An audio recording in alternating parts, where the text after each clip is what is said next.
Hello, hello, it's me, Raven. Welcome to Emerald Lake. And yeah, I am sure about it that nobody's late but me because I don't keep attendance. I've said it before and I'll say it again. Hi! And I am late. I'm only a little bit. I didn't start streaming until 2 minutes after, but I was streaming before 9, so that's good. I guess I'm not really late. I did pretty good. Okay. Hello, everyone. I'm doing well, bored. I hope you're doing good too. And go ahead and lurk around. It's all good. I wish I would do. Something in my brain broke. I still have gingerbread instead of a brain, 'cause it's not brain. It is bread, but it's still festive. It's still festive, so it's okay. It's been 84 years. Hi, Hades. It's not been that long, but hi. Good to see you. Welcome back. You don't have to apologize. This is why I say that I don't keep attendance stuff. You don't owe me anything. I'll see you when I see you, and I'll be grateful when I do. But there's no requirements. None of that. Aww. Hi, Nani. You stopped in last night, and that was good too. Um, I'm excited about our last story of the book. I have a couple of little extra ones that are real short, so if we've got lots of time, we'll be chatty. But it is a long story. That's the last one in the book. So Hades, what we've been doing is reading from a book, and anyone else that doesn't know what we've been up to, we've been reading from a book called My True Love Gave to Me. It's a collection of 12 short stories that are holiday stories, and we've read through them all. And I should have known by some of the authors on it, but it's a little bit of a kissy book. We were kissing a ghost early on, and I am decidedly disappointed that we've only had 2 of these like supernatural type spins in these stories. There was a ghost, and there was like a Krampus, and those were fun. I quite enjoyed them, but I need more silly supernatural stuff. Come on, give me a good cryptid. So I'm hoping that our last one has something, but we'll see. We'll see. I'm gonna just make me question my choice to be a writer. I'm not entirely what that means, but fair. Might have been 17 days without payment. That's bullshit. I didn't put these antlers on till 14 days ago. I don't think I had them on the December 1st. No, I did fishing stories then. So it has not been 17 days. You liar. I'm fairly certain that I didn't have the antlers for December 1st. So, yeah, you're a little liar. Look at you. Look at you. You're a liar. Okay. I had things, but we're working with gingerbread.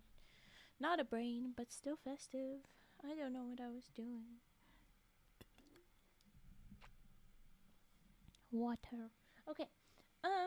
Yeah, we've got the one story left. It's fairly long. We'll take a break in the middle. We might take 2 breaks based on how long it is. We'll see how I feel.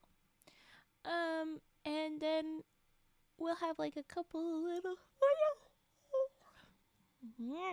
We'll have a couple of little extra thingy things, little super shorts, that we will also read when we are done, and we'll be chatty. Because I doubt that this story will take that long, but we'll see. I don't know. I've been dropping the illustrations in the Discord in the chatting channel, so if you would like to see the illustration for this next story, pop in on over there. Can one of you do the Discord command so that I don't have to while I get myself ready. There we go. It's called The Girl Who Woke the Dreamer by Laini Taylor. That's our last story of the book. There, you see. So there we are. And I'm gonna start reading. We're gonna get going. If my Wi-Fi does its little wibble, please tell me if you have any issues hearing me, because I will back up. Because my Wi-Fi's been doing this, and I think I have just learned of something that will fix it, but I didn't want to mess with that. It was too close to stream before I learned it.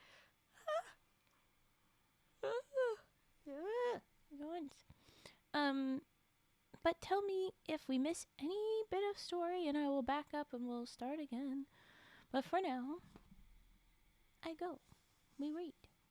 Thank you, the one Gam. Thank you very much. It's got a very interesting little. It's like a ring with a beetle. It's very interesting. The little image. But we're gonna get going. It is the custom on the Isle of Feathers for young men to leave small gifts for their sweethearts on each of the 24 days of Advent. Having no sweetheart and desiring none, Neve, N-E-V-E, I'm going to go with Neve, Eloquin, woke up on the 1st of December without expectations. Okay. Well, that's not strictly true. She expected rain because rain was as sure as a feature of December day. Was as sure a feature of a December day as hungry foxes. We got this right. When we can read, can't we? My goodness. Okay. And she expected quiet because that's what she'd had in abundance since the twins died together in late summer. Oh no.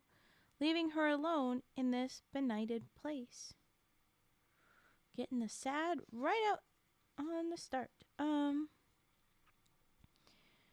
She expected roundly a heaping spoonful of the same dolorous drear that November had served up, only colder. That was the way of things as Neve knew them. There were no good surprises, only bad. In the beginning, when she took her single cherished book out of the chest to read by the fire, it would hold the same stories it always had, and so would her days until they ended. I think we've landed in a different kind of world. I don't think we're on a normal Earth. I think we have landed in our supernatural sort of stuffs. I think I wished it into being. Hi, Oni.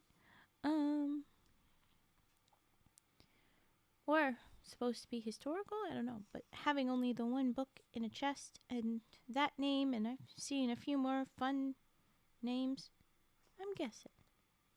Plus like rain in December and hungry foxes. I don't know, I get the feeling we're gonna be jumping into that kind of stuff.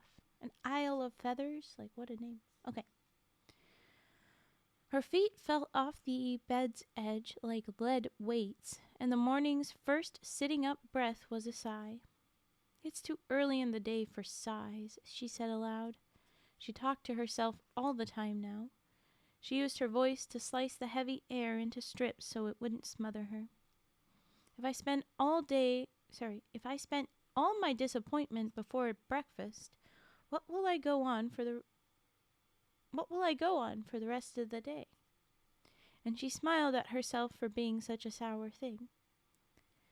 She thought of Dame Somnolence at the factory, whose advice to the girls was to live bitter so the crows will have no taste for you when you're dead. Ooh. Sassy dame, okay. And why should I deprive them of nourishment? Neve had countered, because before this summer she'd still had it in her to be saucy. Don't they deserve a treat, too? And you want to be that treat? Why not? Neve had asked. Why do I care for my carcass once I'm done with it? And ever since, Dame Somnolence had called her crow food instead of her name. Never mind that it no longer suited her. Nev thought she had to be the bitterest snack of flesh on the island these days, especially now with Christmas coming and the twins gone and gone. Hmm.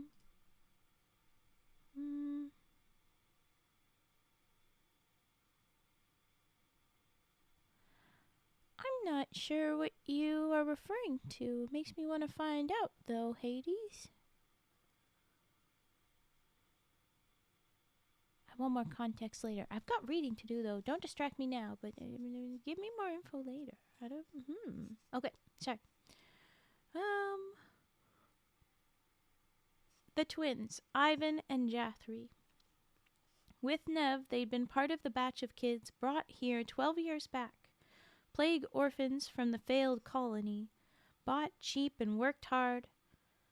The boys in the field, the girls in the factory, their food thin and their beds thinner, out in the wind-taunted sheds behind Graveyard Farm. The light at the end of the tunnel for the lot of them. They were free once they reached age. Age, they called it, that simple, like it was the only one that mattered. Age was 18, and as for free, what does free mean to work orphans turned loose with their pockets full of air on an island in the middle of the blasted Great Gliding? Ships' passage cost more than their lives were worth, and some boys chose to pay that price just to get away, signing themselves over to a crew on a contract they'd be lucky to pay off before they saw 50. And what sailor on the Gliding ever saw 50? So most of the boys stayed on the Isle of Feathers, and all of the girls did, because though a ship would have been happy to take them, it was on a different kind of contract, and no girl, none, could ever hate the island enough to make that choice. Well, that does not sound good. Oh boy. What the hell are you doing, board? What the hell are you doing?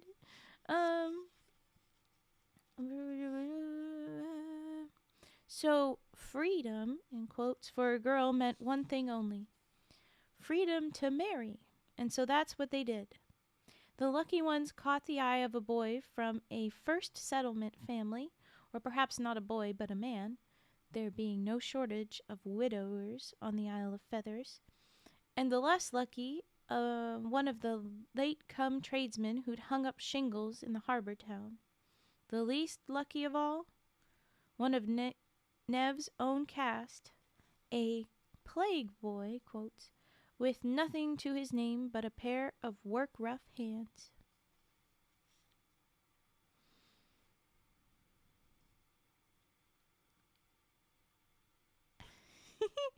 You said a tradesman? A what tradesman?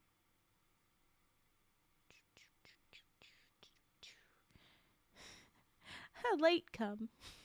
There you go. That's it. Yep. And yes, board, I have read other people's stories before. If it's a full book, it's about the length of something that I might not read something.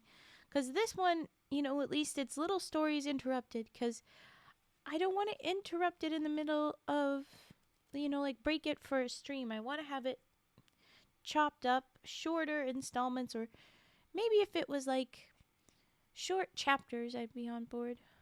100 pages in Google Docs. Okay, so 100 pages is maybe a bit too long, but if at least it had good chapters, we could work with it, like short little chunks, but it might be a bit long. It might be a bit long for streaming.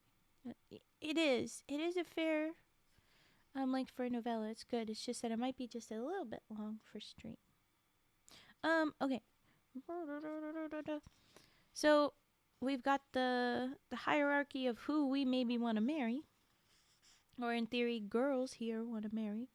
First settlement family boy, or man, more likely, as there's lots of widowers. So really, first settlement boy, first settlement man, a widower. Why is there so many dead women on this island? Question marks all over the place. One of the tradesmen, And then finally, Plague Boy. There you go. Alrighty, board. Sounds good. Into the story sharing, yeah. Okay. The first settlement families owned all the good land, so those girls got real houses whose walls didn't moan and sway, and gardens that grabbed the best sun, and maybe even a ribbon of clear water slipping across their plot as glint with green gold fish as the mosaics on the church floor. As a glint with green gold fish as the mosaics on the church floor. There you go. No, board. Automod says no, that's illegal. It's even though you tried to censor yourself, it's like just still illegal. It's the latecomer. There you go. You taking notes of this, Cage? Good. And some of the tradesmen did well enough, and some didn't. So those girls might end up in one of the skinny, gabled row houses on the pitched streets of the harbor town, or else in a flat above a shop, or a cellar beneath a pub, or someplace like that. And the orphans' brides? Well, there were parcels of land to be had for free in Fog Cup, the valley in the middle of the isle, so named because it was little more than a cup for fog, and no one would call it good land, but most years it was enough to make a life on. Most years. If you didn't have too many mouths to feed and you didn't mind the damp. I ask you, who doesn't mind the damp? Still, that had been Nev's plan. Fog Cup with the twins. They'd thought once upon a time that they'd be married, all three together. Why not? Back then, to them, marriage just looked like grown-ups living in their own house and making up their own rules, and what else had they wanted since setting foot off the stinking ship that brought them there? Later on, though, Bill Childbreaker, what a heck of a last name. Hi, Turd. Hi. Childbreaker. Told them, in more detail than was necessary or decent, what went on betwixt husbands and wives, and they'd stared at each other red-faced, their innocence dissolving like scoops of beached sea foam. So not marriage, then. If Ivan and Jathry had been one boy instead of two, then Nev guessed she would have married him, but choosing between them was never an option. When they walked down a road, Nev walked in the middle. That's just how it was. And when they grew up enough that the carnal secrets of marriage no longer shocked them, well, if either Ivan or Jathry felt husbandly toward her, Nev never knew it, and she had no wifely stirrings herself. They were strong boys with good faces, and they'd been part of her heart since home, true home, long lost. But it wasn't like that between them. There were no glimmering moments where their looks hooked on to each other and grew hot, and no catching sight of one of the boys in a ray of sun and thinking, I wonder what his skin tastes like. Hell of a thought. There was never a hint of a blush, nary a tingle, never any of the things the other girls talked of at the factory, breathless and blushing and purring with longing. My mom went crazy with my store discount today. Oh? Why is it everything on fire? That sounds like you got good treats. Yeah. Cage, fun. I hope you did. I'm hydrating now, bored. My posture has been good. I'm still at the start of the stream, so I haven't shramped at all. And I guess I could stretch. Okay, we could do that. Oh, hold on. Bookmarked.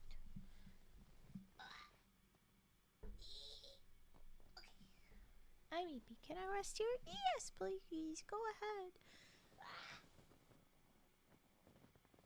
ahead. Ugh, I went all tiny there.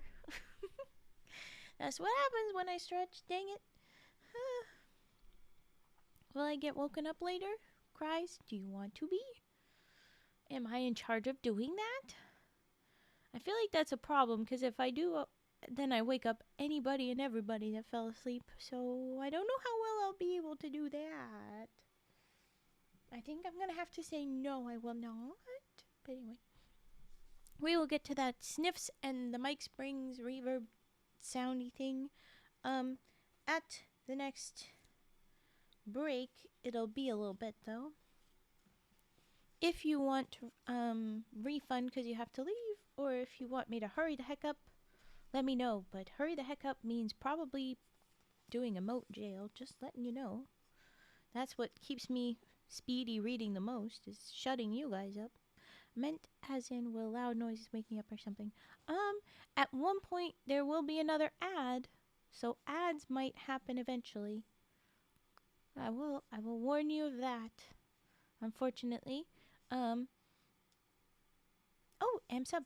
No, then you shouldn't have anything unless I have big emotional reaction, but I will do my best to do the usual scream over here instead of scream right into mic. She spent probably like 3.5 hours shopping. We had like 6 or 7 full carts, filled her car, my car, and even had to toss some in her boyfriend's car. Oh my gosh! It's a shopping spree! Christmas or Hanukkah or whatever has hit. There you go. Discounts everywhere. Or is this like a super late Black Friday deal? Oh, okay, you go head nap. Go lurk. Good night, board. Someone tuck board in. But that's so great, Turt. Okay. Thank you, Fat. Tucking in the shrimp. Little shrimpy. Okay.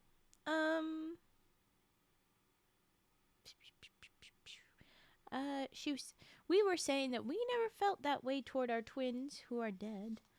Though they were handsome boys, we were never interested. And now we are just sad and alone. But okay. And everyone else at the factory does the blushing and the purring with longing, I guess. So. Oh, and today would be rife with blushing and purring. Nev knew, and with crowing and gloating from girls who got the best gifts, and weeping and sulking from those who got none, or worse, a gift from the wrong fellow, some drunk or lecher, or maybe that shameless nose-picker, three-knuckle Mickle John Herring. Perish the thought. Imagine your name is Mickle John Herring, and they don't tease you about your name. They tease you because you're 3 knuckles in? How big is your nose? Don't mind Raven trying to measure right now. Okay. With my one-time Christmas discount plus my associate discount, it's about 25% off, so big sale. She saved. Damn. But that also meant she spent. Damn. So, like, wow. Honestly, Turt, I'm slow, sorry. Deserves a little bit of that. Wow.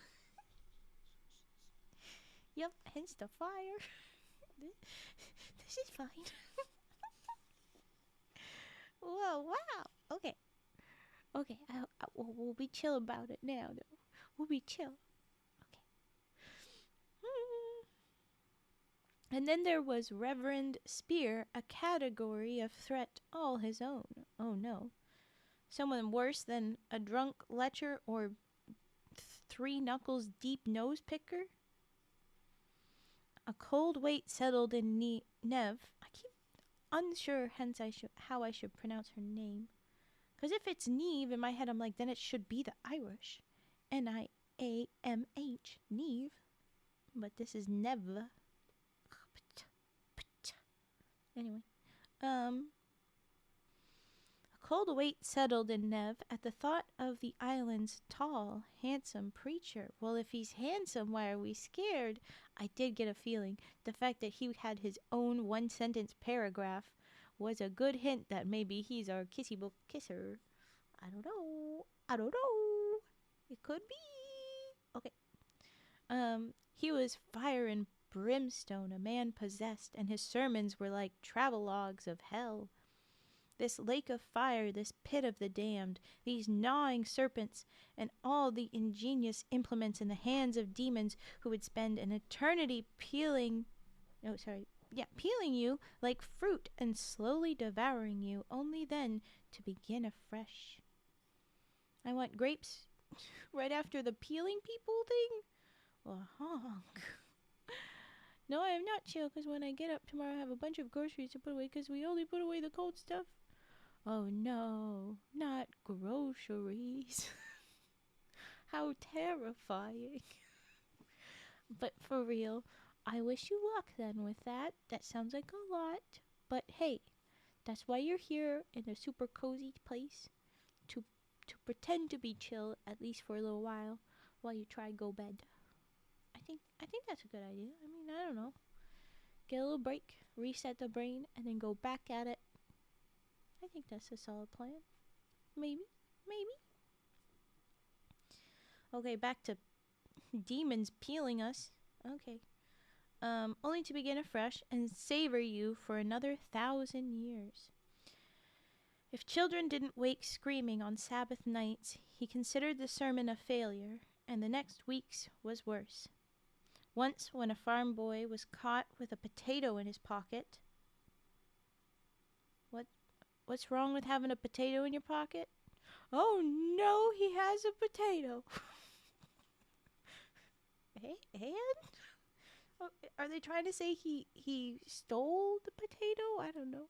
Just dropped a picture on IRL for dry groceries if you want to look later. No, I want to look now. I warned you guys. I'm too distractible right now. Stealing from the farmer, maybe?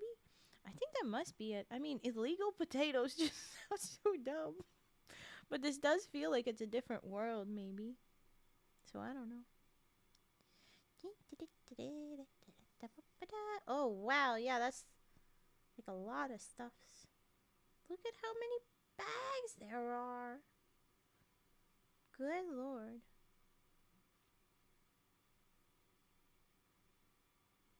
My goodness. Okay. Oh, what's this? Ah. Oh, okay. All right. Yeah, I assume stealing from farmer.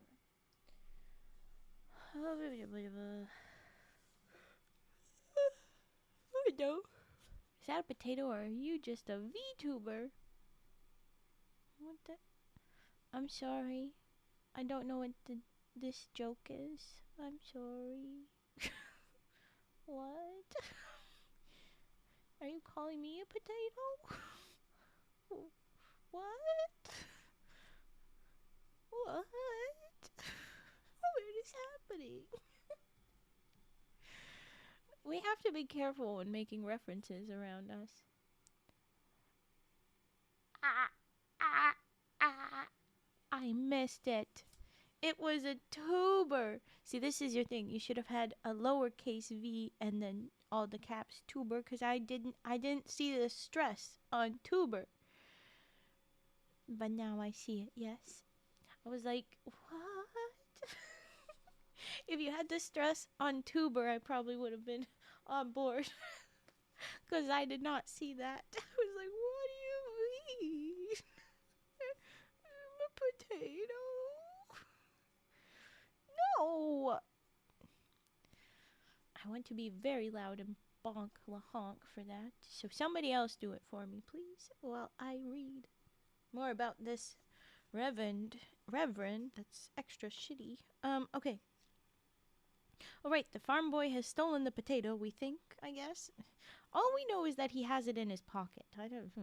But the Reverend convinced Bill Childbreaker, who we've already established is a bit messed up, but to lash him as an example.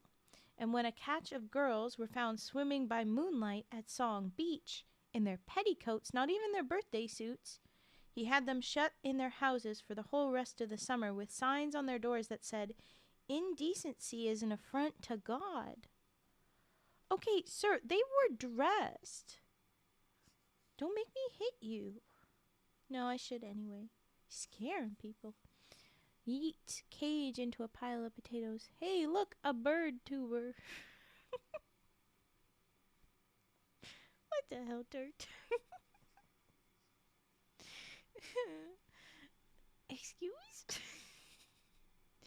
Making bad jokes to poke at you and be silly, it seemed. Included awkward little Cajun pop out from shell.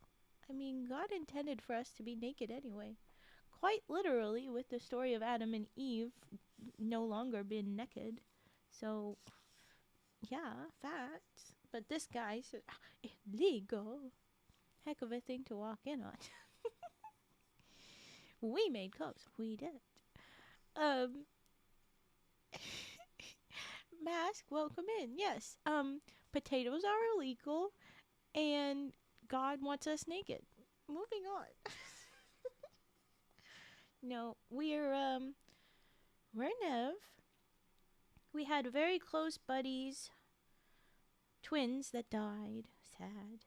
But we live, I guess, in a place where things are pretty messed up. We're at the Isle of Feathers. Hard to get out. It feels very fantasy world and a good deal back in time kind of things.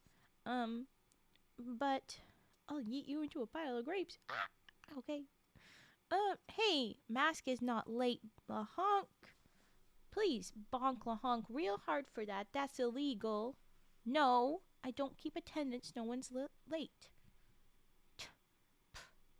And also, la honk, he wouldn't be ruining grapes. He'd be making probably not that great of a wine if it's just a bunch of smush from Mask. We haven't checked if Mask is cleaned up and ready to be involved in FDA processes and stuffs, but the all caps didn't work, Hades. Dang it.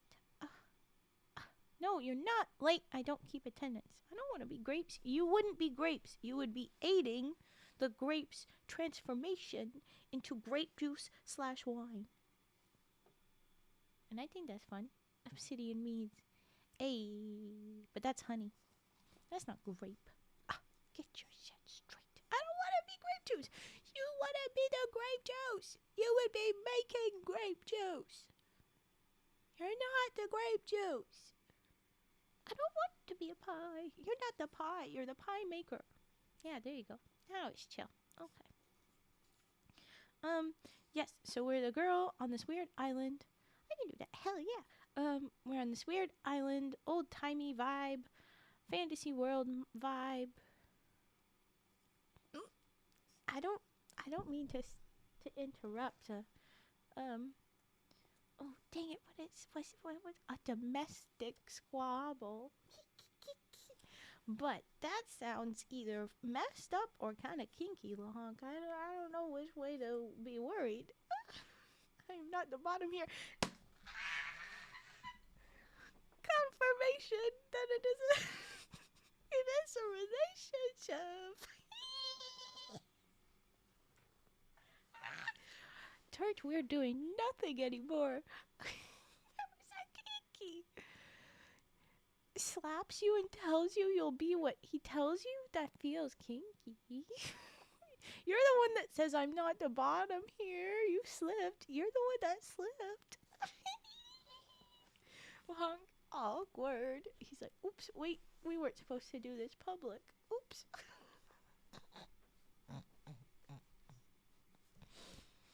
Don't leave. This is my favorite thing. This is my favorite thing. In fact, it's gotten to the point that when we do the D&D, if both of you play, it will be required that we at least a little bit poke at that. Adam, I do not know this person. I also do not know this person. You guys, the very obvious lies are not very convincing. Freudian slip, indeed. Oh, I love it.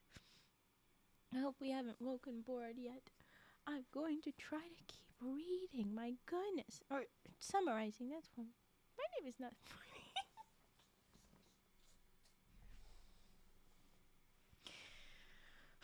You too.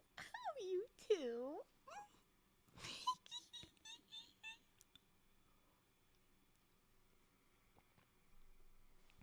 I know I've pretty much just got Cage that does art of me at all yet. But hey, does anybody want to draw a mask? No. I want fan art. Maybe I'll make some. that that'll be Raven's first and only art stream.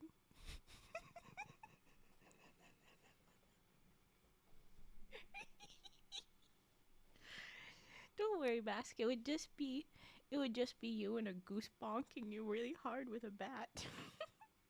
That's all it would be. But then you'd say, like it's unclear if you like it or not. My masked avatar will do no such thing. Until I make him do it. Wait, what would. No, wait. You will be what I tell you. To quote the sir. Oh, we're so off task. Oh. Okay. Reading time! Yes, I will agree. I will agree. The unconscious act that reveals true intent or inner feeling. Indeed. But I think Mask knew that. I think was joke. It was another Freudian slip, but this time that Mask made. Okay. Yeah, there we go. Mask, what did you do? Okay, I'm this close to shutting you guys all up just to. Actually, you know what? I'll do this. Bloop. Everybody shush. Everybody shush. Illegal to talk. In fact, even I'm gonna mute to cough real quick.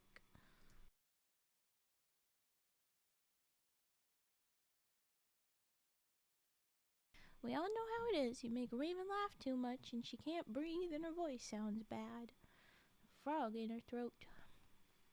But we're gonna read. I was trying to summarize. We're Nev or Neve. Spelling is funny. And basically, oh my god, the honk. Sometimes I worry if there should be a don't let him even talk a little bit rule for people that doesn't actually hurt them. Like, I don't want you to, like, get a blotch on your name, but I do want to just completely shut you up sometime. Okay, no, the summary. Neve, I'm saying Nev. Maybe it's supposed to say Neve.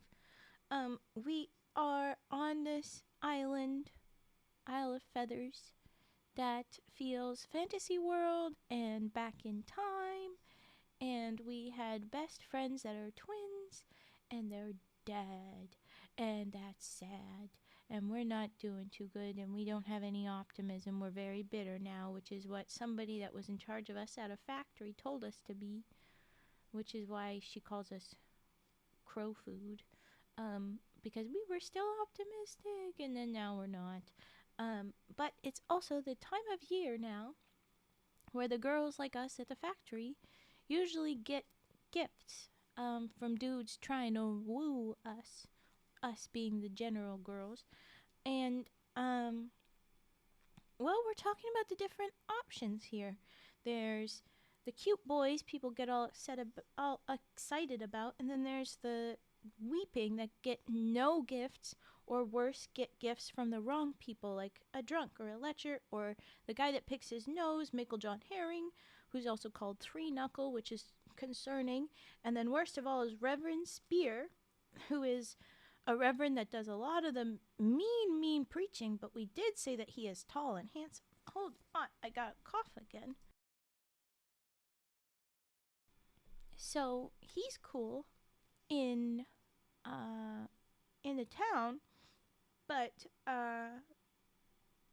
he's pretty messed up when he got mad at a guy for having a potato in his pocket. No confirmation that it was theft. But that guy got lashes, which is not eyelashes, it's ouchie lashes. And then when girls went swimming in the nighttime in clothes, they're not naked. Um, they had signs on their houses that called them indecent, and it's just gross. This guy, but apparently the town likes him. He's making people do this stuff. He's convincing them that that's what we should do, because he's a reverend. But spooky. But I guess maybe he supposedly would send gifts concerning. It says he'd lost his third wife this year to the same fever that took Ivan and Jathry, our twins, and he made it no secret that he'd be choosing another for Advent, which is this time of year.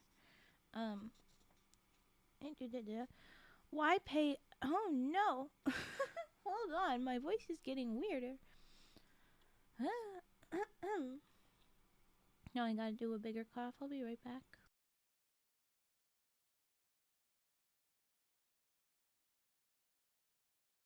What the heck is that emote? Oh my god. I thought it was like combing someone's hair. My god, you guys are so...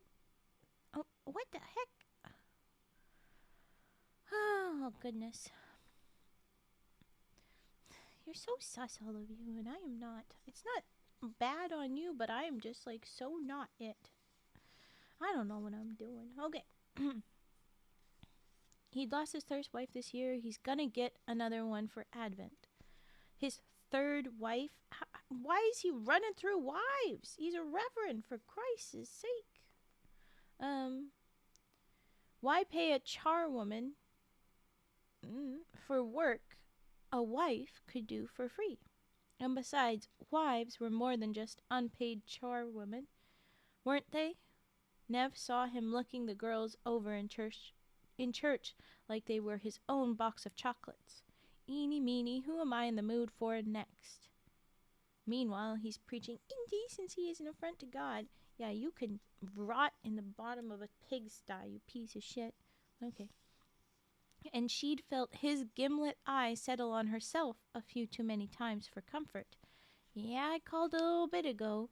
The fact that he got his description, his introduction, in its own one-story paragraph right before a whole description on all the ways he's awful, yeah, kind of a bad sign that he's going to be very relevant and maybe center of this story. I don't like it. Okay. His pupils always looked tiny to her, like painted on dots. That's concerning. Is the Reverend high, too? Jeez. She told herself she didn't have to worry. Spear liked to claim that pretty girls made troublesome wives. That's the Reverend Spear. He'd learned it from experience, and had even said once, for all to hear, beauty is free to the eye to enjoy, and the bedroom is dark, after all. But just try pretending your dinner unburned, or your house clean, and your children tended. I guess is his way of saying, don't pick someone for beauty. And I can kind of get behind that, but in the context with pretty girls made troublesome wives just feels like assuming pretty means like problem girl. Just choose her for more than her beauty. That's a fair enough lesson. We don't need to call her troublesome, you little shit. Okay. In essence, wasn't there good man of God saying close to your eyes, oh my god, saying to close your eyes and picture some other man's wife while you grunt atop the poor homely slave who's your own? Oh, well, I mean, that's... Yeah. Jeez. The part where he said just tried pretending does kind of imply that. You're right. I skipped over that part. The beauty is free to the eye to enjoy. Yeah. No, that does also say that. I was reading it too nicely. You're very correct, Nev. Nev hated him, and she was honestly sorry for whoever got his gift this morning. But she didn't think it would be herself. Oh no, it is herself, isn't it? Oh no. She knew she was pretty, and if she'd never had cause to be grateful for it before, here was proof that there's a first time for everything. Maybe she'd be the one he pictured in the dark, and that was a notion vile enough to choke on, but she wouldn't be the one courted. She just wouldn't. But I think she is about to be, but I don't know. She dressed herself. The shed was frigid. Dressing quick was an art learned early. Washing quick was harder. You had to really care to even bother. Nev cared, Lord knows why. At least her basin wasn't skimmed with ice yet. That would come by January and last through April. Still, this water was kissing cousins to ice, and she was shaking with chill when she yanked on her stockings and slip, her dress and kirtle. I don't know what a kirtle is. Her many-pocketed apron, her old dull boots, even numb-fingered. It was the work of a minute to bind up her hair, honeysuckle bright, and cover it with a kerchief the color of mud. And then what? She glanced at the door. On a normal morning, she'd tromp out to the hen house first thing. Not that her sad hen pot pie had... You call her pot pie? Oh my gosh. Not that her sad hen pot pie had been laying of late, but she still checked as a matter of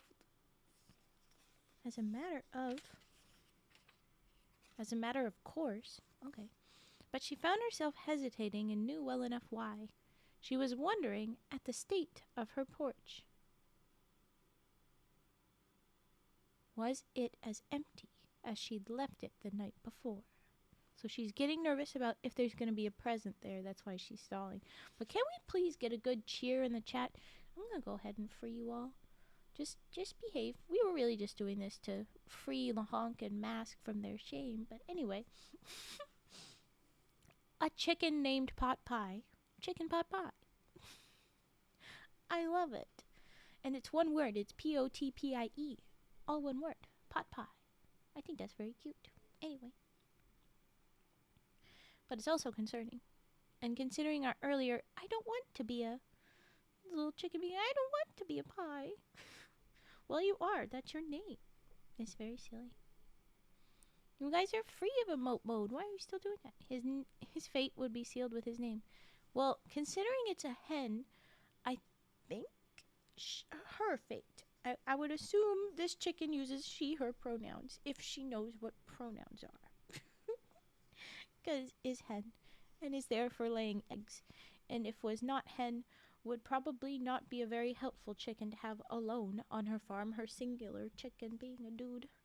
Just logistic issue. Oh, I'm glad we've got an outline on the little Wiggles guy. I remember seeing that before. Wiggle, wiggle. Okay. Oh my gosh. Okay, so we're nervous about a present.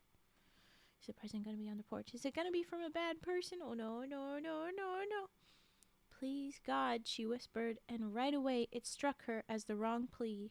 If there was a God, then Nev's whole life was a crime. He had committed against her, and she dared attract no more of his attention. Oh, it was a crime he committed against her, and she doesn't want any more attention from him. She looked at the milking stool that served her for a bedstand, and drew some strength from what lay upon it. A dead flower. What the hell does that mean? How many girls on the Isle of Feathers had a dead flower ready this morning? And then, how many knew there was no courtship so bad that she could afford to reject it?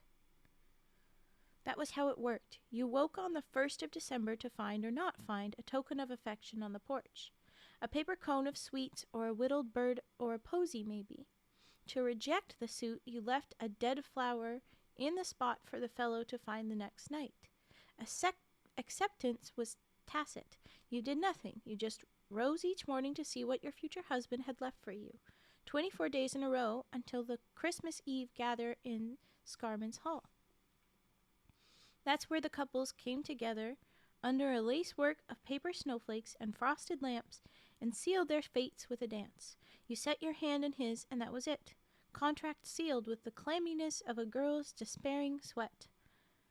How romantic. Nev had no expectations, but she had a dead flower ready just in case.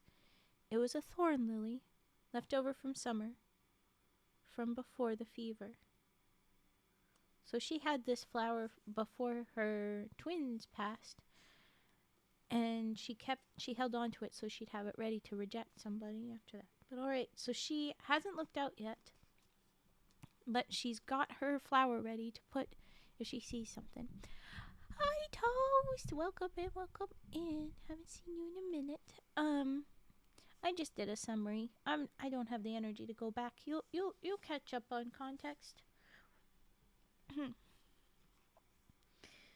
She lifted it gently. It was crisp as paper, light as nothing. When this flower was alive, Ivan and Jathri were too.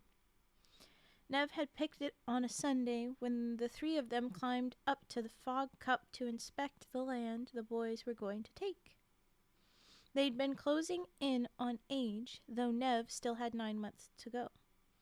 The three of them were the youngest and last of the plague orphans, she herself the very youngest, the very last.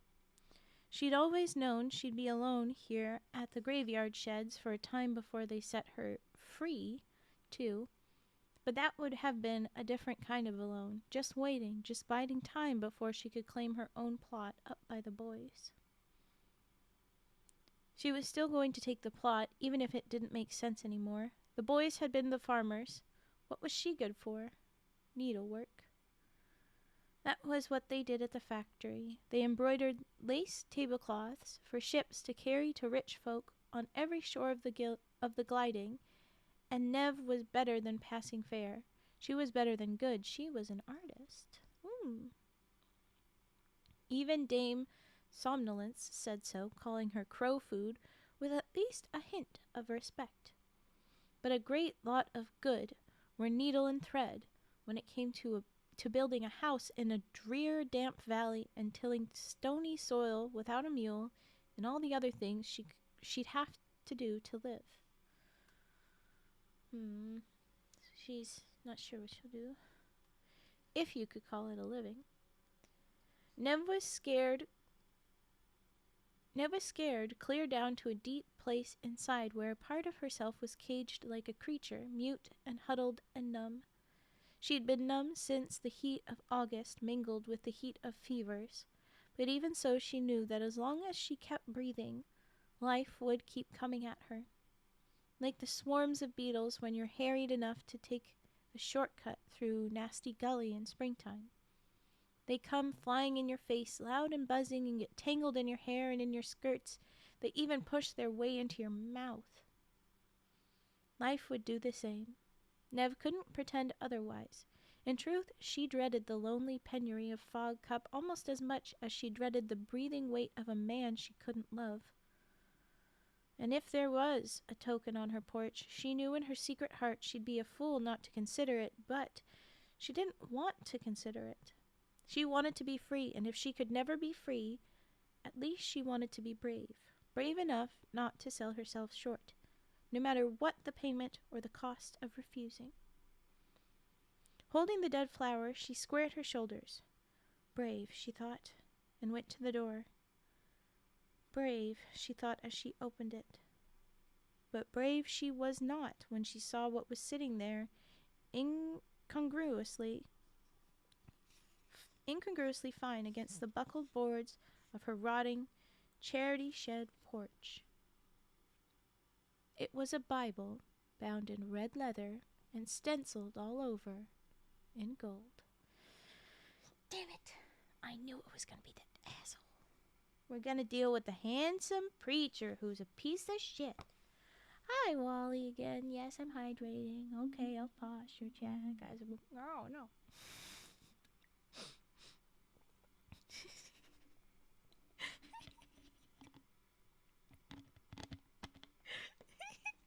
So, what just happened then? I'm an idiot. I'm a dumbass. I did my usual yelling at the water, and I was slowly tipping it back, but this bottle was more full than I thought. I interrupted myself with water.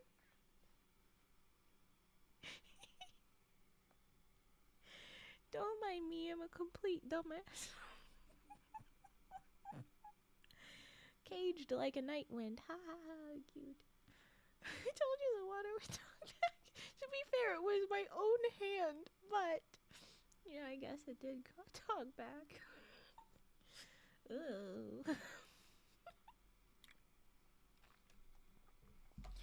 Oh God, Raven. Ugh. Oh gosh. Okay. So many thoughts. So many thoughts. And I'll posture check if I can muster up the freaking energy and lack of shame to sit up straight. Okay. No wait. Yeah, there you go. Okay, I'm all tall again. Look so far away. Alright. So, damn it. Only one man would leave such a gift. One man had done so, in fact, 3 times before. 3 times for 3 wives whose graves now stood in a row. Frickin' wife killer, I think. And with plenty of space at the end for that row to grow and keep adding to its collection. Who's next? Called the cemetery earth. Why, the last of the orphans, the artist, the girl with the honeysuckle hair. Oh yeah, I don't see your pumpkin. Sorry, emote. I don't know what you are. You're a secret. Okay. Nev clutched her frail lily and stared at the Bible whose pages had been thumbed by dead women. So Spear wanted her after all. In that place inside where her fear was caged like a creature, something stirred and rose, and she spoke a new plea without pausing to think. Not to God, Spear's co-conspirator. God was a newcomer here, carried over from the same stinking ships as the orphans and livestock. Ooh, we're talking colonialism? Okay, sorry.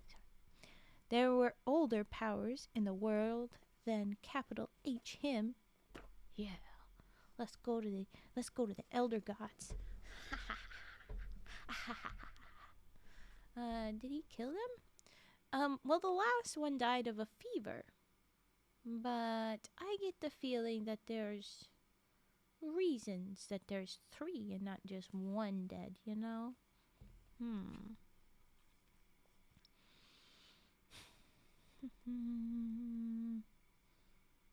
Please, Wisha, whispered Neve, and she felt the forbidden word part the air like the wings of a bird and go forth from her.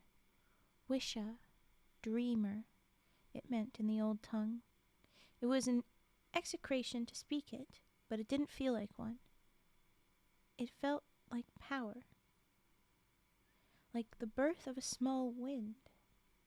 Nev imagined it scurrying its way into the world, new, alive, and wild, with her own desperate thrum kicking up eddies of air that might grow someday into thunderheads and sink a fleet of ships half a world away. But what good was that to her? Much nearer, and in that instant, at the threshold of her freezing shed, while rain hissed at the roof and the heavy air pressed down, dense with its absence of voices, she saw something happen. The red leather cover of that unwanted Bible flapped open in a violent gust. Pages rifled and came loose, rising into the air like a flock of something freed. First the pages, then the rest. All of it rising, swirling, gone. Ooh. I'm getting excited. I think we finally have a double love interest moment where we have the guy we clearly don't like, and I'm hoping, fingers crossed, the god itself is our other one. But I don't know, we'll find out. There's a little piece of me. I like the idea of us turning to an old god. I mean, look at me. I'm a deer woman. Of course I want that. Just so that we can shove it in the face of this shitty, possibly murderous, evil reverend preaching as if he's good and helping, but he's just a pile of shit. Anyway. Please, Nev whispered in its wake. I am alone. If her fear were a creature, this would be its bones. Alone. Alone. This was the fear that wore all other fears like skin. Her next words sounded like a bastard version of the catechisms she'd been forced to recite for 12 long years, but they felt truer, cleaner. To your protection I commend myself, soul of this land, Wisha. And there came a change in the atmosphere. A tautening, as though the land itself were baring its teeth. Nev felt it. She welcomed it. Wisha. Wish, wisha. I'm ready. That's exciting. Oh, so you must have lost your. It said pumpkin, so I'm guessing that was Halloween, and now we've got the other holidays. I do like that blep with the Santa beard. That's very cute. Scratching myself. If a preacher starts saying how vile other people's sins are, that's not a good preacher. We all sin and fall short of God's glory. Yeah, this is the sort of vibe. This is why I don't like him. I'm not saying that the Christian generally, but when you get somebody that's like that in your space, oh, it feels so good to hit back with what the gods were that came before you. I just like that. I just would like that for her to with a new guy. Get rid of you. But I'm a little nervous. We've seen the book get torn up. Are we gonna take that? Is he gonna think that she's like, fuck you and your fucking I guess this is a proposal of sorts. It's like a soft proposal. Fuck you and your fucking proposal. I'm gonna get rid of you. Because the book got ripped up, the wind pulled pages out. You're supposed to just put a dead flower there, ma'am. You're not supposed to make that big of a scene. I'm a little worried based on this guy. If she makes a scene, he'll make a scene back, and he's got the town's support kind of a thing. You know, she's just an orphan. I can see this going very poorly, which is exciting, because we've also called a deity, and that seemed to respond. So I get to feel that it's going to be good. Oh, yes, I just hover. Oh, I see now. Yes, pumpkin. Ah, yes, I should have known. I should have known. That's on me. This is true. Well, then I guess it just must have made room for the holiday ones. Probably. Darn. Okay. We have a break in the story, and it picks up with a capital W. Like it's the start of a new story. This hasn't been happening much in the book, where we have a fancy break in the story and pick up. But this story seems to do that with every one of its breaks. So it's like a mini chapter, but it's not quite as official as the one that had titles in it. I find that so cute. But okay. Alright, well thanks for being here, Wally. Take care, eat well. How long has it been? You know what? I think I will take a break, maybe. Well, let's see how many pages in. Yeah, okay, that's fair. Is it really fair, Raven? We can go a little bit further. I'll take a break soon to get into these trigger redeems. I see them piling up. Don't think I don't see them. Yes. Good night if you're not coming back till real late, but take care. Bye-bye. Eat well or enjoy your time until you eat well. But okay, we're gonna do just a little bit longer before we do a break. When the first ship made landfall, there were 200 years ago. Oh, when the first ship made landfall here 200 years ago, its crew found no sign of folk, nary a chopped tree nor a circle of stones to hint that men had ever walked here. The land was fertile and primal and deepest green, untilled, ungroomed, and as wild as the gliding itself, but for one thing, the Black Hill. It was perfectly symmetrical, wider than it was tall, and taller by 10 than a haystack. It looked at a distance like a miniature volcano, and its true curiosity was its covering. It was dressed all over in strange plumage. Feathers, oil black and overlapping as neat as fish scales. Far too large for crows, each plume was as long as a man's arm, and some said that only a bird as big as a man could have plumes so very long. Okay, so we're gonna get with a bird man. That's what this is about to be. The bird is the god. The god left. We woke him up. We're bringing him back, and he's a bird man. I'm calling it. So, Cage, you better be listening and be getting excited. Mask, you listening? You excited? Oh my god. Okay. Far too large for crows, had to be as big as a man to have plumes so very long. Of course, no such bird existed, and because of that, and because of what was inside the hill, under the plumes, the sailors set fire to it. And died. It was the smoke, said the survivors, oil black as the feathers themselves. It writhed. It hunted. What the hell does that mean? Oh, the smoke did. The sailors who were upwind of the fire saw what it did and ran for their ship. Some of them made it. It was a full 20 years before another ship came, and this one came ready, armed with God and shovels. I have the power of God and anime on my side. I have the power of God and shovels on my side. Shovels, like gardening? Archaeologying? What? Okay.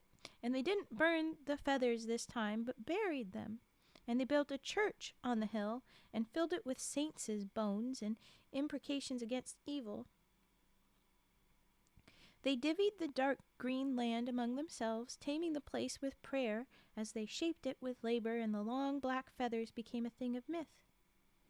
Children might play at quick smoke, chasing each other with burning crow feathers and acting out gruesome deaths, but the true accursed plumes had not been seen for near 2 centuries.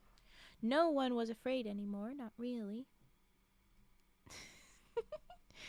Yes, no, that's good. I like that one better, Hades. Okay, no one was afraid anymore, not really. On this first morning of Advent, though, as the Isle folks stirred awake and girls darted barefoot onto porches to find what was left for them, the Isle stirred too. Only a little, and only Nev felt it. The old hill, long since defeathered, was a lonesome spot far from any farms, and its bare stone church saw visitors but rarely. It would be Christmas Day before the damage was discovered. The floor caved in. A pocket of deep, dark air opened underneath. And by then, the events of this Advent would be done and known. By then, everyone would know that the dreamer had awakened. I know it. He's back. He's back. He's back. He's back. He's back. And he's gonna kick their ass. And he's gonna kick their ass. I'm excited. Kill them, bird boy. I don't know. Okay, it picks up in the harbor town, and I'm double checking how long. Yeah, I think this will be good. I'll do 2 more of these little breaks because they're really short. There's just a couple pages, but okay. In the harbor town, the folk were decorating. Swags of limp tinsel wove down both sides of the high street, and dames were up ladders, skirts tucked between their knees as they stretched to hang up fishing floats and old baubles of scratched mirror glass. Every door wore a wreath and red ribbon, and Hunchback Scoot Finster, whoever the heck he is, was making his way from shop to shop with stencils and a bucket, dabbing scenes onto glass with his own recipe of fake snow. Oh, he's an artist. I love him. Okay. The harbor folk loved their Christmas, and it was no secret that they loved it like pagans. They wanted to dance and drink, put on their oversized saints' masks, and caper about frightening babies. Why the frick are we scaring babies for Christmas? Unlike the first settlers, who were of cherished stock and came into the world, so they said, with their hands folded in prayer, these late-comers were mostly descended from Gessians, those sharp-eyed folk of old tongue and older gods, and they wore their civility as light as summer shawls. But life was hard here, and the myths were dark, and the church kept them proper most days. Interesting way of writing this, Nev. Or no, is it from... It's not quite from Nev's point of view. Anyway. "Mornin', matey," Scoot called to Nev as she passed him on her way to the factory. "Find aught on your porch this drizzle-blasted morning?" His smile seemed genuine, so Nev guessed he didn't know. The fishwife behind him, though, sucked in one cheek to chew and looked caught between pity and envy, and that's how Nev knew the word was out. So the ladies all know who the priest is after, but our sweet little hunchback does not. She didn't answer. She couldn't very well lie and say no, but neither could she bring herself to admit it. At least not without making clear how she felt about it, which would simply not do. Girls were supposed to be happy that someone wanted them, as though they were kittens in a basket, and any left by day's end would be drowned in the pond. Oh, honey, don't I know it. Scoot misread her silence. "Well, maybe the ghosts of your boys haunted off all your suitors," he said kindly. "It's the only explanation a sip of honey like you." "Oh, honey, you forgot the other explanation, Scoot." Ugh, but okay. Nev murmured some response, though she couldn't have afterward said what. She cast down her eyes and kept going, glancing back at the turning of the lane to see the fishwife talking in the hunchback's ear, and him looking rueful after her, like she was a kitten already sinking beneath the water. Was she? No, because she was going to refuse. "You're going to what?" demanded Kelly Baker. Kelly spelled Keillegh. Kelly Baker, when Nev told her. It was mid-morning, and they were at their hoops in the long room, needles busy.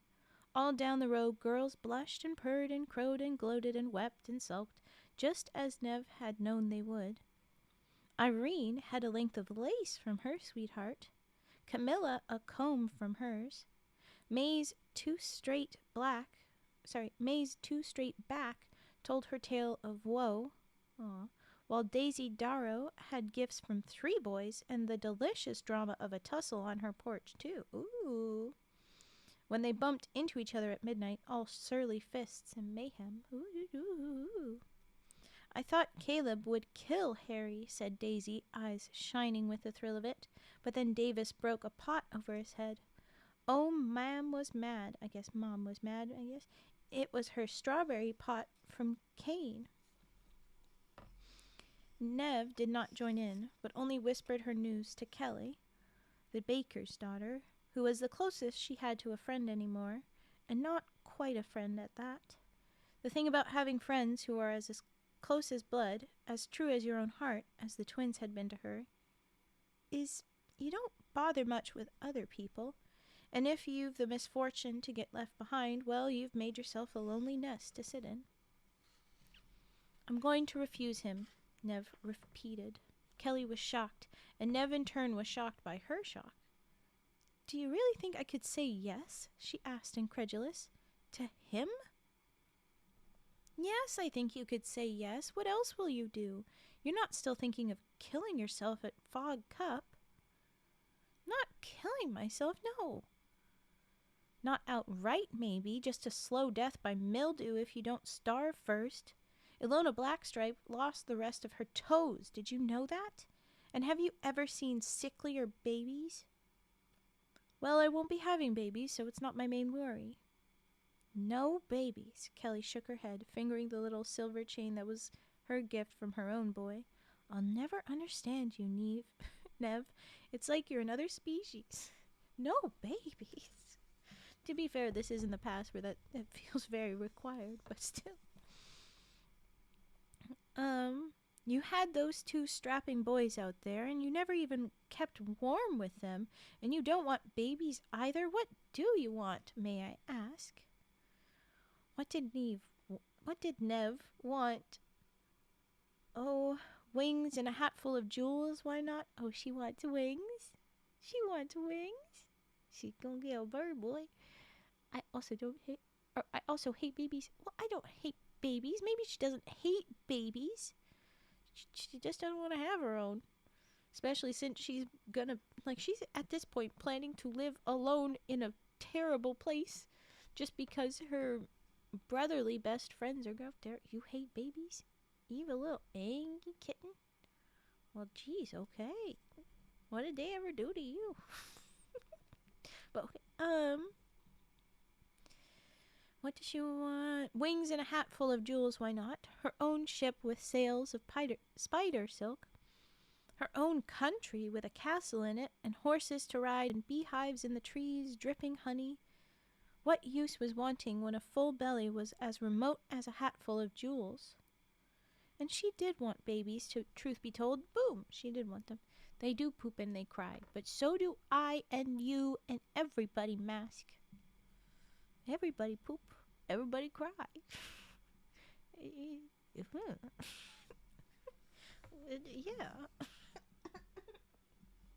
Oh no. Lies, I don't poop. Are you okay? You should go to a doctor. Okay, I'm gonna focus on this one. She did want babies, truth be told, but in the same way as she wanted wings. In a fairy tale version of life, where they wouldn't look like those poor black-striped sicklings, and she wouldn't be digging tiny graves every couple of years and pretending life went on. So she would want babies if she wasn't so poor and in such a bad place. And what about love? Did she want that too? It seemed an even wilder fairy wish than wings.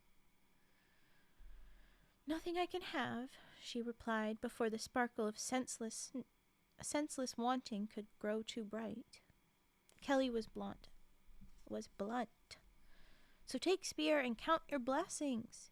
He may be a misery of a man, but his house is warm, and I happen to know he eats meat every week.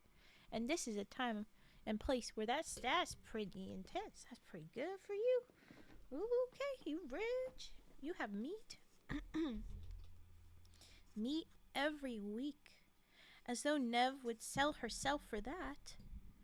The rumble of her tummy just then was happenstance, a result of forgetting breakfast and all her nerves that morning, not to mention that her hen had dried up. Poor pot pie, destined soon to fulfill the promise of her name. No! Don't make her a pot pie! No! Don't do this to my girl! Not pot pie! The Reverend, Nev knew, had a dozen hens and a strutting rooster to rule them all. The Reverend had a cow. Butter, thought Nev. Cheese. That's all lovely, she said, settling her grumblesome tummy with a firm press of her palm. But there is the matter of that row of graves. How many wives should a man get to put in the ground before someone tells him to get a new hobby? Really, no. So suppose you put him in the ground. Kelly! What? I don't mean by murdering him, only outlasting him. It has to be easier than Fog Cup. Well, how old is this guy? It said he was handsome. Can't imagine that they mean he's 80. We eating pot pies? No. We're hoping that our chicken, our lovely little hen, pot pie, doesn't fulfill her name. I'm sad. I don't want to kill her friend. Okay.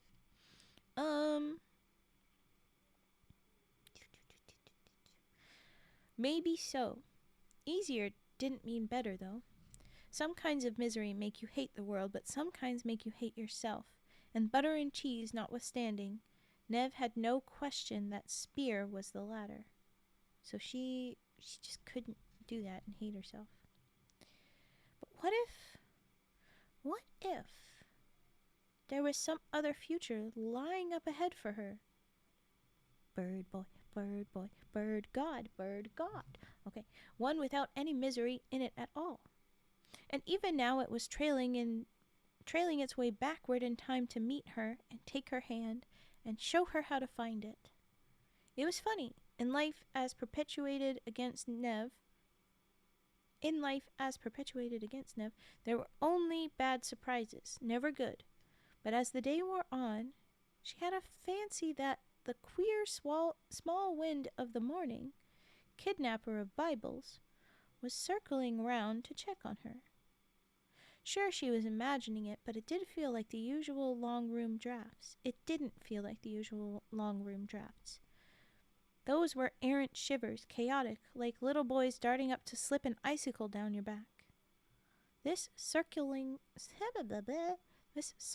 gust, this curious breeze, it wasn't even cold. Okay, so we think our god of the wind, the dreamer, I think the Birdman, is looking in on us. I think I like it.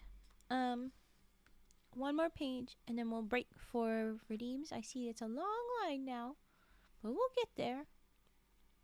Hi, Ryan. We're gonna read a little bit more. And now we're from his point of view. Eek! Okay, story breaks and it's up with the dreamer could not have said how long he'd slept. He opened his eyes from dream to darkness and to stillness like death, but he was not dead. The air around him was, and the earth that wrapped around that was too, and something was wrong. He should have felt the pulse of life in it, in soil and roots, and seen the memories pulled down through grass and seeping water and burrowing beast. It should have been a symphony of whispers in his chamber, echoing and glorious with life, but all was silent, except for the call. The language was strange to him. The words were just sounds, but they pierced him with such an urgency that he sat up on his catafalque? What the frick is a catafalque? Catafalque. Too quickly. He sat up on whatever he's on. Too quickly. Head spinning. He slid to his knees, and he knew a moment of panic so profound that his shock painted the darkness white. Behind his eyelids, inside his head, trembling, binding white. Something was wrong. He had slept too long. On his knees in the dead dark he knew that the world was dead and he had failed it. Above him, around him, the veins of the earth had ceased to pulse. If he emerged, he would find a vast waste, the gray, dead hull of a dried-up world. His heart that had beat so slow for so long now quickened. His lungs that had lain airless for time indeterminate now wanted to gasp. Asleep, the dreamer could abide inside this hill of earth. Awake, he could not. That's what the hill was. It was him. But he dreaded what he would find if he emerged. Failure and death and ending. He felt it. It oppressed him with a heaviness he had never known. In the end, it was the call that gave him courage. It had pierced him awake, and now it drew him up. He didn't know the language, but this was a plea deeper than words, and his soul strained to answer it. We're in a different world, I think. We're in a different world that feels a little bit like our past. Decorated wooden framework supporting the coffin of a distinguished person during a funeral, I guess. Aha! Okay, so he doesn't have a coffin, but he lives in that. Interesting. Okay, thank you, Turt. I would say, yeah, we're in a different world in the past. Recent with colonialism in this space. So, whatever you want to assume of that kind of time zone. But yeah. So we feel it. He's got to go answer it. The call. Summoning all his strength, he burst upward. The hill should have opened for him like a flower, but it resisted. Something weighed on it. On him. He couldn't breathe. With a savage effort he broke through and discovered that the world was not dead. He stumbled out into it, drunk with gratitude, blinded by even the dim winter sun, and fell to his knees in the grass. He sank long fingers in and felt the pulse and drank the memories, so many, so deep. How long? As his senses grew accustomed to the outside world, he saw and smelled many things that had not been here before. The stone building that squatted on this hill, for one. People, for another. When he had made ready for his place of rest, humans had dwelt along the green coasts of southern lands, but these islands had been wild, the province of petrels and seals. Now he scented smoke on the wind, the warm odor of manure, the sharper reek of cesspits. The wildness had been broken. Had he? What had they done to him, these folk? They had stolen his feathers and smothered him under some blunt sorcery of their own. They had broken, for a time, how long, his connection with the earth. But, ... He turned in a new direction. There stood a fringe of trees, so green they looked black in the soft light, but beyond them, rolling away, where once had been a forest, now all was plucked, carved into corners, scraped into furrows, wisps of hearth smoke rose at intervals, and the dreamer sensed the coursing of many lives, but one most brightly, the one who had awakened him. And that's the end of that little section, and I was going to take my break there, so let's take a break. Hello, Rice Candy. How's it going? It's going good. How are you? Gotta move mic. Oh, sorry, that was loud just there. I did not mean that thunk. We're gonna do a break for triggers and stuff. So give me a sec while I adjust everything around, including mute to cough a little bit.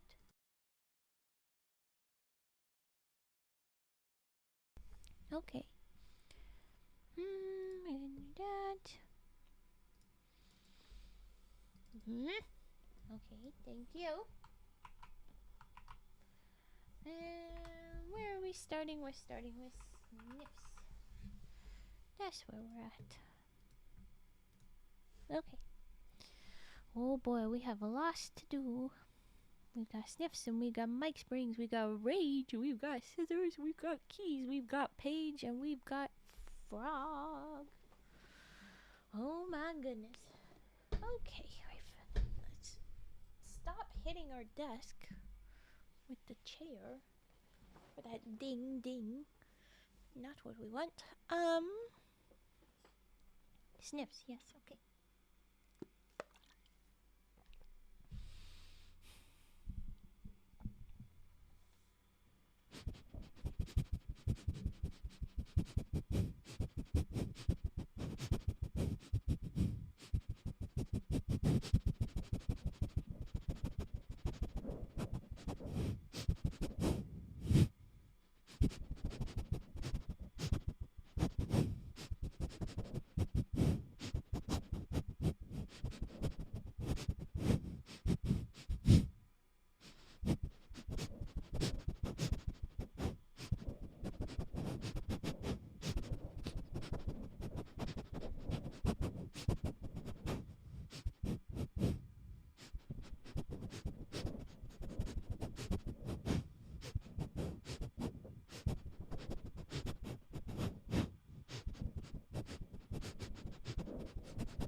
I can do what I want, honk.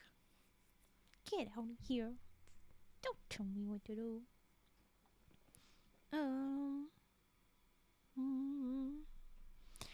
I see we've just redeemed another page ruffling. Thrice, we do already have that in the list, so we're already gonna do that. If either you or Turt want to change one of yours, I'll just do it. But if you want page flipping, either of you, I can do both of those, or I can save one of the page rufflings for later, but or refund you. I don't know. But we're gonna do mic springs first. Anyway, here comes the mic springs.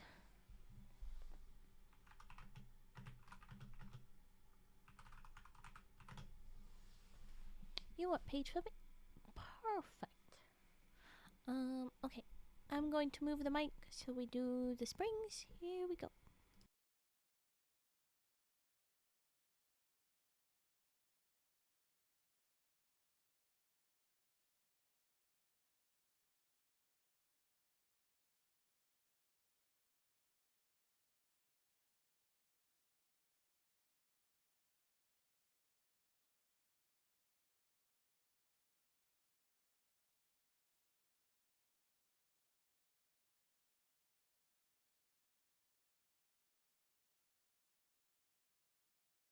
Sorry that took a while. There were some slight mechanical difficulties, not technical difficulties.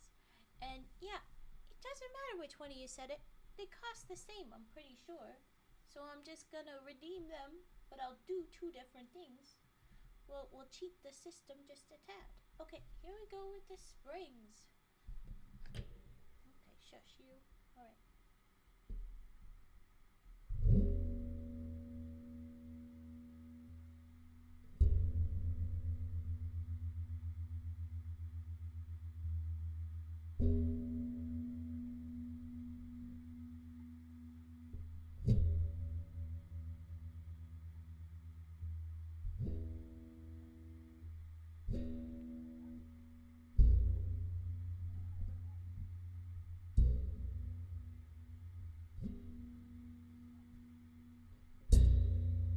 Ooh, that was loud.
Those ones are always disappointing. There's little bitty ones at the bottom. They're very disappointing. They're too small. They're too small. Oh, he's better. No.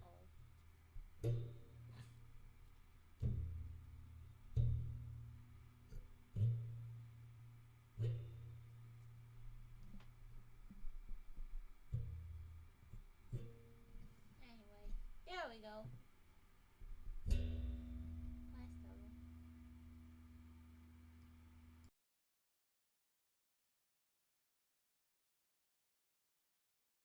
Okay, and now it was interesting. It was. I didn't do as good of a. We were trying different things out because sometimes with the springs, it sounds like this is my nail on it. It sounds too high and annoying. I use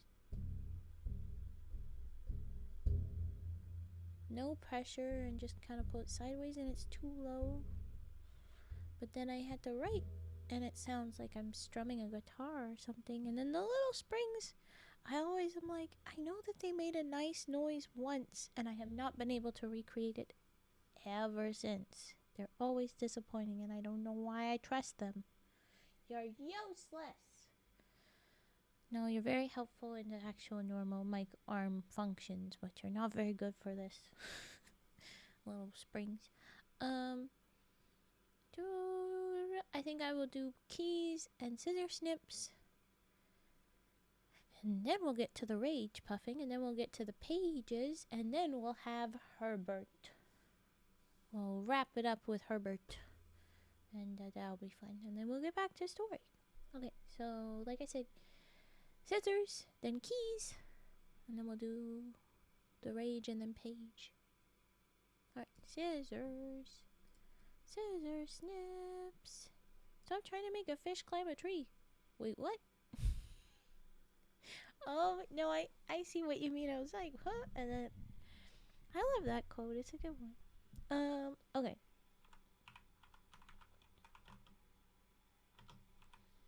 And to be fair, it's only because it did so nice one time. It's just that I can't keep expecting it. I'd be insane to. Alright, scissor snips time. Here we go.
Alright, there are scissors.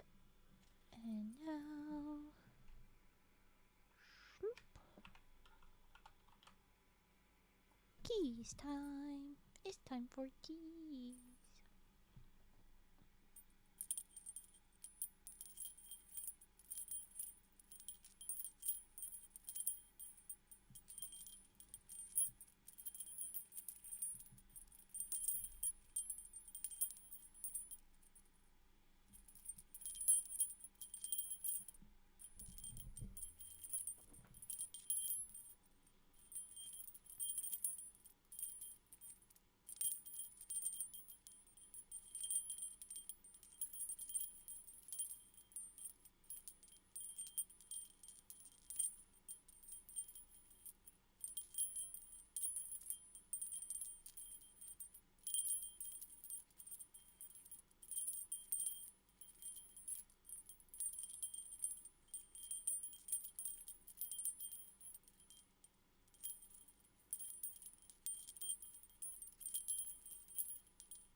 Here we go, there was the keys.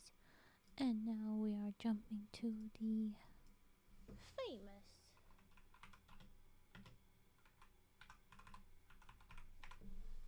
rage puffing. Okay.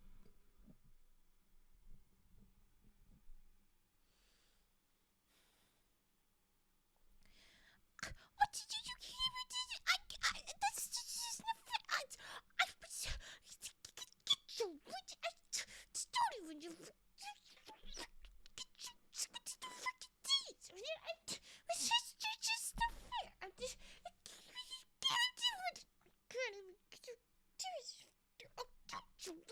to do this. You trying to fucking God show you. Don't give it. It's just me. You don't even do this. How did you know? Get the fucking. I just can't.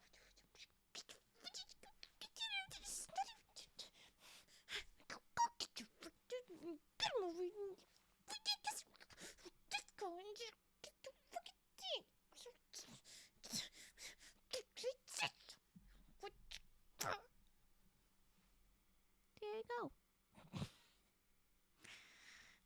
was a little bit of delayed. I had to make sure that it was at the right time.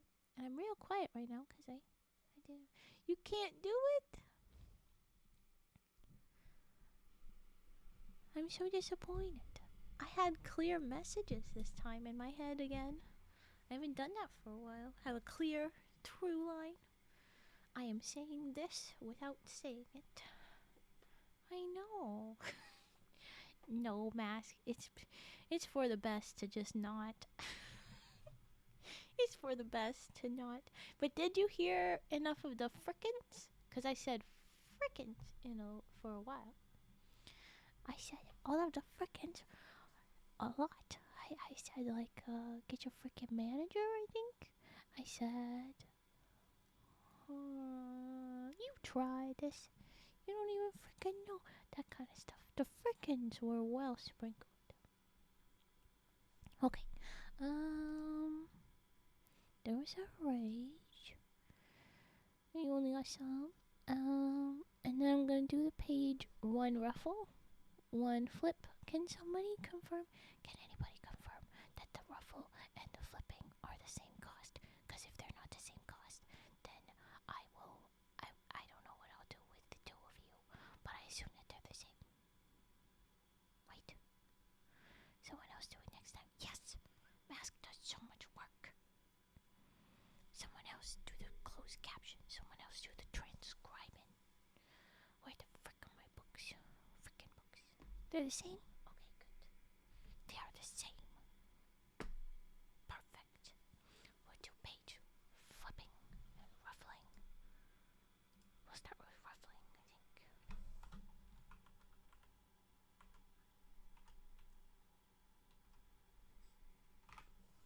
There we go. Hey, that one cam. We did sniffs at the start of this, so I will do those. Did y'all just hear my tummy? Oh my gosh, I heard my tummy. You good, bro? You good? What the heck, tummy? Okay, I will do sniffs at the next bit. No, totally not.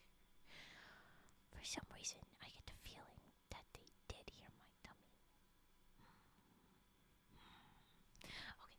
Okay. Alright. Page ruffling little book first.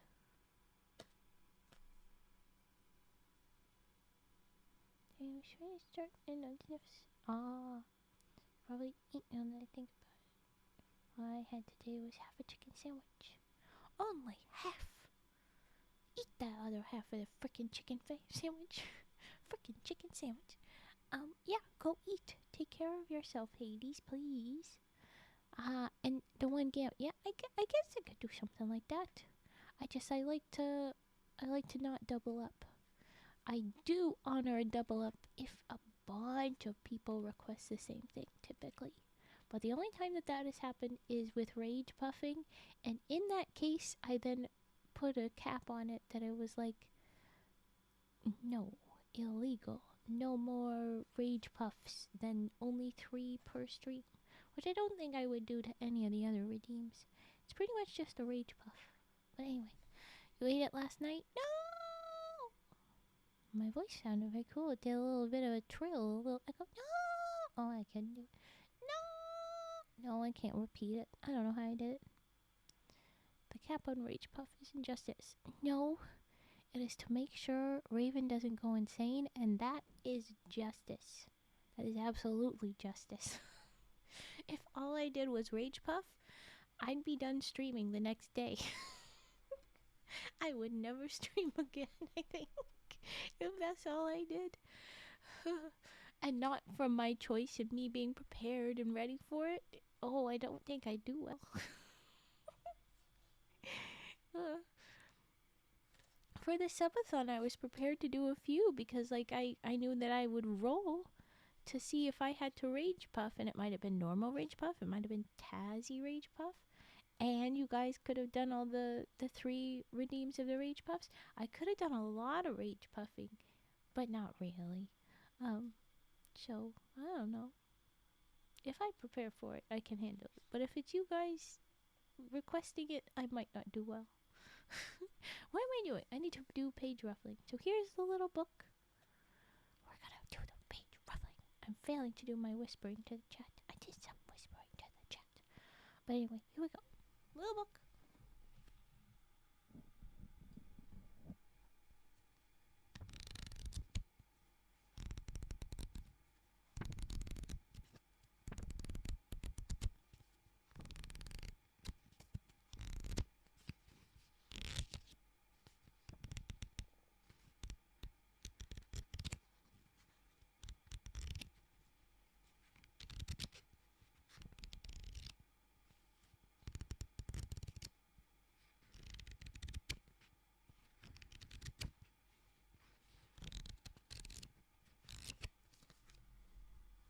Big book.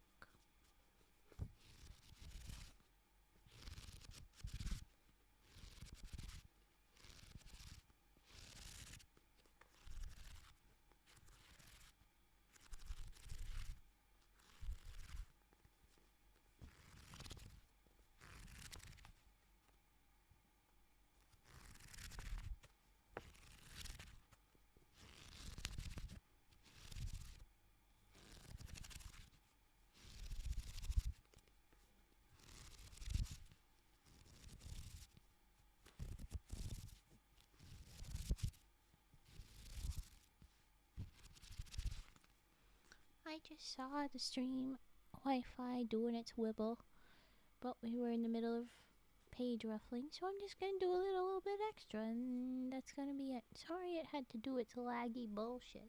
Ugh, so rude of my Wi-Fi. I do think it'll be better next time, but I don't know. This is my last stream for a little while, so we'll see in the futures. I don't know.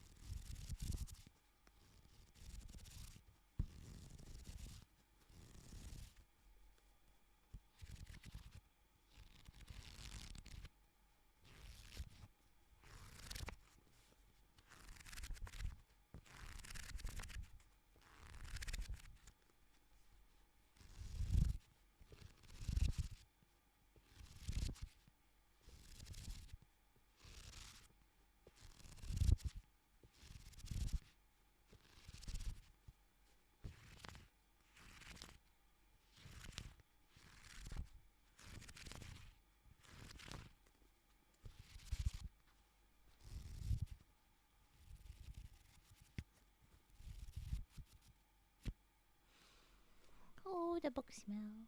And that's an interesting idea, Hades. I think it's not a bad idea. It's just, I don't know, because I could end up doing a redeem for 20 minutes. That's, with some of those redeems, that's not really an option. So, like the rage puffing. But, like, I couldn't do it per minute. I could do it for a different kind of determining how long, I guess. Per seconds? Times a certain amount? I don't know. We can figure it out. But oh my goodness. Okay. Not 20 rage. Maybe if I roll it for per redeem, but we've got more redeems than that, and I don't know. We can figure it out. Maybe you don't roll a d20. We can roll other dice. I know, groundbreaking, but we could roll a d100, like 2d10s. We could roll a couple of d6s. We could do all kinds of stuff. 24-hour rage puffing stream. Physically, I would not be able to. I'm quite certain my voice would, like, it's a quiet yelling what I'm doing, basically, right? Unless I fall into basically just the beatboxing, the like that, only that. We could probably sustain that a little bit longer, but I wouldn't be able to sustain it that long either. It's a lot. It's a lot, my guys. 24-hour Horbert stream. We could try and pull that off. I need breaks. We could pull that off. But we would probably wear down his poor little ridges a little early, and then poor Herbert would no longer be the Herbert we know and love. He would be ridgeless. And then he wouldn't sing so good. Oof. I don't know how it would go. Anyway, all fun theories. All fun theories. We're gonna do page flipping now. We're flipping the pages. Flipping the pages. Okay, little book. Cardstock pages.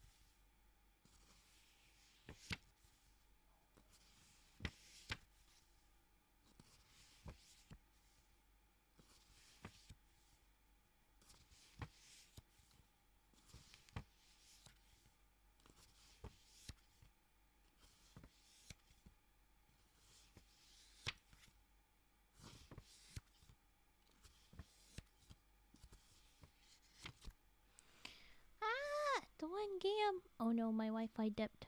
Oh no, I hope you can hear me. But okay, go eep. Oh, Wi-Fi. Stop doing that, Wi-Fi.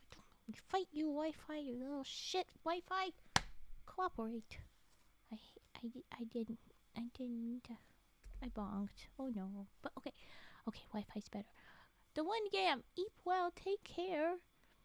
Merry Christmas. Happy holidays. Sleep well. We hope to see you soon. Take care. Alright. Continuing the page flipping with the big fluffy book. Yeah. Alright. Yeah.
There we go with the pages. I will be doing the sniffs at the next break. And I believe I have done some whispering, but I'll try and keep up with the whispering here and there. And we'll do singing frog. Here we go. Herbert time.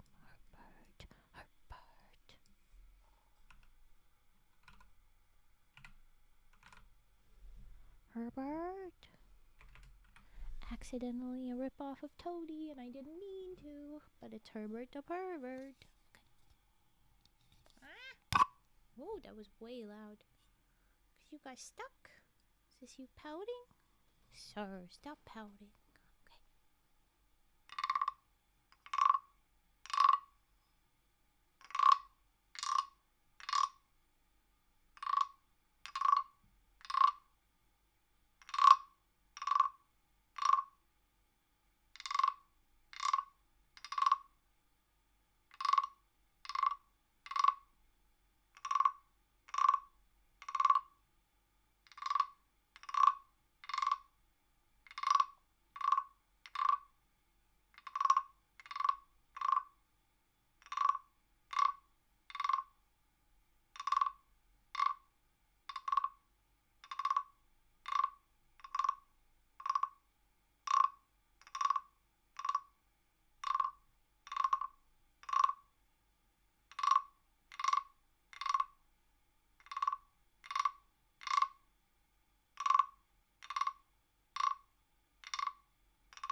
was Herbert. And he's back on his little perch, pointing towards the wall, because he's been creepy as heck, leading a little cult. He's a little shit, that's what he is. Herbert the Perfect. So we're gonna get back to the stories. I will do sniffs at the next break. Yeah, but I'm gonna quickly hydrate. Are y'all ready for the story again? Who's ready for a bird god to get with this poor orphan girl? Keep her from being chained matrimonially to an icky reverend that may or may not be murdering. Because I'm ready. I want to see how this goes. I'm ready. I'm ready. I'm ready. Okay. Oh, here we go. Get this and then we get that and then it's okay. We are right back to reading. Here we go. There. Two things at the end of the day, in case Nev hadn't made up her mind. First, Dame Somnolence. Every time I see her name, I want to put it the other way. Somnolence, Solomons is what I want to say, like Solomon. I don't know why, but Dame Somnolence held her back when the other girls left. Here, she said, thrusting a flower at Neve, in case you don't already have one. Ooh, so our lady that's in charge of us at the factory, the lace and embroidery factory there, she wants us to turn down this reverend. This is an older lady telling us, yeah, that's spooky, that's scary. Run, girl. So that's good. We've got somebody making sure to take after us. Fumbling to take it, Nev saw that it was dead. She looked up right in the old woman's glow-browned eyes, too large, too unveiled, the lids never quite seeming to do their job. You think I should refuse him, then? She said. Dame Somnolence gave a short, I think he's due a nice long tour of that hell he loves to preach about, that's what I think. Or maybe he's been there already to know so much about it. Take this, crow food, put it on your porch. There's not a bird in the world that would eat his brides. Why are we... You think you know bitter now? You'll taste like ash before he drops you in a grave. Oof. Yeah, so our lady that was in charge of us, who, she's very bitter, sour, but I liked her from the start. She really says, do not fucking go near this icky man. And I like that we're talking about birds. It was a little foreshadowing that I didn't pick up on about crow food, which is especially interesting if we consider, spicy if we consider that our god is maybe a crow man. Ooh, she's crow food. Do you see my eyebrows bouncing? Oh, they bouncing a lot, bros. Okay. Nev already had a dead flower. She tried to return the dame's, but she wouldn't have it. Take it, she said. I killed it special for whoever got his gift.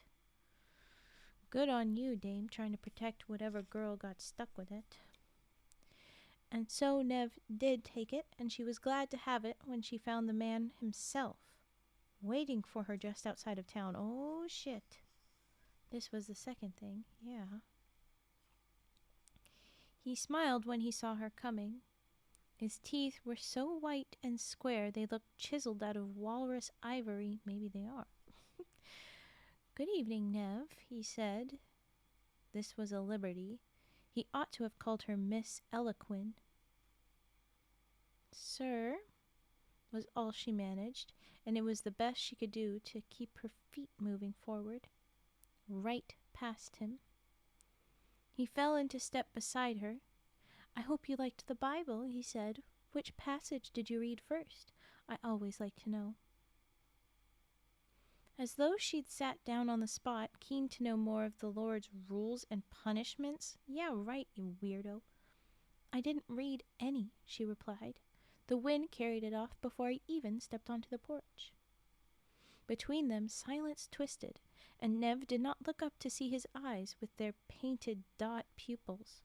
His shadow, cast ahead, was so much larger than her own. Excuse me, he finally said as though he might have misunderstood her.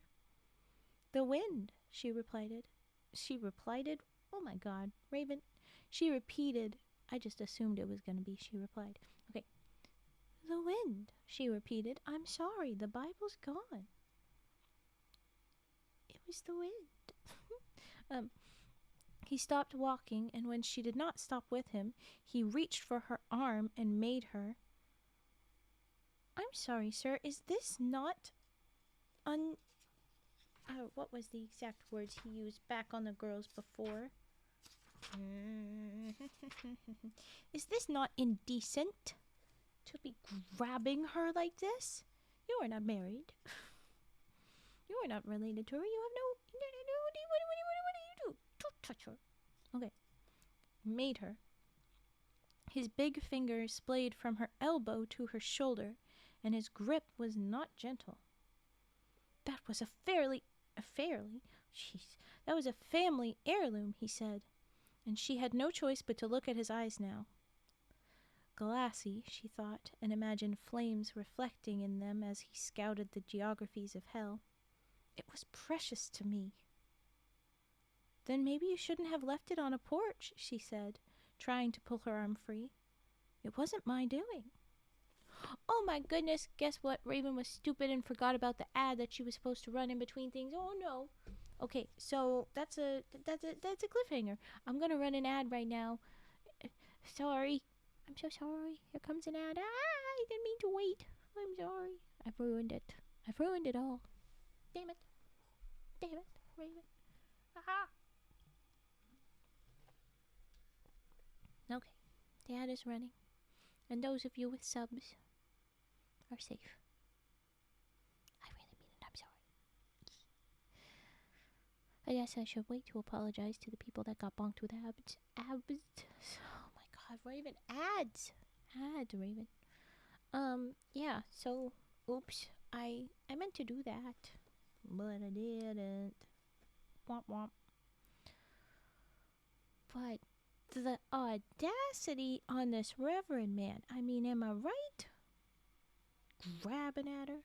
That was precious. And don't leave it in the porch. Like, it's the winter. There could have been a bad snow. It could have gotten water damage. Like, dude. She ain't in charge of the weather. She's kind of bonked with abs from the bird god. Ooh, are you saying he's a very fit bird god? I hope he is. I hope we describe him as a bunch more than handsome. I hope that our bird god is really great. Cute. What was cute? The bird god? I hope he's cute. Okay, here we go. Back from ads. Ken, I'm so sorry. Here we go. She says it wasn't my doing. She ain't in charge of the weather. When he still didn't release her, she panicked and thrust Dame Somnolence's flower at him. A rose, and red it made a more striking display than her dainty thorn lily would have. Here, she said, voice shaking. You honor me, but I don't mean to marry. My answer is no. I knew this is how it would go. If he was gonna propose to somebody, he wouldn't take no for an answer because that's the kind of person he is. I knew that that's the way this was going. I don't even know here, simple for buff bird god. Hey! Of course I am. My name's Raven. Of course I'm chasing after the crow. No, it's not about the bird. We don't know if he's buff. It was Mocha that implied abs from the bird god, not Raven. I'm just fully on the team. Fuck that colonizer shitty reverend that's clearly big, bad, awful news. Yeah, I called you Mocha this time. Is that bad? I'm sorry, Mask. Okay, I won't call you Mocha. You liked it before when people mentioned mochas. Oh, stop. Okay, obsidian. You know that I don't like that. Call me reeds first. Okay, fine.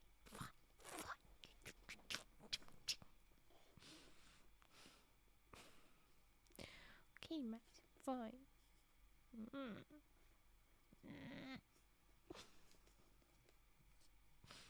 This is funny. Okay. Still, grr. Still, I grr at you. Wait a second.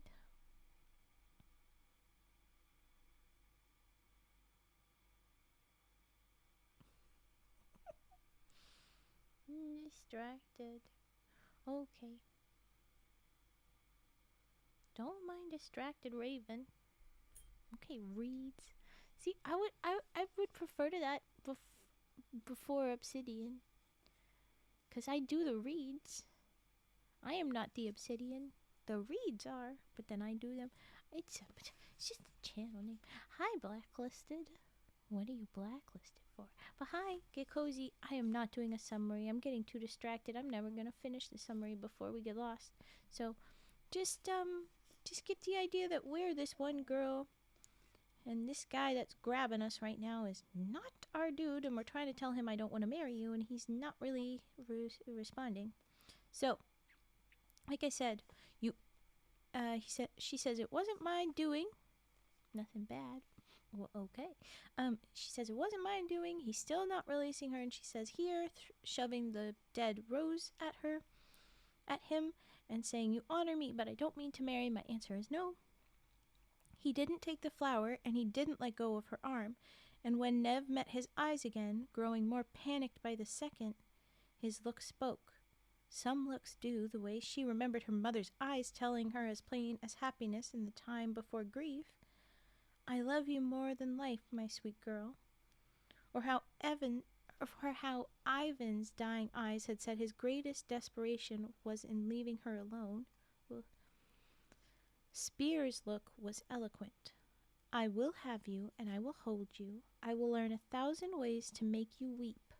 Your tears will be the sugar in my tea, your misery my delight," he promised, while his lips said, "I wasn't asking, Nev. I've made my choice." That's not how this works.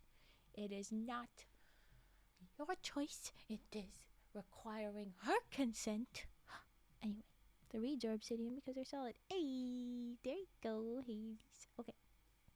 Lock him up. I would, but apparently he's in charge of that. Corruption. Okay. His fist closed on the dry, dead rose and ground it into a dark red dust. Ugh. Yes, let's leave him in a ditch in the snow. That one works. Now don't put this man in jail. Put him under it. Yes! Unless that's where another bird god lives, because apparently this bird god lived under the church that we're hoping to see. They'll never find him. Good. Good. Ugh. Okay. He finally released her arm. Yes, he finally released her arm, and his parting words before he turned back toward town were, "When I greet you tomorrow, I expect a smile, a blush, if you can manage it." Okay, fuckwad. No, she's not. What the fuck? What the fuck? Oh my god. Nev walked home, stumbling fast, the mud sucking at her boots. Coming into the yard, she spotted Spear's boot prints among the usual fox tracks, and saw with fresh eyes what a poor sanctuary was this row of shanties. In her shed, she was like a nut meat to cracking teeth. Spear could eat her for breakfast if he wanted. Worse, he could have her for a midnight snack. This midnight, any midnight. Who would come if she screamed? She shivered and barred her meager door. She built a meager fire and cooked a meager meal. Her ears were tuned to the night outside, but she only heard the rain. There was nothing for her fretting but to get out her book, her treasure, her one thing from home, true home, long lost, the failed colony. It had had a real name once, but all those decades of striving and living and building and planting and loving had been reduced to a single season to that wretched word, failed. The book had 18 stories in it. Ooh, fancier than this book. I see. Well, geez, Neve. My book only got 12 stories. Anyways, and when she read them aloud, always, it was with her mother's cadence, which was imprinted on her heart. She turned to the one that suited this night. A maiden, pursued by an ogre, transforms herself into a doe rather than become his wife. Hey! This is a story about me. This is a dear woman story. Girl. Her eyes were tired from a long day squinting at stitches, so she let them flutter shut. But she knew the story by heart, and it kept going into the woods on fleet deer feet and down a mossy slope. And all of a sudden she was in Nasty Gully. She knew she was dreaming because her book had nothing to do with Nasty Gully. The spring beetles were there, all glint and shimmer in the ferny half-light. But they weren't flying at her face. They weren't flying at all. They were motionless in their hundreds, and when Nev stepped in close, she saw that they were jewels. The beetles made of jewels. That's like the ring that's in the illustration. Okay. They were beetles made of jewels, and when she took one up, it was a ring for her finger. Another, it was a brooch. The gully was quiet, and the light was soft, and she sensed that she was not alone. "Hello? Hello?" she whispered, and woke in her chair, no sound besides rain and the pop of the dying fire. But a whisper seemed to follow her out of sleep. It wasn't that she heard it so much as felt it. It felt like a breeze through a forest's worth of leaves. Hold on while I cough, because I want this to sound good. I will free you, and I will lift you. I will learn 1,000 ways to make you laugh. Your smiles will be the honey in my mead. Your enchantment, my delight. Which is a direct comparison to I will have you and I will hold you, to I will free you and I will lift you. I will learn 1,000 ways to make you weep. I will learn 1,000 ways to make you laugh. Your tears will be the sugar in my tea, your misery my delight. Your smiles will be the honey in my mead, your enchantment my delight. Isn't that so pretty? And what's funny is that the way it's placed in the pages, they're on right opposite sides of a page. Like his whispers, Bird God's whispers, are on this side of the page, and right through it on the back side is the end of the Bad Reverend's ones. So cool. The Reverend's words started on the page before that, so it's a little bit off, but they're really close, and I think that's cool as heck. It feels very much like a reflection, like a mirror, like a comparison, the exact opposites. It's so pretty, and I love it. I love the symbolism that is baked into it. It's so cool. Okay. As I settle in, don't yell at me about shrimping, because it's too good. Shut up. Okay. And in her shed by the dying fire, Nev sensed, as she had in the dream, that she was not alone. But it wasn't a lurking feeling as a figure in the night. It was the sense that she wasn't alone in the world, and that was a very different thing. She slept, she dreamed. There was music, such as she had never heard, and singing in a language as far from her own as the splitting rain was far from the roar of the sea. That's so not a dream, girl. Like, our brains can't do the made up language really like that, I don't think. Like, that's so cool. And it's too perfect to not be intentional. I think it must have been really, really worked to try and make that line up, but it didn't quite. Like, it's just a little bit off. But it's good. And if it wasn't intentional, then I'd like to tell author Laini Taylor here. That was so cool, and I'm so glad I saw it. Anyway, okay. Dancing too. A hand held hers, and she couldn't see whose it was, but only felt herself spinning, spinning, spinning, safe in a circle made by strong, dark arms. Ooh, it's our crow man. Okay. But in the morning, the yard held a fresh set of preacher tracks and another gift on the porch, a framed miniature of the man's own smug face. Oh, ew. Here's your gift to marry me. A photo of me. Ugh. Also, tummy, shut up. Okay. So Nev knew it had been all and only dreams, all and only her own fool hopes, coaxed up out of hiding and tricked into dancing, dancing all alone. Stupid, she whispered, and gave the portrait a nudge with her toe. She wanted to kick it out into the mud, but didn't dare.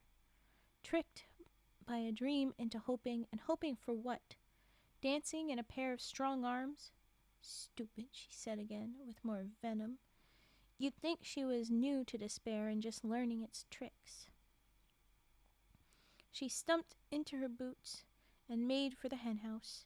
The axe was in the chopping block, and she thought maybe today she'd do it.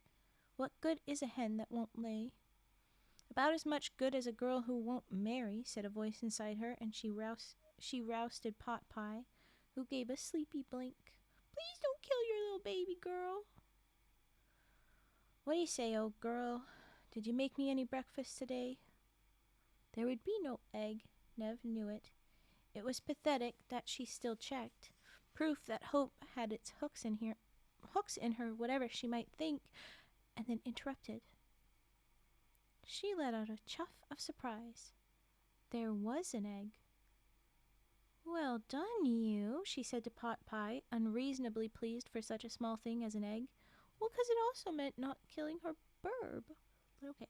She reached for it, took it. She picked it up and held it, and knew that it was not an egg. It looked like an egg, but it was not an egg. An egg feels nothing like what it is. This was too light. It was air and shell and something, but that something was not yolk and fluid.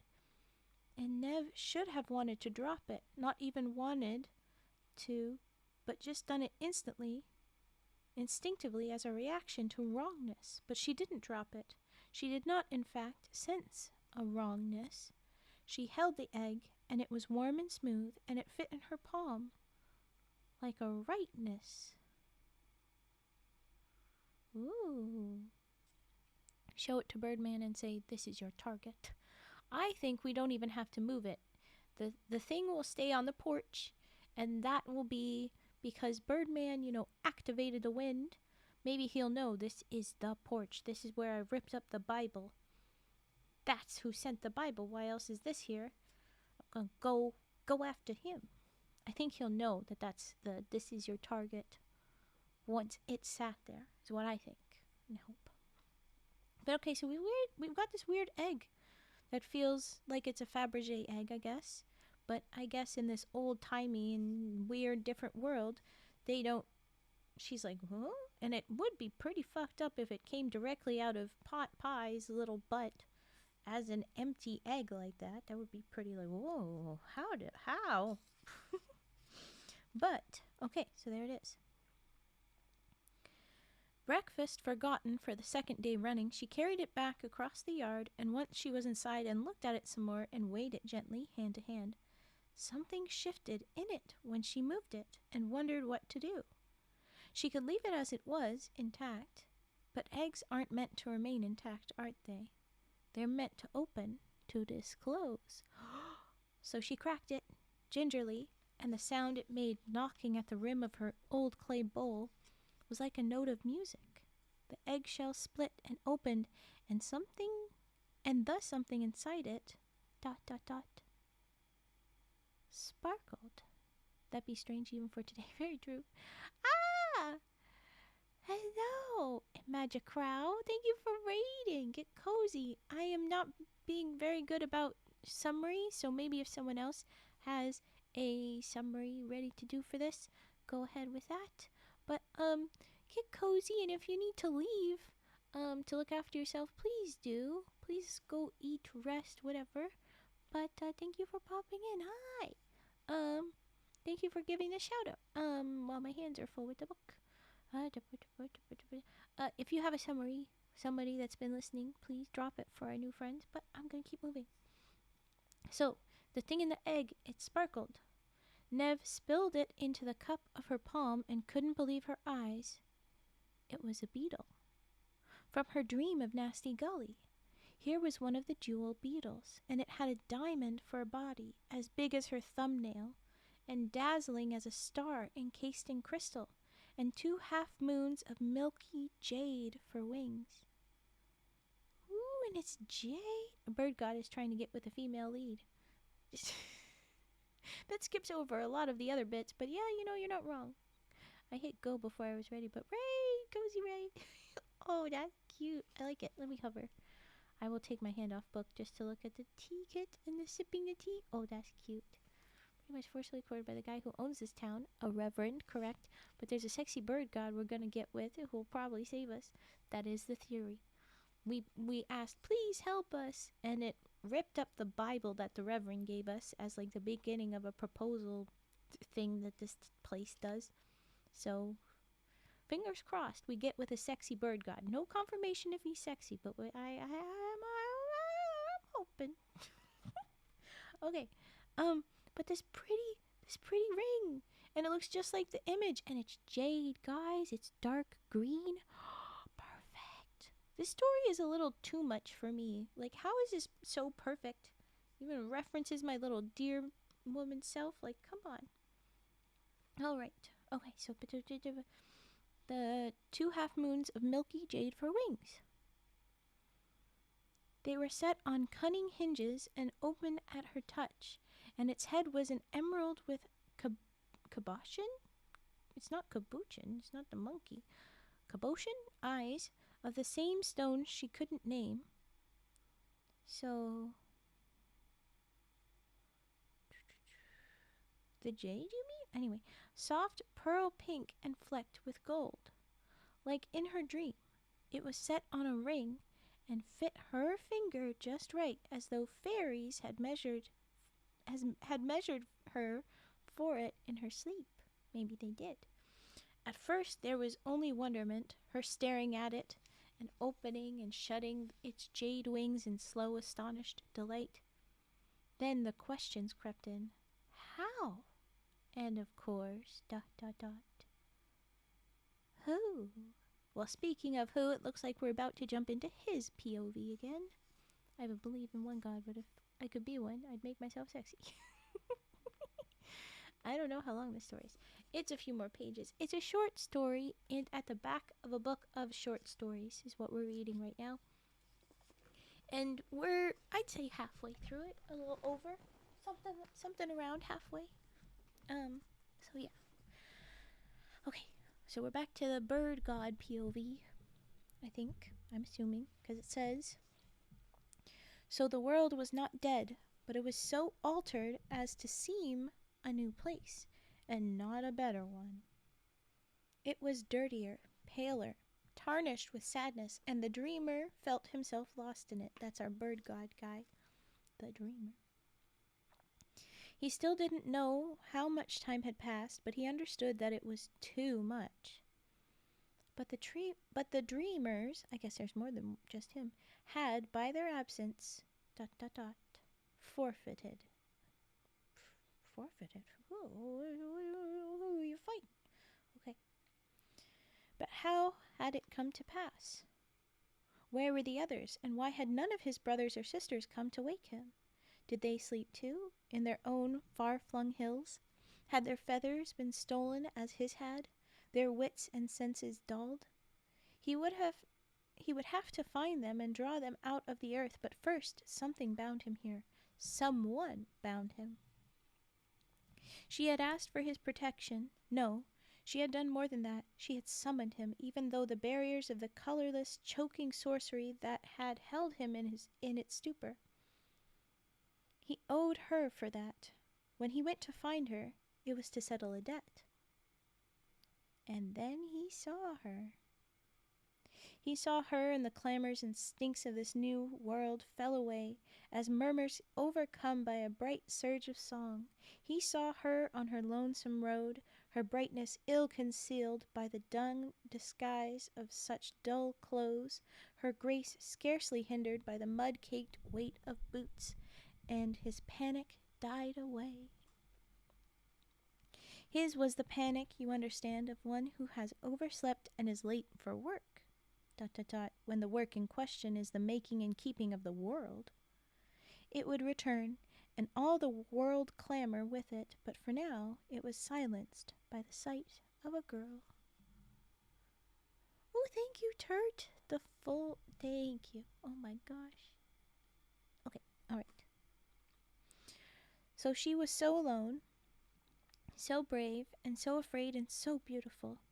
His heart, that had beat with the earth's slowest pull since it first tested its turning, slipped into a new register, as sweet to his blood as bird song to his ears, and it liked it there. She was not his subject. He had conjured green in its every variation and carried it with him out of dreams. He had given storms to the world and riverbanks and bees, but the shape of this girl, the fierce gloss of her eyes, and the layers of treasures of soul and mind that were in her to discover, that was none of his doing. The dreamers were the gods of all things but mankind. All the rest they had made, but not these striving things that had made themselves for better or for worse. He was the god of tide-lap and wing-beat, talon and pearl. She was the goddess of herself, and he could not look away from her. Ooh, so pretty. Okay, and then we go back to her, I guess. It breaks and up with. Nev went through all the paces of an ordinary day, the walk to and through town, the rows of girls at their hoops, and tiny stitches on an altar cloth for some far-off cathedral she couldn't even imagine. Nothing was different, but something was different. She had put Spear's miniature into a pocket of her apron. Oh, I would have definitely left that on the porch. And the jewel beetle into another. Into one pocket, can you guess which? Her hand slipped again and again, and each time her cheeks flushed with the confirmation that she hadn't dreamed the first good surprise to ever come her way. Well, obviously, it's the ring, the beetle, but I'm a little nervous that people are going to see her blushing and going to be like, wait, does she like the Reverend? What the hell? Because I don't want her playing into his games.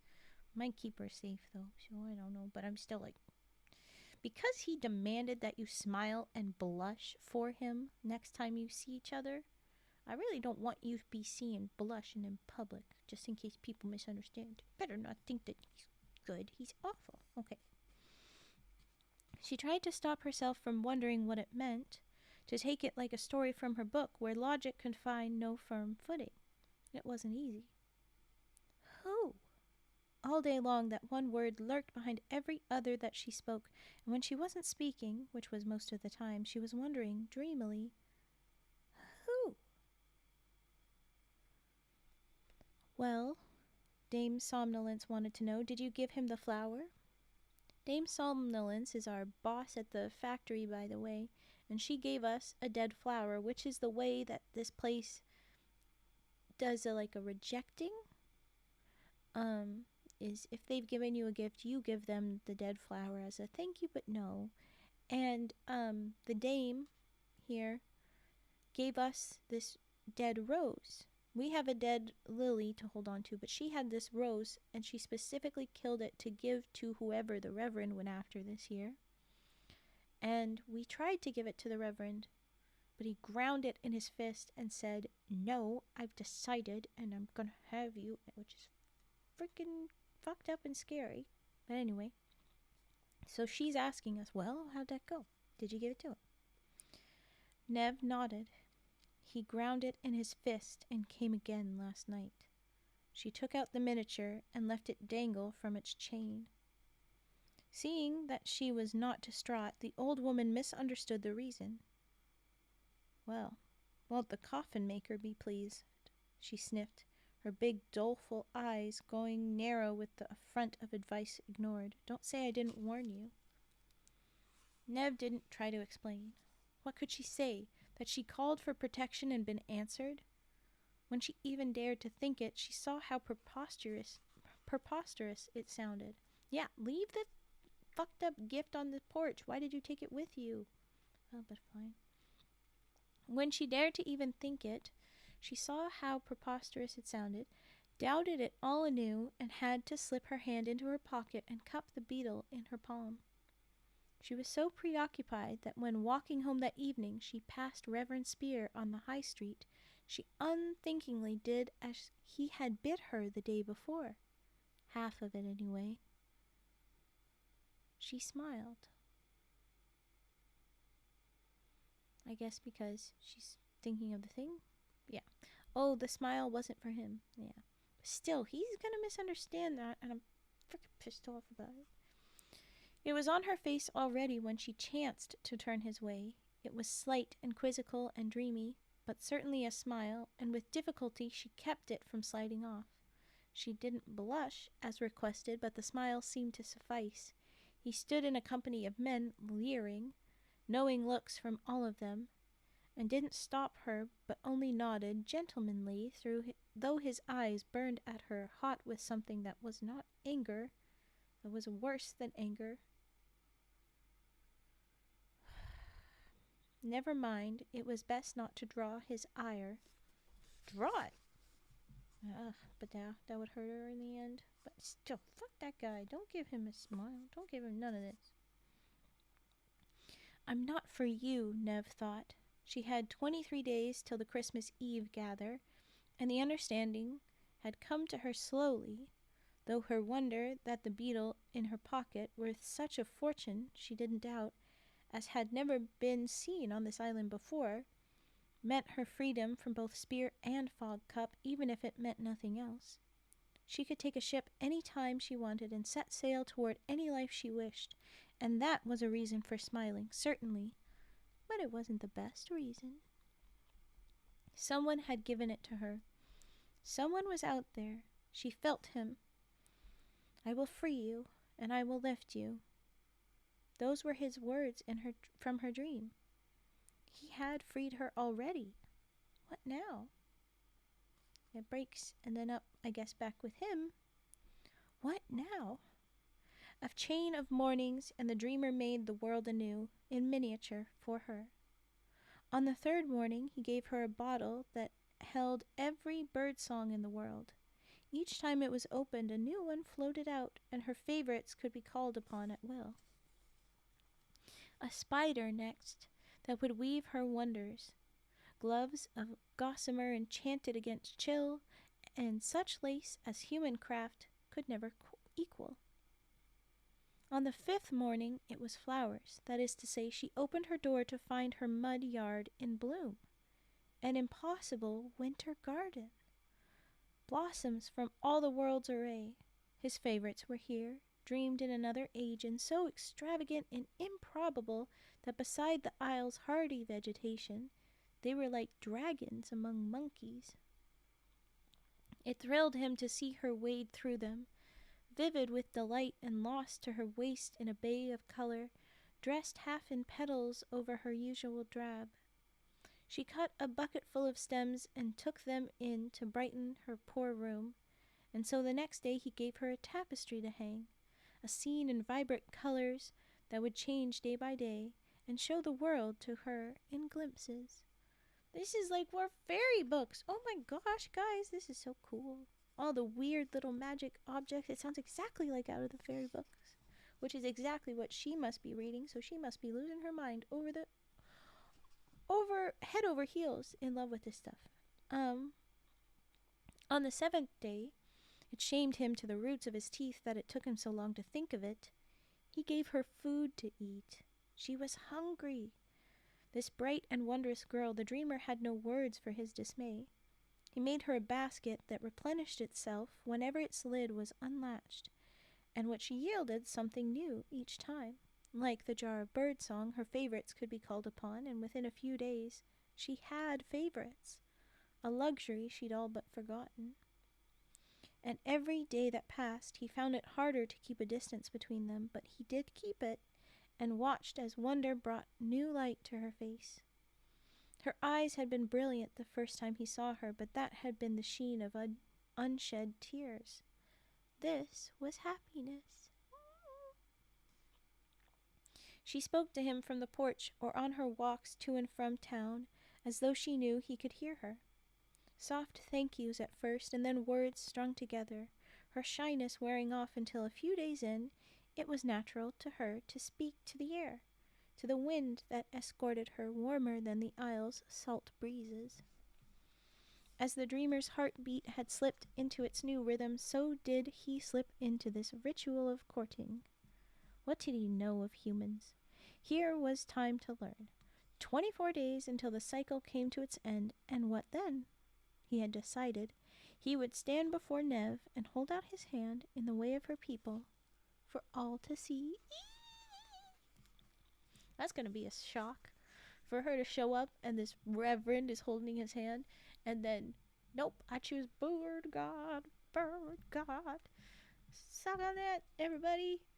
I woke up a god, and he wants to marry me, and he is so much better than this awful reverend.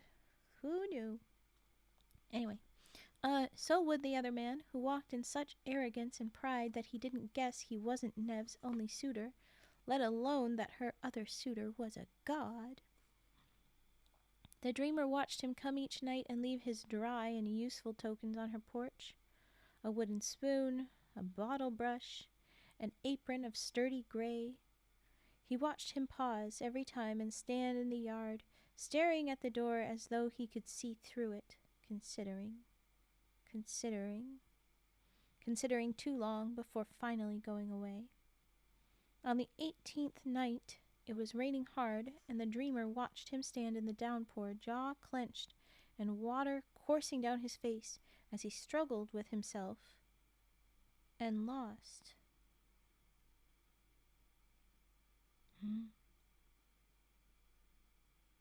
Oh no. He turned his head slowly, first one way and then the other, to be certain he was alone before he stepped onto the porch. He was not alone. He didn't reach the door. The dreamer didn't kill him, though it would have been so terribly easy. Fragile flesh, fragile spirit. Where is your God now? Will he come to protect you, or is that not his way? Does he only appear when it's time to punish, or is it simply that that's when you summon him? He contented himself with spinning the reverend toward home and planting a fear in his gut like a canker. From this day on, whenever he sought to master a woman, whether by threat or strength or even with a look, the fear would flare and overtake him so wild and sudden it would drop him to his knees to cower in terror, gibberish for solace from his distant, punishing God. Oh, I love that choice. Anytime you want to make someone afraid of you, bam, you're the one that's afraid. Oh, I love it. I love it. I mean, put him in a snow ditch, kill him is certainly an option, but this is proper karma, and I like it so much. Okay. One supposed his life would be quite different now, and his parishioners, too. I sure hope that his parishioners' lives are different now. Okay. And then it was the dreamer's turn to stare at Nev's door, rain coursing down his face. This is the 18th day. There's still so much time. Oh my gosh. Okay.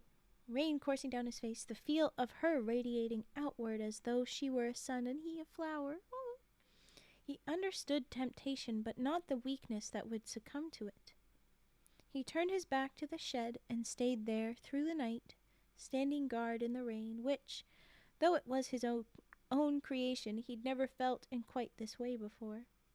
6 more days, he thought, and wondered what Nev would make of his final Advent gift to her, and wondered with a frisson of nerves what she would make of him.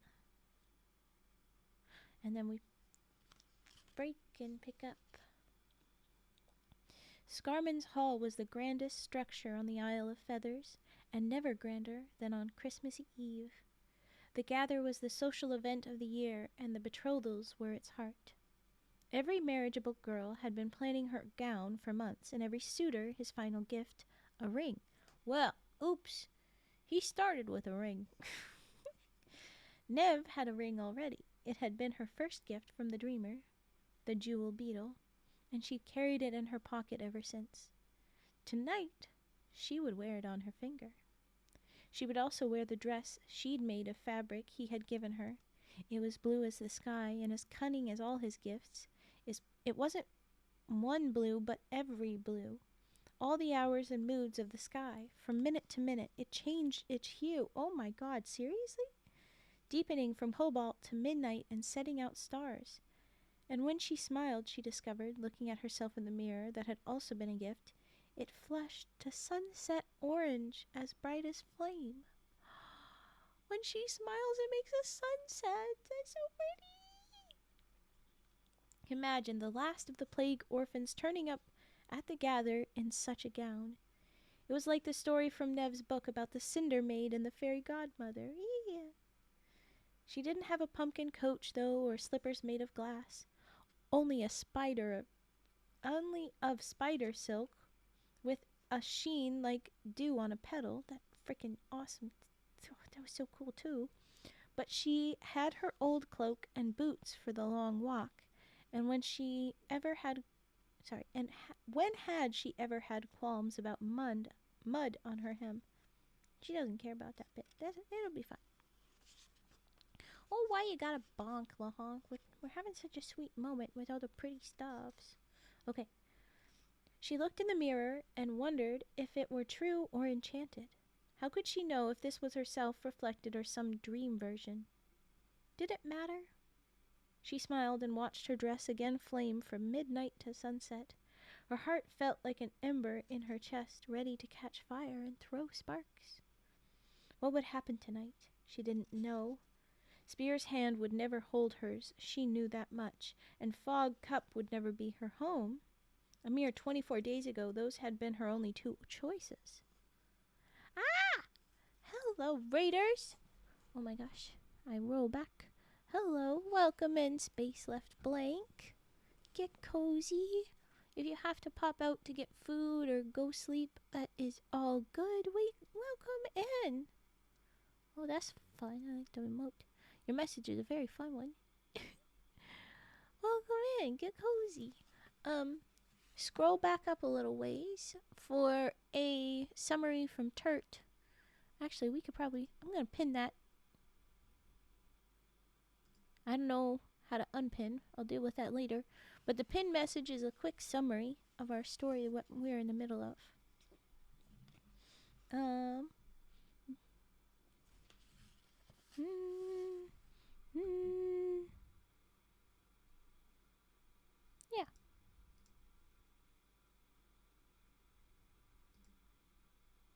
I don't know what'll happen. Anyway, okay. I'm focusing. No, I'm not. I'm scrolling. Catching back up. It is a great message.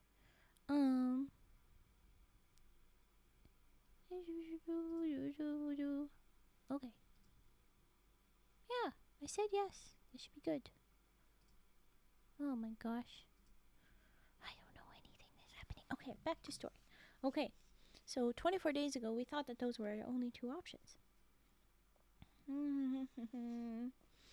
Now, miracles were her daily fare, and her pulse still beat its one simple question. Who? She understood that he was the dreamer, whom she'd called upon in her despair, but how could she know what that meant? What was he? She'd felt his presence in her dreams, but had never seen him, and he didn't leave tracks in her yard as the Reverend did, whereas the Reverend had anyway until 6 nights ago when his gifts abruptly ceased. Hell yeah, fuck off, that guy sucked. Once she dreamed she embraced a hill of black feathers and felt the pulse of a heartbeat deep within. Well, yeah, that's it. That's him. And then last night, a miracle unlooked for, she'd opened her book to read a story and found in it not the 18 there that had always been there, but 19. And the last was called The Dreamers. Oh, okay, so she got his lore. He was one of 10, born before time, who had, through the millennia, taken it in turn to sleep and dream. It was only they who conducted the symphonies of growth and death that turned the world. They were gods from before there were men. They were gods from before there were men to invent the word God, and they cared nothing for worship or thanks, only for the act itself, creating, sometimes destroying. And so she knew who he was, but not what form he might take. There had been no illustration to accompany the tale, and no description either. It didn't matter. By now she loved him in any skin. What if it was an ogre like the story you were reading before, huh? Shrek? No, okay. In her book there was another tale, one of the original 18, of a dragon who had a human wife, and Nev had never understood it before, at least from the wife's point of view, but she did now. Love was love. Love is love. But she hoped that he was not a dragon. Well, he's gonna be a sexy bird man, okay? That's what we think, anyway. Okay, she stepped onto her porch, ready to walk to town, and found there was a creature in her yard. It gave her a start, considering her train of thought, but then she had to laugh at herself because this was only a mount to carry her. It was a buck. Was it deer? It was a buck, a splendid beast, all white, its antlers festooned with ribbons, and its tack and bridle glistening silver. It's a festive deer. I'm a festive deer. No, I'm not. I'm a deer woman, by the way. I'm not a deer, but, it's a whole thing. You can go look up the story. Anyway. It dropped a knee for her to mount, and Nev laughed again at the wonder of it. Would she become numb to wonder if this kept up, as she once had been to misery? Never. She rode, and it was like gliding down the long, sodden lane from Graveyard Farm into town. Either the drizzle stopped or an unseen bubble curved above her, but not a drop fell on her the whole way. The beast carried her to Scarman's Hall, right up the broad stone steps to deliver her to the door, and it was as though the scene froze around her and became a painting, and she the only moving figure in it. As many candles flickered in the hall's hoisted lanterns on this one night as had burned in all the previous 6 months together. Mist diffused the light to halos, overlapping by their dozens, and the pangs of a solitary cello wove among them, sweet and pure. Nev dismounted. Everyone else just stood and stared. There was Kelly Baker and her boy, both agog, and Bill Childbreaker, ill at ease in his cheap Sunday suit.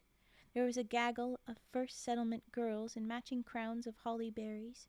Their shock held no wonder, only envy, and Dame Somnolence, I always stumble, whose eyes had never looked larger or less doom-struck.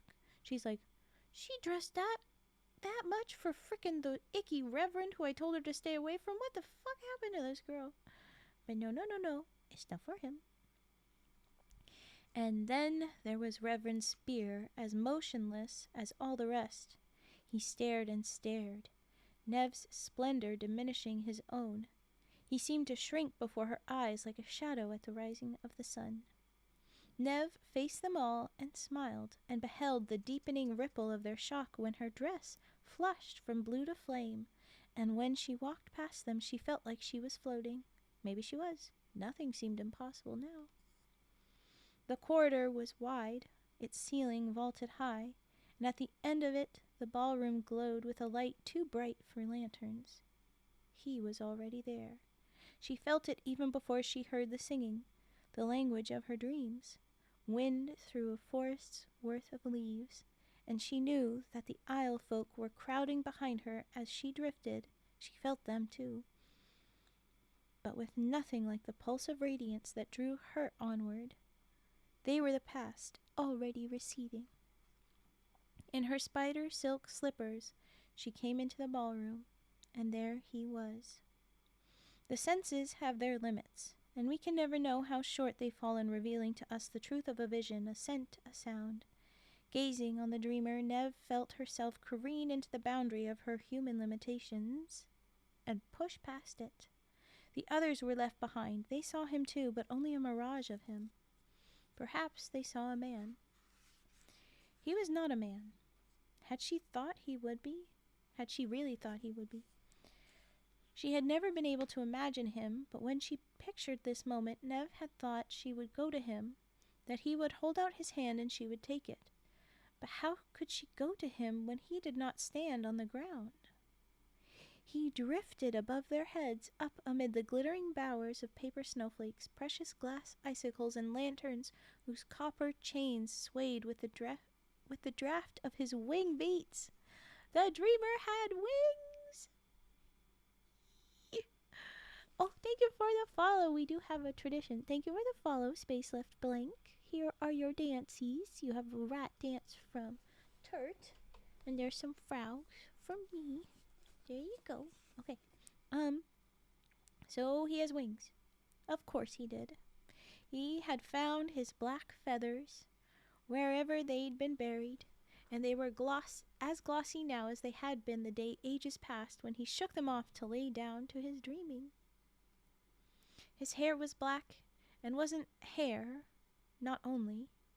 In one glimpse it was pelt, the next feathers, the next the bright obsidian of scales. Obsidian. And then again the long luxuriance of new-spun silk. He was dragon and bird and wolf and orchid and lightning bolt, and he was man too. 1,000 facets. He was like a jewel of infinite dimensions. The facet he turned toward the gathering crowd was human, and so that was how Neve perceived him. Mostly. He was darker than any person she had ever seen. His skin a deep umber, so rich with hue that the shadows cut by the planes of his face read as color to her artist's eyes, too. Indigos and violets, shades she associated with rarity and riches. He's blue? He's purple. Well, damn. Okay. But very, very dark. Because the dyes were so precious that only the best of embroiderers were allowed near those threads. His eyes weren't color, though. They were black, in the way the sea is black under starlight, and she beheld the form and limbs of a man, though not clad and hidden as was decent and proper to human society as she knew it. So he's not clothed. Ooh, he's a naked bird man. She saw his body, his chest, the dip where muscles met to form a smooth channel to his navel. His navel? Oh, the scandal. Looking up at the dreamer, her head tilted back and every nerve alive, Neve became aware of her hands. The whole surface of them, from palm to fingertips, began to tingle, petitioning to discover the texture on those dark contours. This was a new sensation, and her lips were not immune to it. Yes, blush away, Turt. Nor the tip of her tongue. And we did foreshadow this at the beginning, where she was like, I've never felt like other girls feel. But this is her thinking it. I wonder what his skin tastes like. Neve's face grew hot. She had woken the dreamer, and now it was her turn to wake.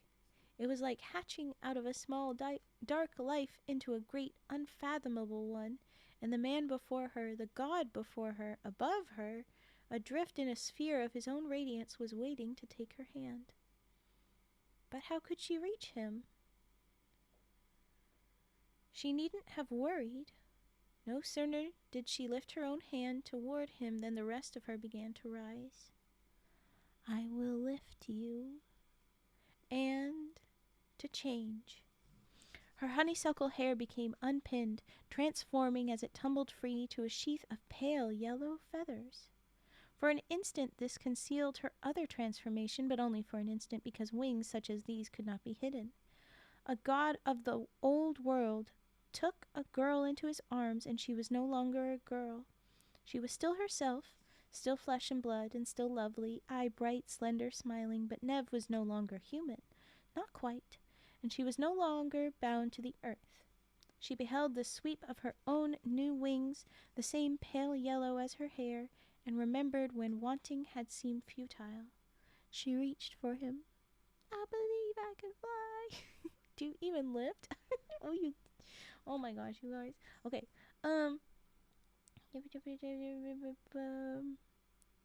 She reached for him. Her hand, his hand, finally.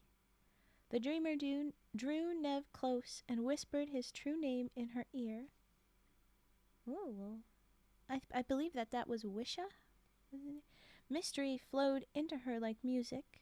The paper snowflakes detached themselves from the ceiling of Scarman's hall, and by the time they fluttered down to the upheld hands of the Isle folk, they weren't paper anymore.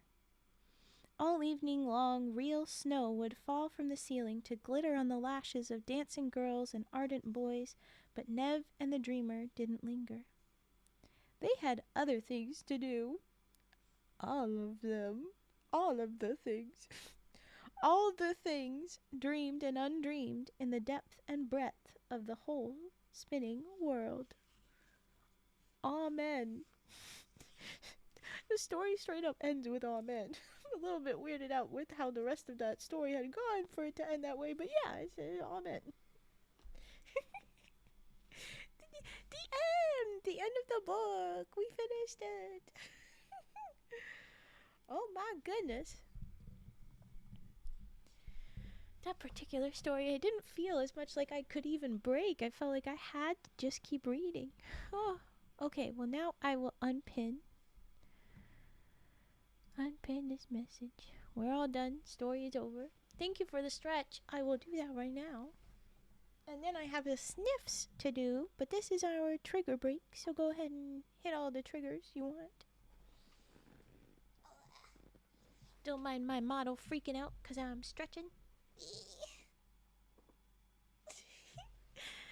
I have legs and the rest of my arms, I promise. My model doesn't, but I do. What's there to figure out? They got married and she banged a goss. That's not the part I'm questioning about. I'm questioning the part where... Why does it end with all men of all things? Oh, but well. That was fun. Okay, sniffs and keys and kalimba. That sounds marvelous. Oh my goodness. Look at that. I like that a lot. Look at that. Blah. Blah. Puke rainbows all over this. We had a very interesting moment. I don't mean to make you embarrassed. If you guys, but I'm going to call it out. I'll just leave your names out of it because our new friend doesn't know. But we have a couple of people that they doth protest too much. And I think they slipped a couple times today. One of them saying, hey, I am not the bottom in this. We had a very fun time.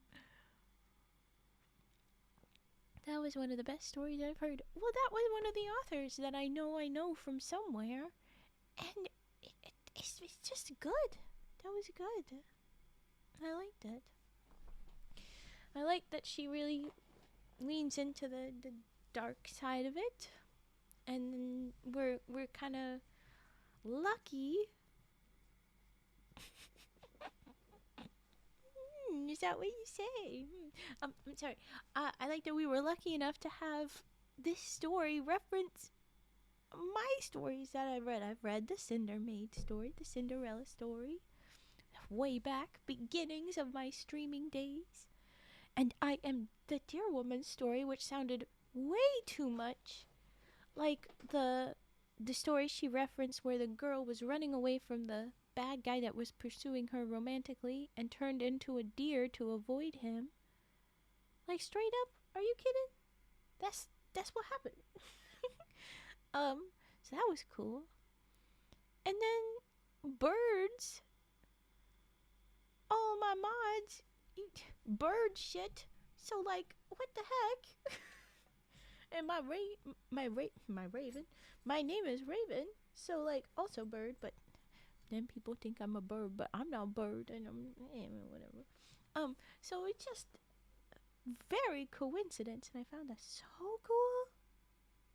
That's too cool. That's too cool. Oh my goodness. But that is the end of My True Love Gave to Me, the storybook we've been reading. So I'm going to take that off. Boop boop. And just realized, yeah, we got 2 birds and a raven. Yeah? Is it 2? Raven is a bird in a deer skin. No. No, turtle. No. I adjust. I thought that was so cool. But we're gonna do our sniffs. We're gonna do our keys and kalimba.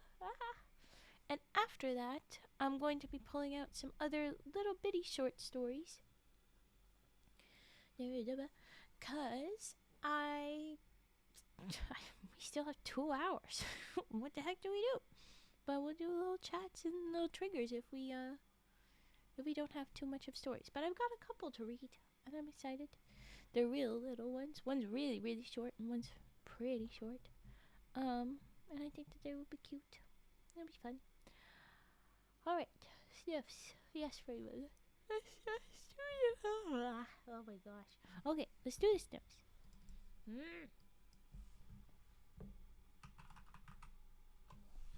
And you can't see that. Why can't you see that? There. Alright. Okay.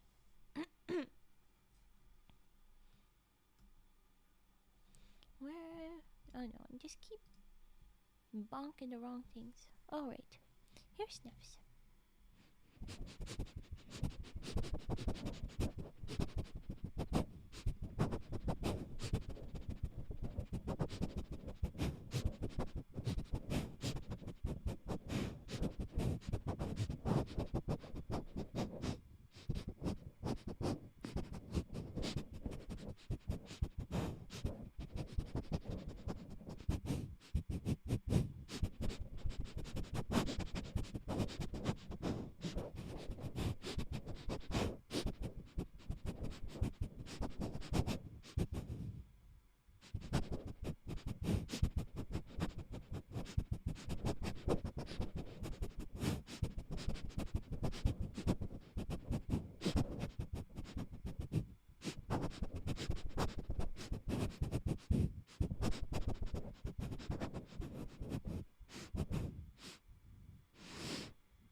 Oh, that's cute. That's so cute. That's a fun emote. It is not a command in here, so I don't know how well that will work. But so far, oh yeah, that didn't work very well. Ineffective. Darn. Oop. It's a very good emote. Try it again this time. We'll see how it works. Oh. We're not doing good numbers, are we? The can't believe man showed up with nothing more than his skin on. It only described her seeing his navel. She didn't say he saw something else. So, maybe he did have some. But I'm curious, when she did her transformation, did she also go naked?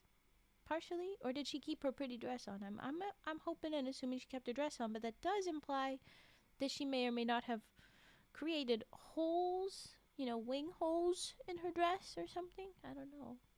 Oh, that's a better roll. There you go. With that though, I'll keep yawning apparently. But then we have keys. Let's do keys. Gib keys. Alright. I run around. It's keys time. Alright.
I was about to say there was keys.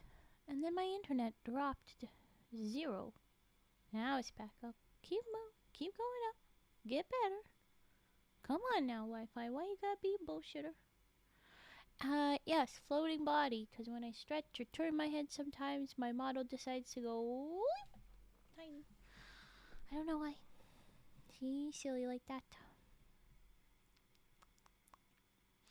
Okay, I hope that we get back from the lagging and nonsense. We're about to do Kalimba. I better pull that out. But, hi Darkstorm. Welcome in. We just finished our storybook. My True Love Gave to Me. But we've got a couple more little stories that I pulled out.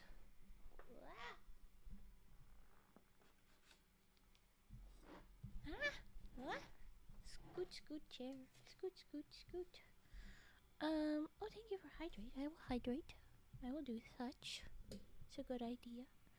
The other stories, they were little recommendations. One of them is a really old, adorable story that I'm excited about. And the other one, I don't know where this person got it, but they were like, here, have some PDFs. And I was like, okay.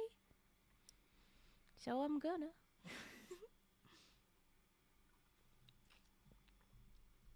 There will be more story, but they will be much more kids' stories kind of stuff. They are not kissy book story. There will be no naked bird god. There better not be. Oh my gosh. If there's another... Wow. Or kissing ghosts, that was a turn too. This book had some interesting twists. To be fair, I could see a lot of them coming, but as long as there was a hint of it, I knew what was gonna happen. But otherwise, it was just like, there's a what? And now we continue my awful tradition of this holiday season in my little festive antlers of trying to play Jingle Bells. But not doing good. More naked bird gods? Oh, I'm sorry, Mask. So far, no. I guess you're gonna have to write some more naked bird god stories. Maybe we'll have to call up the author of that story or go off on our own fanfic to write, I guess. Might as well jump on AO3 or something. Okay, but anyway. Raven continues to flop at Kalimba. You ready? Here we go. Alright. It's time to draw. Yes, remember my fan art suggestion earlier? No. No, okay, draw the bird god guy. Draw him. That's like a dragon and a wolf and a man and a bird. Like that guy's gonna be hard to draw. That's like when they started describing it, I was like, oh no, it's a biblically accurate angel man. And it kinda is. It kinda was. Anyway, okay.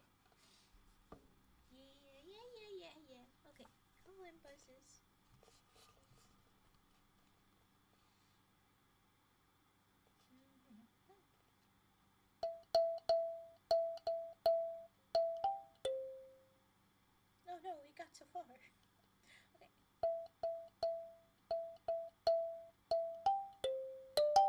Oh, god damn it. One note off.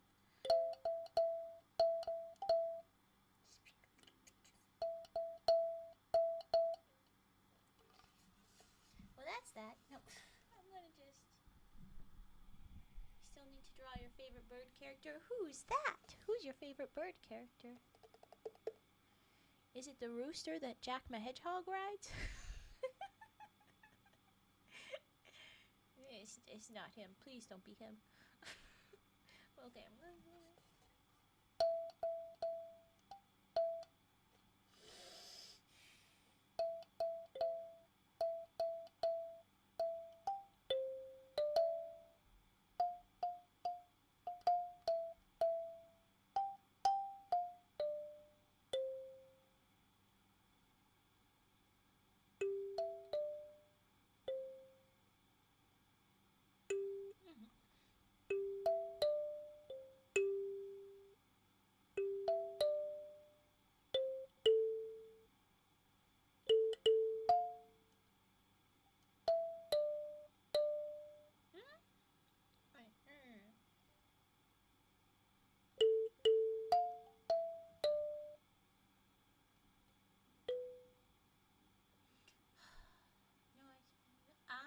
I don't know who that is.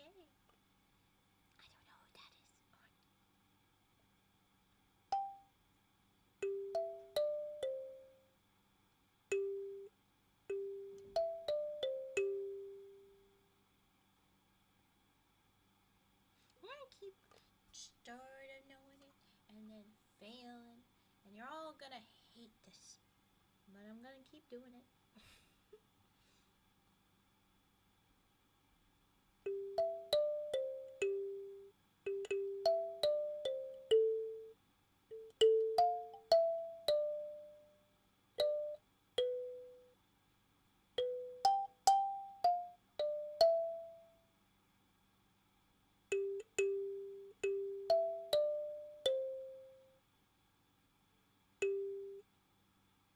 Oh no, I skipped ahead. Oh no.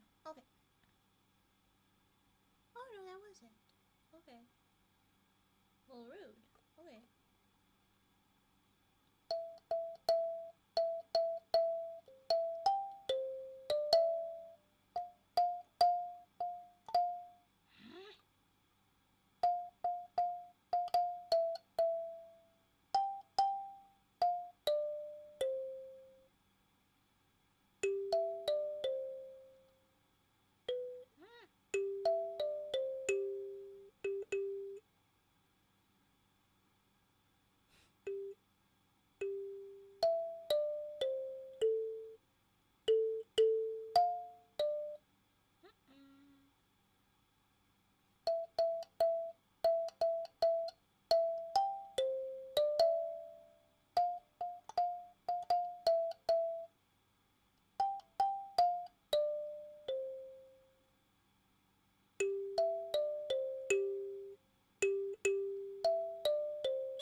Guess what? I kind of played a song.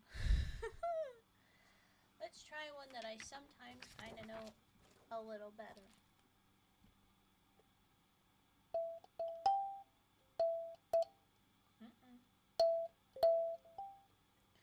Apparently I don't know better. Let's go back to the other page.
I played that last one, not even looking. Oh, we're getting better, Raven. It's still awful. One of these days it'll just be a kalimba stream and I'll be terrible, but I'll improve. That's what I should do. That's what I should do. If we have extra time tonight, I'm just gonna try and play Ode to Joy, because I also have been enjoying that one, and Jingle Bells, as we have been doing, and the other songs. Well, Honk, I just did Sniffs. No. Kalimba stream? Yeah, I think so. I think it would be a good idea. Mike, move.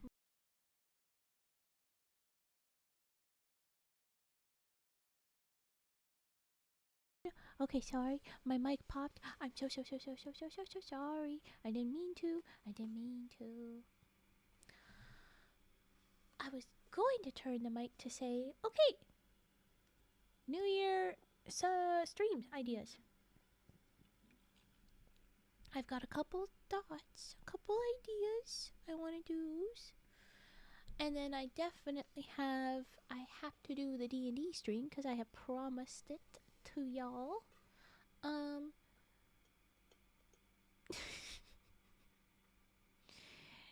Yes, mischief, comma, afoot. Not mischief afoot, but mischief, comma, a foot. Ha ha, ha ha ha. Okay. I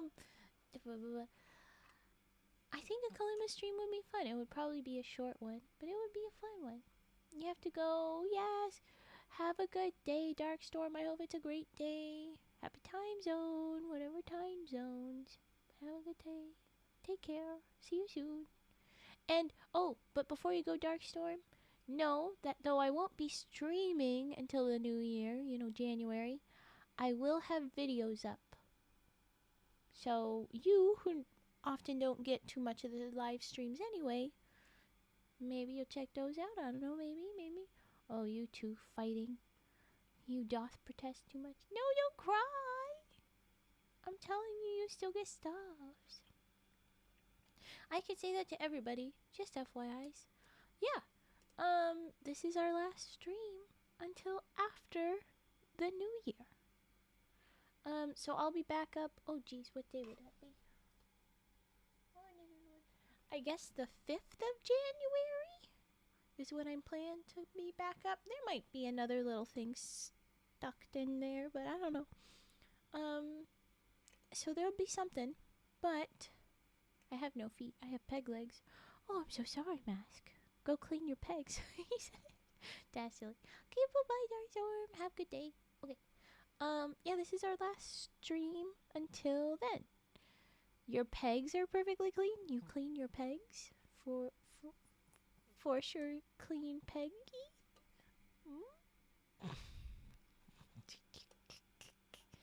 Gonna be a little shit sometimes. As say so as I am, I'm still poking at you guys because I'm a little shit. What fun. We will have The video's up. I think I'll need to clean off. Is your blood here in a second, Lahonk? Oh my god. They're getting violent. Oh no. We will do that little videos bit. And then, yeah, back in the new year. And I think a D&D stream will be a little ways out. But we'll be back in with the folk tales that I've been reading. We'll have to sprinkle in more origami, who has not been getting much attention in a bit. I'm so sorry, origamis. All the things. But if you have ideas, tell me things. Yeah, Fet, I want to specifically talk to you and my mods about who we will have in the team. But I will probably be thinking about it not in the next couple days, but like in a couple days. And that is poor timing, so my mods know that you don't have to respond. I'll just be possibly yelling into the Discord, I have ideas, and then scuttling away. There is no rush for any of the responses on our Discord after this stream until I am back, because, like, we ain't doing nothing for a while, so it's fine. Yeah. Not you, Mask. What about not you, Mask? What? Oh, because you're saying morning, not to them. There is nobody that is tardy. Don't be a little shit. Why yell into the void if you Discord? Yeah, I guess so. So, hi, Dumda. Morning. Not gonna lie, Raven mod chat seems like a bop. Raven just yelling.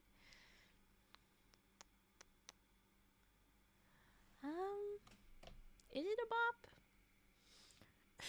The last mod chats have been, did you make sure to say that you don't want AI?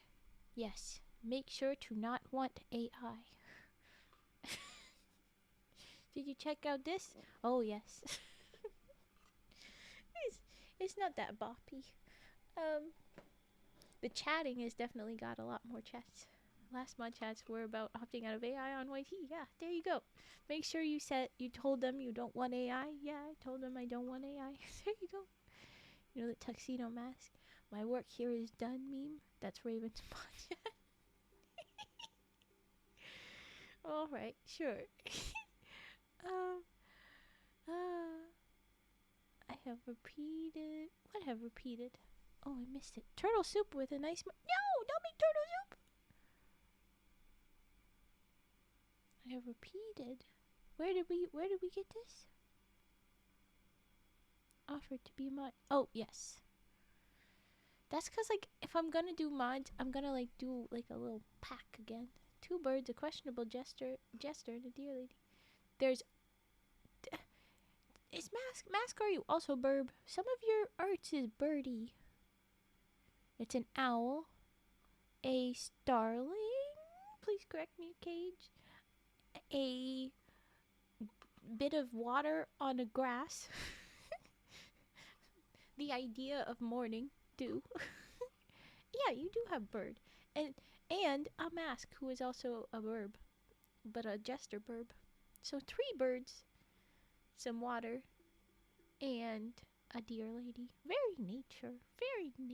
My avatar has feathers. Yeah, I'm like, wait a minute. You are also bird. When you were said there's 2 birds, I'm like, no, we have the owl, we have that. We have the question mark starling. I'm bad. I'm sorry, Cage. Hate me. And Mask is also bird. So based off of the vid of Mask, he is the freaking Duolingo bird. No. Fat is the owl. You're the first to remember it's a starling, I think. Oh, and I don't even do well. I know it's a specific, very specific starling, so I felt like I failed. I'm sorry no one else has met this caliber. You're all birds except for Dew, who is just water. Mask looks like an owl. Mask is not an owl. I have to pull up. Let's see if we can see photo. Do you have it in here? I can't see it very well. It's talons. Talons on a strawberry. And that's too small for me to tell. But it is bird themed D&D. Yeah, there's gonna be a good deal of birds. Basically, I think what we're gonna end up with is if you fuck up, a bird's gonna pick you up with its talons and take you away, which will be exceptional for the starling, who's a little guy. But yeah, the egg collector. That is so rude. Who's gonna be the penguin? We'd love to have a little penguin. And yeah, Lahonk, you should be in there if I had a strict bird theme requirement instead of do. But you're a goose, you're chaos. I cannot allow you to be in charge. It's just asking for troubles. I said, Mask, it's mid-December. Carry on. Wait, what? I think I'm pretty sure it's in this. Huh? I don't know what we messed with Mask, but okay. I like no responsibility. Deal. My yearly benchmark art needs to be done. Oh no! Oh no! Okay. What kind of arts can we give to Cage that are quicker and easier? Draw Herbert the Pervert. Just copy paste this photo from Blue Sky. It's direct. It's good. Whoosh, my memory says. Oh, do you have more? Do you have more specifics? I love it. Raven gets completely distracted and is chatting instead of doing water jar that Lahonk requested 9 minutes ago. Or reading the next stories, which are short, to be fair. We've got time, but still. I want to chat. We're going to chat now, okay? I'm going to take off the kalimba. Though I should be practicing more. What's the D stand in your name, Mocha? I draw the same thing every year. Miss one to see how much I improved. It might not have much this year, but we will see. Oh, that's pretty cool. That's pretty cool. Sorry, it looked like I bumped a key on the kalimba and I had to put it back. That's a good idea. Like, you keep track of it that way. That's nice. Might apply. Might apply for what?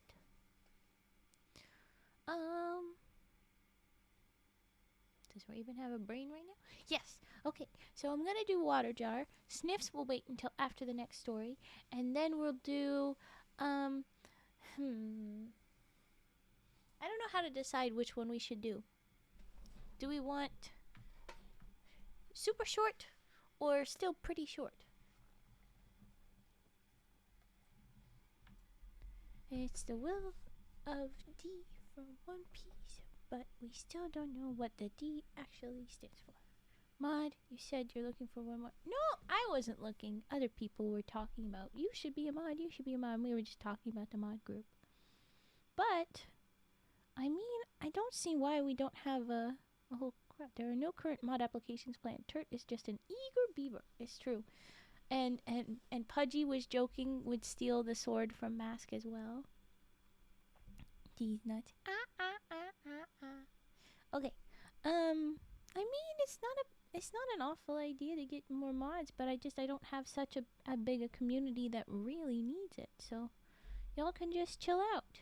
You're first on the list for when I get a bajillion followers, maybe. Go get me a bajillion followers, and maybe then you're a mod. I'm joking. I do not mean. Water jar. I love that everyone wants to take Mask's sword. Only Masks. No one goes after Do, who is not often here because of time zones, but is still very relevant part of the team. Raven, are you ending soon? I am not. That's totally not a suspicious question. What are you saying? I'm going to do water jar, and we have 2 very short stories that are not from my normal story. Perfect. What are you doing? I must fight for it every day.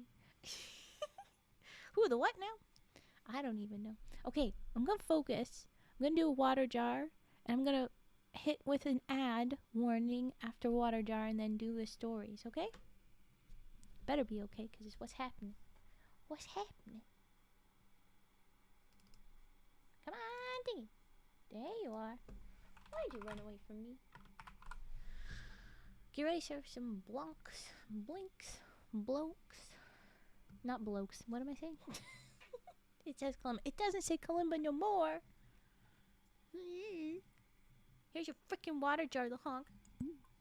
Done. Because you were being a little shit. No, okay. We'll do your sniffs later, but here's a proper water jar time.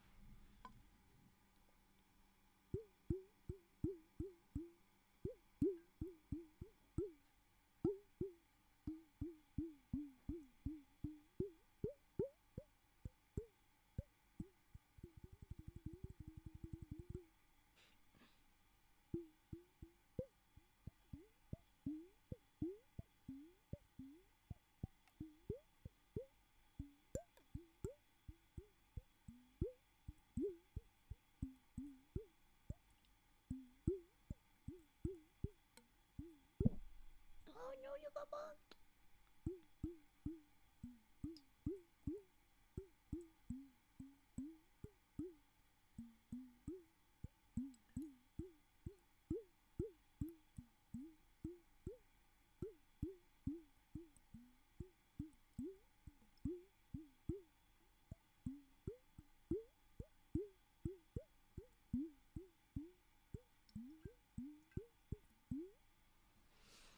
There we go. And now we're going to jump into the stories. Nobody told me shorter versus longer of the very short stories. So I have to decide now. Raven, use her brain. She doesn't have one of those. She only has gingerbread. Which makes me think, oh, actually, you say medium? Okay, well, that is the longer of the two shorter ones in my head, because neither of them are long. Medium is good. You think you're being a little shit, but it actually, I think that's decided. I'm gonna take just a second to do a BRB, but I'm still here. I promise. Ooh, have some rain, because there's an auto rain. Because I wonder. Oh, will this? Of course, we keep lagging. Okay.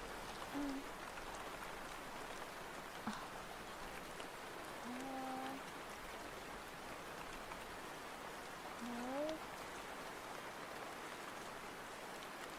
I don't think it's gonna be.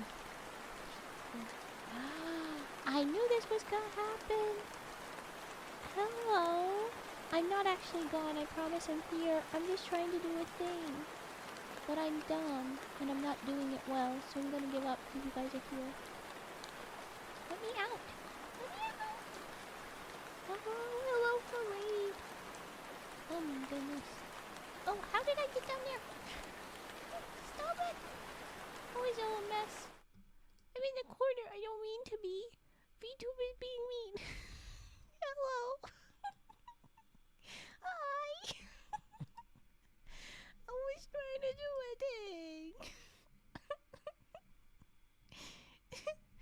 Double agent Pudgy Tater, clearly. Welcome in, readers. Hello, everybody. Hi. Hi. It's good to see yous. Hello, everyone. Hello. I don't have enough Wi-Fi and space and stuffs for my computer to be cooperating quickly, so I didn't manage to pull off what I was trying to do. Oh. It's true, the people who are jealous of you will tell you instead of you having to. It's not a bad point. But I was trying to do the thing. My computer's gonna be slow and not helpful. I hope you're having a good stream and that whatever you're trying to do works out eventually, though. Yeah, I should. And whatever it was would have been interesting. It would have been cute, but not necessary. Do we want to listen to Raven trying to do things but failing for a little while, and then she'll be here? I'll just be chatting with chat while I try and figure it out. But it'll say BRB when I'm actually here. I just have to have you not look at me. I'll be embarrassed. I'm gonna do it. Okay. It's gonna be super slow. We're gonna do this though. Everything's gonna slow down. It's gonna be evil. Welcome to Emerald Lake though. If you have to leave to do stuffs. If you have to leave to do stuffs, eat, rest, whatever, go ahead. Um.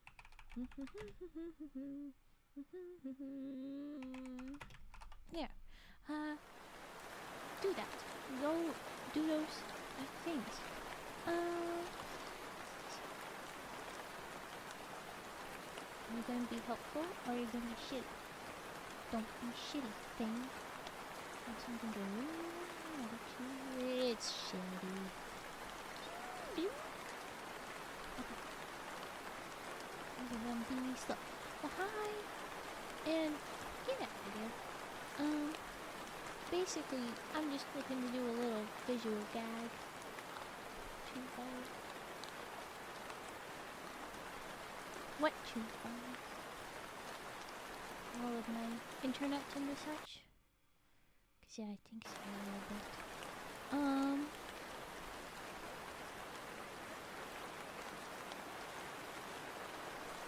Man.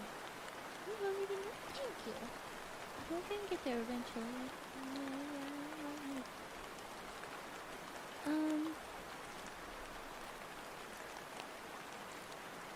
I don't like it when it takes so long when I'm bad at tech. Especially when I could do it faster, but my computer's like, we're doing a lot right now. I do not want to do this. That's been so disappointing. Okay, well you didn't work. Why didn't you work?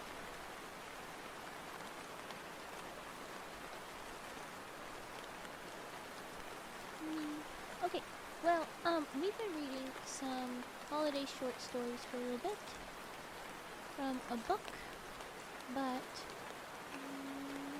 okay, fine, that's gonna reload. I didn't look at that. Oh, there they are, the little shits. Oh.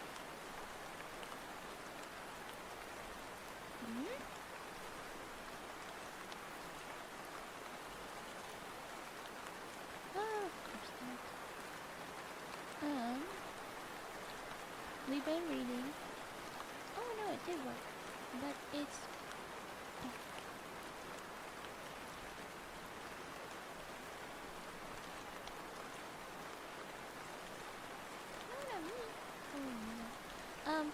We've been reading those, but they are all done now. We wrapped it all up, and it's concluded.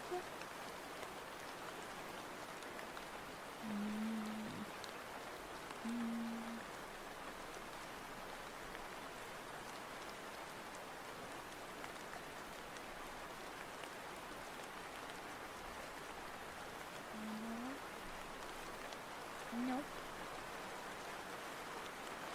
All for a bit. I can make it.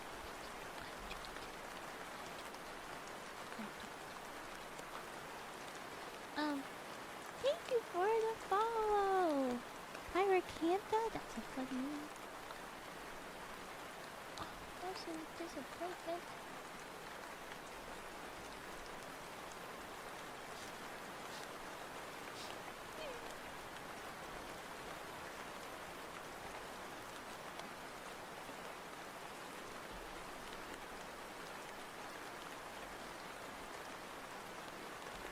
These are all so disappointing. I'm sorry.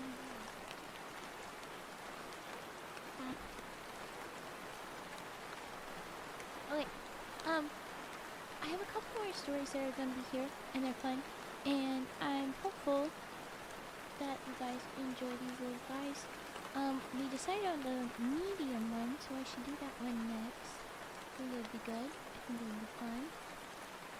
Ooh, promising. Discipline.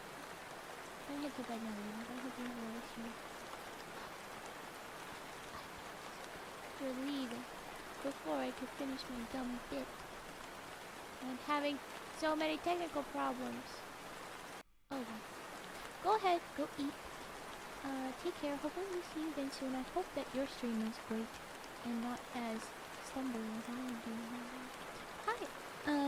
So everybody's probably left. I haven't looked because I was being very much bored and disappointed. But the bit that I am trying to do. Oh, thank you for the follow, just incredible 1994. I'm gonna drop some dances once I'm back working at that. I am trying to to get a cute image, but there is never actually transparent backgrounds on these freaking images. They all say transparent, and then they have a fake transparent. The little pieces of bullshit. How do you make sure that it actually has a background?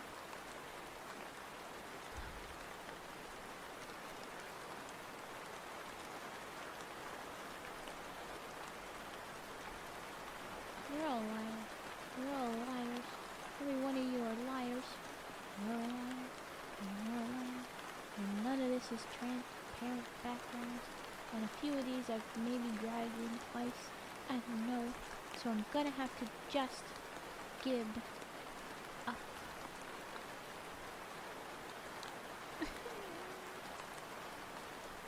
Could have swore that they would have had it. YouTube Studio should have had it. But it appears they do not. I'm a liar. The rain is still on. Sorry. I wasn't gonna turn it off, but I have now for you. Are you going to be my savior? It looked as though... No. Don't mind Raven, just be sad. But,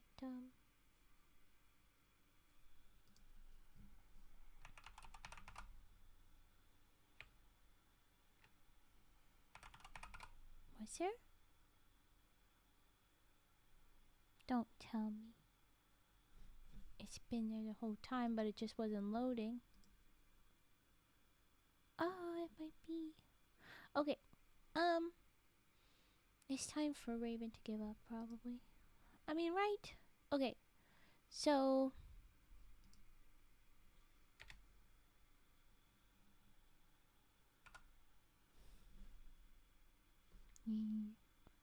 Is that guy dead? Oh my gosh, that's so silly. Oh, that's too silly.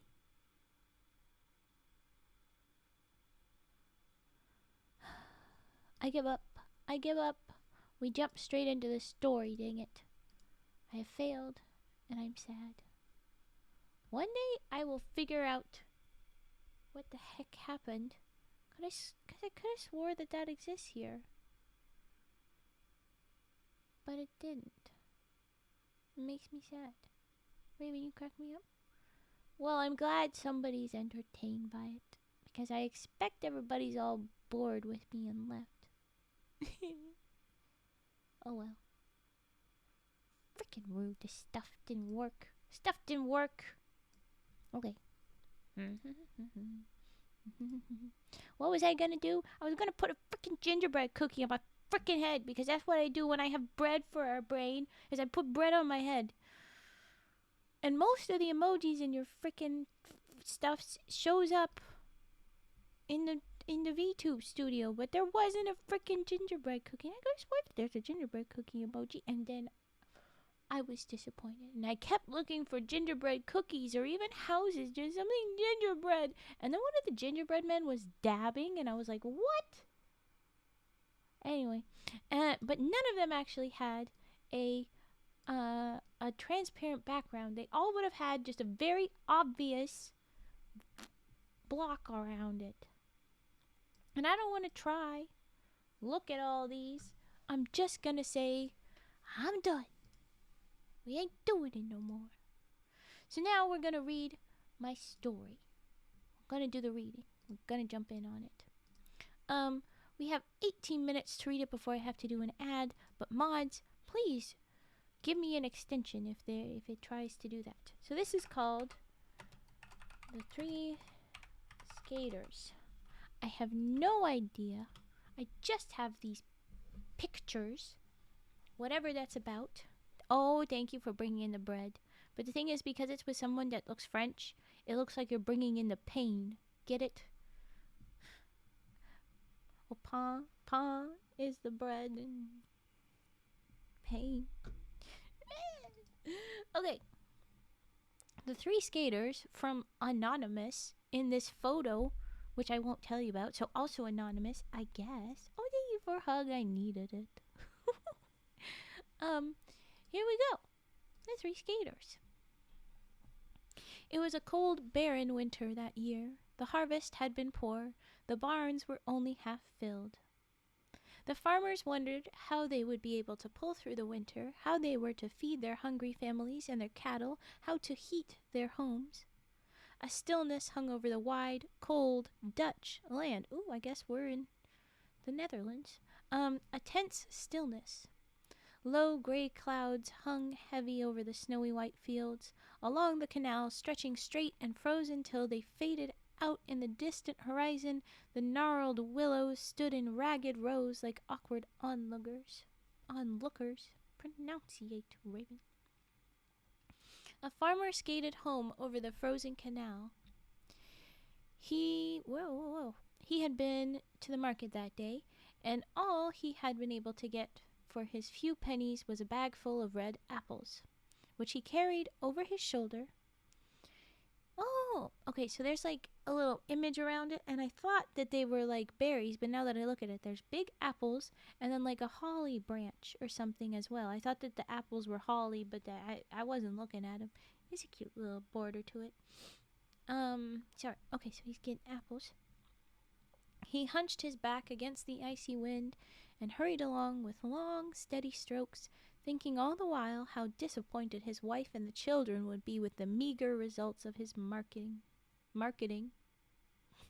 I get that they mean going to market, but that sounds like I failed at marketing, and so I only have apples. I feel disconnected.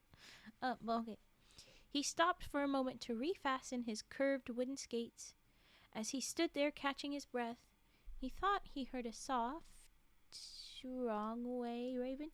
He heard a soft swishing sound in the distance. Oh, that's an unfortunate angle to take a photo of this. My goodness. Looking up and peering through the mist, he saw his neighbor, the old miller, appear with the falling dusk.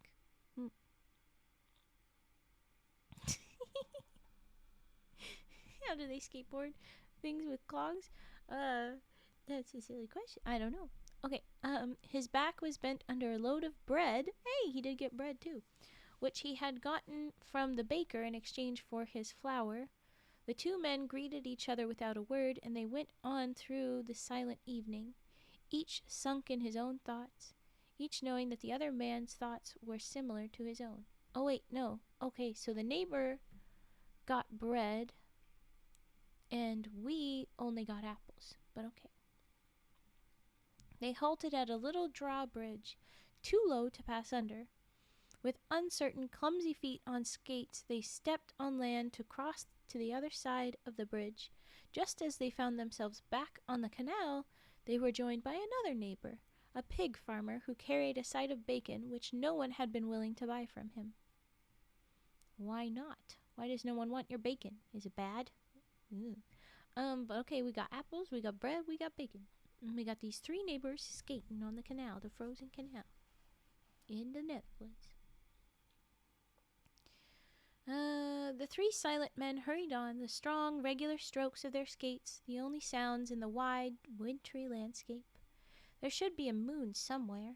At least the heavy clouds looked strangely lit, as if by an inner light. It had become even colder now, and the men huddled deeper into their woolen mufflers. The old miller lagged somewhat behind. He felt tired, and he shifted the heavy sack from his left to his right shoulder. As he looked up, he saw that the moon had appeared from behind the clouds. One cold, stark beam pointed straight down on an old barn across the snow-covered field on the left. Suddenly, a sound came from that lonely barn, a sound as if from a baby crying. "Hey!" the miller called his companions. "Hey there! Stop! Come over here!" The other two men braked to a halt and turned around slowly, annoyed at the old man. It was cold and late, and they wanted to go home. "Listen," said the miller, pointing his finger to the old barn. There was no mistake. They heard it too. There was a baby crying in that barn. "But there ain't nobody living there," said the farmer. "That barn's been empty for years, ever since the old man built himself a new one next to his house." "He keeps his sheep there," said the pig farmer, "but that sound comes from no sheep." For a moment the three men looked at each other. Then all three removed their skates and stepped on land to find out. As they neared the moonlit barn, the crying became quieter, a mere whimper now, while a gentle woman's voice began softly to hum a little tune. The three neighbors shook their heads, completely baffled. They hesitated for just a second, then the miller moved forward and opened the barn door. All three stepped inside. They had to become accustomed to the darkness at first, away from the clear shaft of moonlight, but as their eyes adjusted themselves to the dim glow of the lantern inside, they saw that their ears had not deceived them. As if by common impulse, all three took off their caps. You think this is sounding like the beginning of a horror story? I think it sounds like it's mimicking a certain Christmas story. Okay, May, have fun at works. Have a good day. Happy time zone. See you soon. Thank you for the love and support. Thank you very much. Bye-bye. So they all stepped inside. They took off their caps. A young woman, whom they had never seen before, sat there on the cold barn floor. In her arms she held a newly born baby, which she rocked gently to and fro. She had wrapped her coat around the little boy, who was now sleeping peacefully. Yeah, true. Sorry, just seeing your message, Kate. She wrapped a coat around the little boy, who was now sleeping peacefully. An older man was raking some hay together in a corner, near where the sheep stood, and the mother laid down her baby tenderly on that little heap of softness in the cold, rough barn. I need to cough and hydrate. Oh my gosh.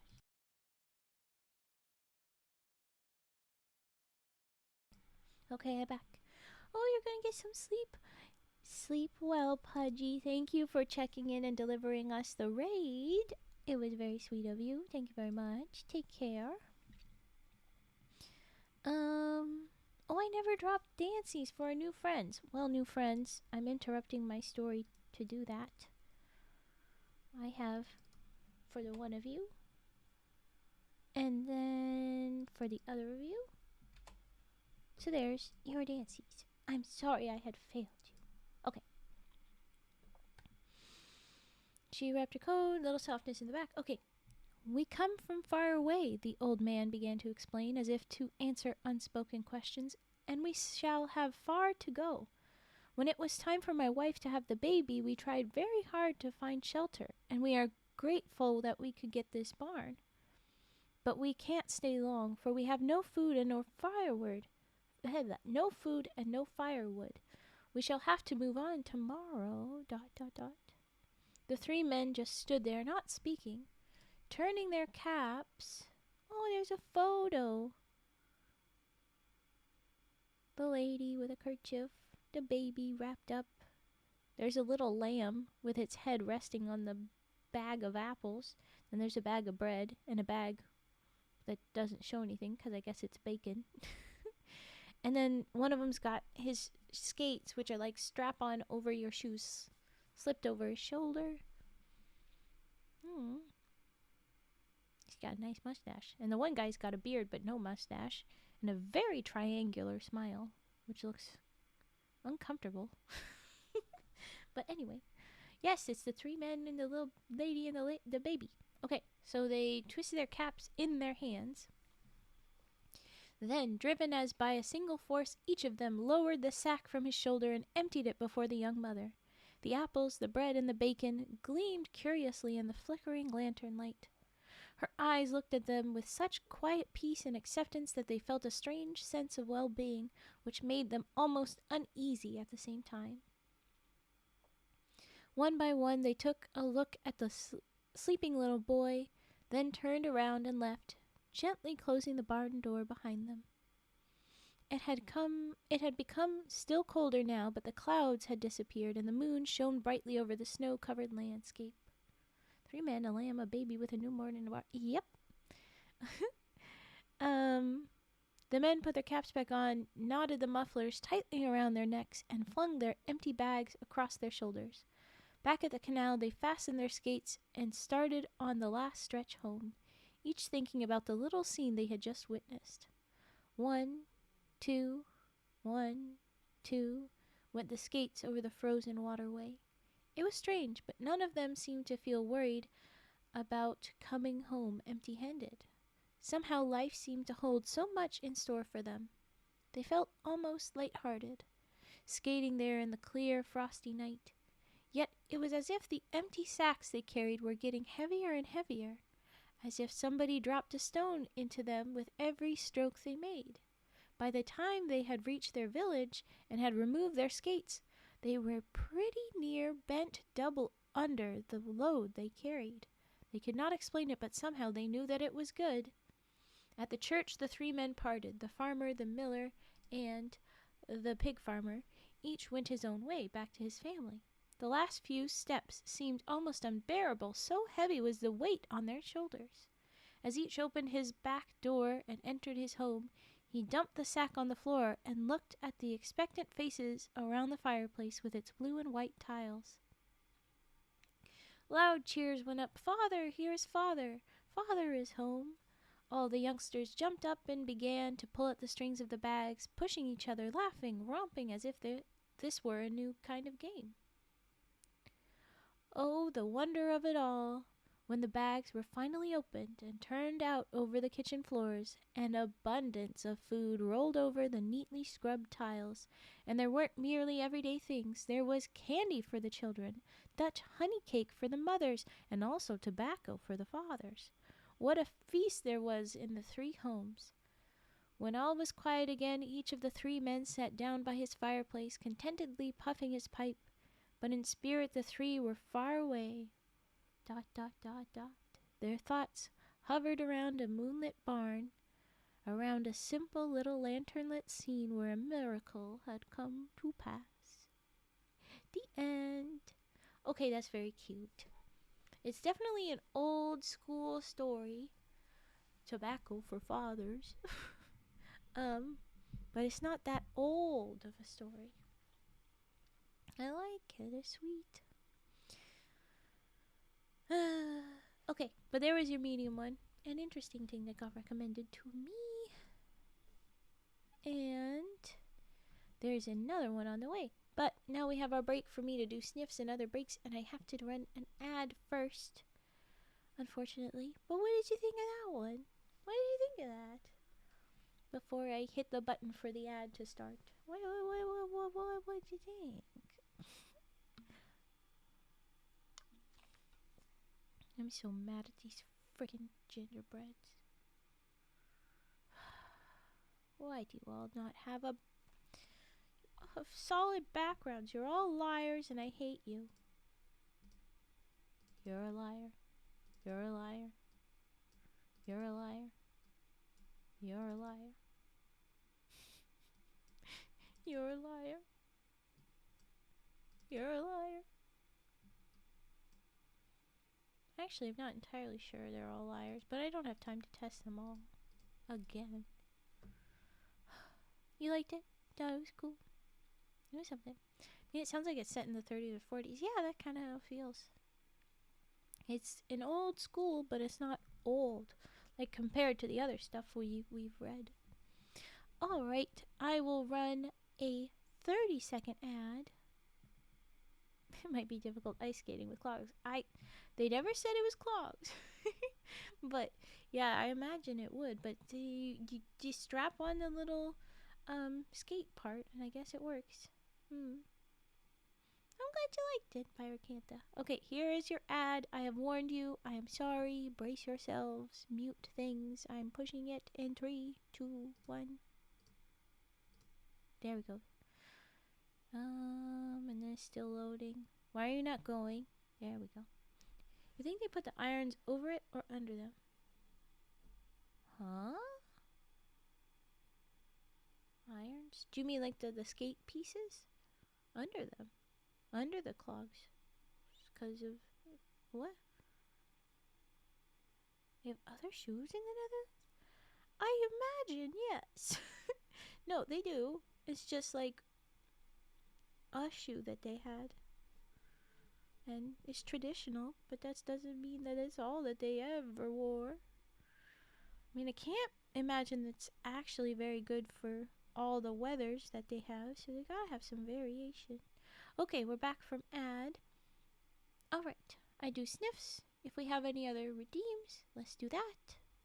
And then I have a super short one, and then we'll just kalimba and chat to the end.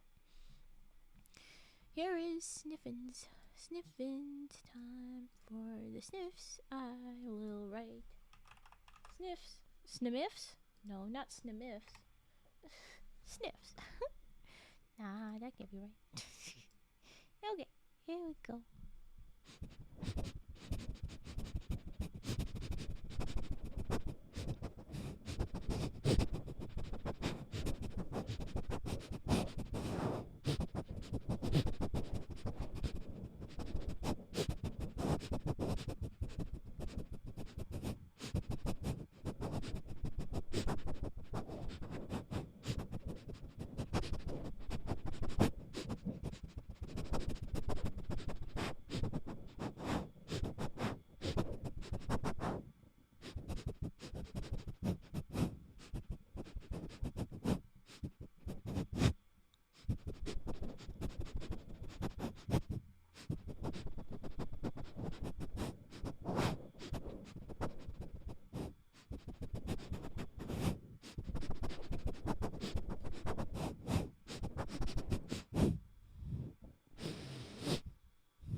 There's our sniffs. All done with the sniffs.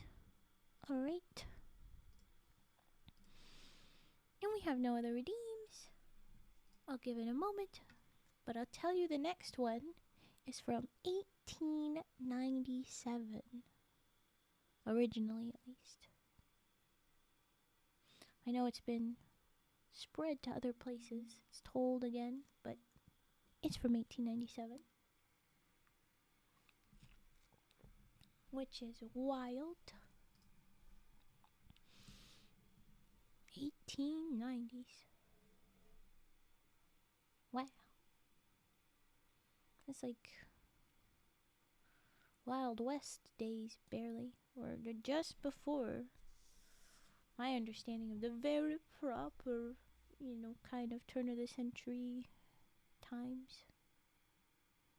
Still a little bit wild. A little bit nonsense. No?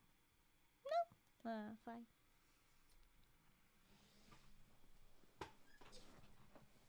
Okay.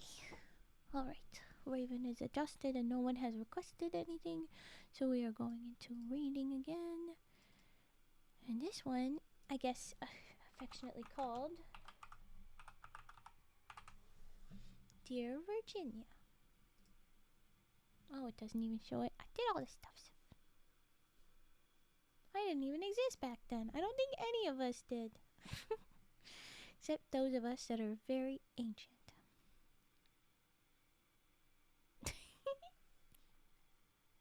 Okay. Dear Virginia. This is a letter. Oh no, my Wi-Fi, it dropped. Come back, Wi-Fi. Don't tell me you ruined my little grin. Oh, how rude. How rude. Am I back yet? Lahan did? Lahan existed then? Are you that old of a goose? I don't think that's a goose, my guy. I think that's a god. It's a bird god. No! Okay. Dear Virginia, this is a little story. It was a letter and a response in the Sun, the New York Sun. It's an article from 1897. It's Virginia Hanlon. You went so long without typos. We could say that was like, because it was just a letter at the end. You could say that you just skipped over it. Also, it's Lahonk. You can misspell Lahonk any kind of way. I was kind of reading it internally. I didn't want to call you out because you've been doing it, but Lahun, it's another one of your Freudian slips that you like. Lahun did. Hey, LaHun. Oh, LaHun, I'm home. Uncle Buggy. Okay. Oh yeah, that's fair. Okay, he didn't hear that bit. No, that's the bit where I said it was. You can see what part I was saying. Where did I ever say LaHun? You said LaHun. In the South, they spell Hun H-O-N as in short for honey. They don't say LaHun like the Huns H-U-N. Don't worry about it. It do it so much. It's almost an art form. Yeah, exactly. Did you say that last night too?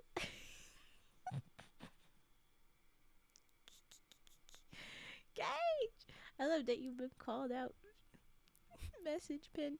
He did say that last night. Oh, I've gone so long without. Oh, Wi-Fi, why'd you have to dip and be mean? So mean, Wi-Fi.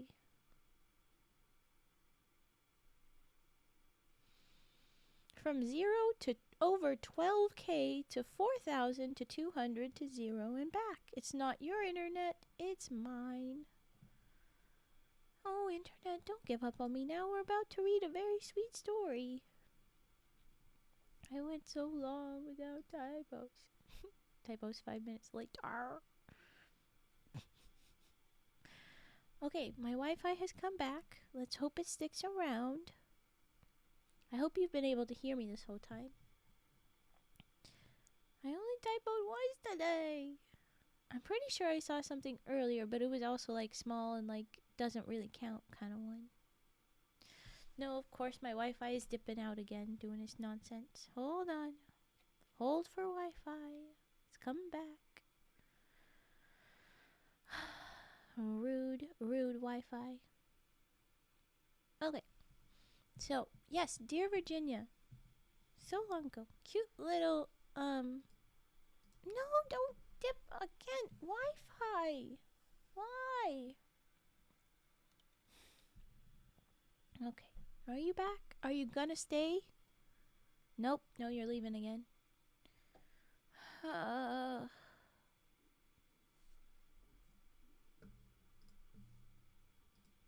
Let's see if that help.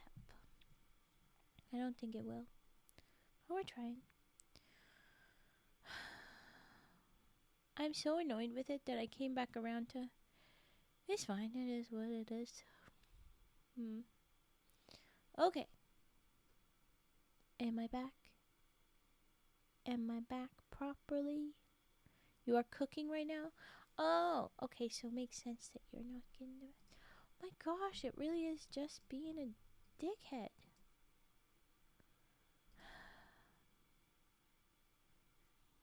Not food and animatic. Oh, well, either way. I'm glad you're cooking on your animatic then. Okay, can I finally read internet or are you gonna be a little shit? I'm assuming we're good to go. Okay. No, it's dipping.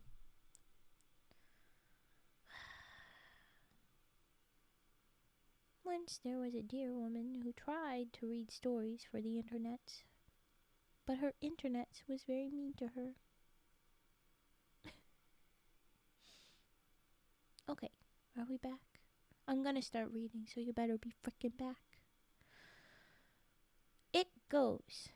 Her little writing in cursive sent in, Dear Editor, I am 8 years old. Some of my friends say there is no Santa Claus. Papa says if you see it in the sun, it is so. Please tell me the truth. Is there a Santa Claus? Virginia O'Hanlon. So her dad said, trust the newspapers. If you see it in the newspaper, then it's real. Which, I mean, at the time, I guess they had more trust in news. But, it's better than just heard from your friends for sure. This is it. Here we go. The letter that was first published in frickin' 1897, this sweet little thing. Dear Virginia, your little friends are wrong. They have been affected by the skepticism of a skeptical age. They do not believe except what they see. They think that nothing can be which is not comprehensible by their minds. All minds, Virginia, whether they be men's or children's, are little. In this great universe of ours, man is a mere insect, an ant, in his intellect as compared with the boundless world about him, as measured by the intelligence capable of grasping the whole world of truth and knowledge. Yes, Virginia, there is a Santa Claus. He exists as certainly as love and generosity and devotion exist, and you know that they abound and give to your life its highest beauty and joy. Alas, how dreary would be the world if there were no Santa Claus! It would be as dreary as if there were no Virginias. There would be no childlike faith then, no poetry, no romance to make tolerable this existence.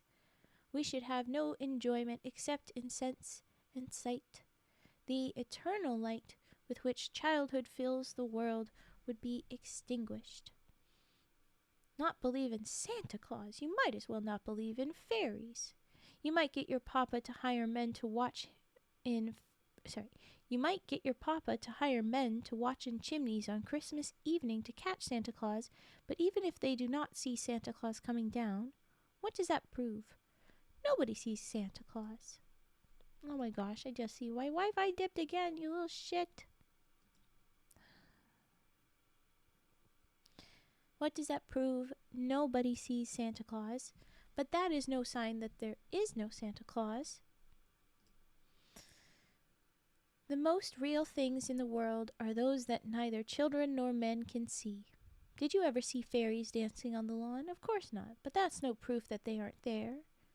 Nobody can conceive or imagine all the wonders there are, unseen and unseeable in the world. You may tear apart the baby's rattle and see what makes the noise inside, but there is a veil covering the unseen world which not the strongest man nor even the united strength of all the strongest men that ever lived could tear apart. Only faith, fancy, poetry, love, romance can push aside that curtain and view the picture, the supernal beauty and glory beyond. Is it real? Ah, Virginia, in all this world there is nothing else real and abiding. No Santa Claus? Thank God he lives, and he lives forever. 1,000 years from now, Virginia, nay, 10 times 10,000 years from now, he will continue to make glad the heart of childhood. Charles Dana, Editor. He really is cooking so hard to keep believing. And I thought that was very cute, and it reminded me of a recent thing I saw where everybody responded to this kid that posted looking for, maybe it was a Reddit post or something where it was like, hey, is it true that, I think it was Minecraft or something, stops working after 9 p.m. or something? My mom says that it doesn't work anymore after that, but I think she's lying to, whatever. And then all the people respond saying, yep, everybody, it's got to take a break. They have to do this. That's when they do updates. So they turn it all off. And so you can't play video games at night. So it is best to go to bed, get your rest, and be rested for school tomorrow and stuff like that. It was so cute.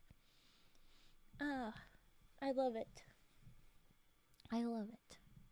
So, yeah, that was the 1897 version for the Santa Claus. It was so cute.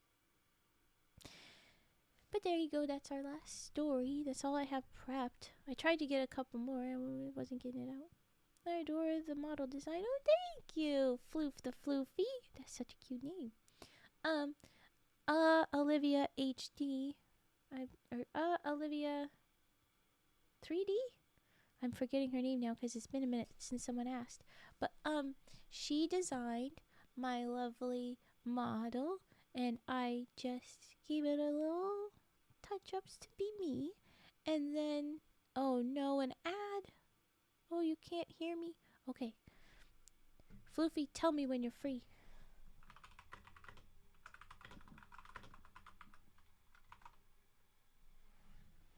I added a Z. I didn't mean to. See, I'm not immune from the typo problems. You're freeze. We can unpin the typo comment probably at this point, by the way. Oh no, you were leaving it up for a while, huh? I'm gonna unpin. I'm gonna be nice to Mask. Because I just been bad typos. Please, floof the floofy. Okay, no ads. Okay, so what I was saying was that I believe it's Olivia 3D is her name. It's in my little panels, my about me stuffs and so on. She designed, and then I did little tweaks, and we made sure to get the antlers so that it looked like me and it all looked good.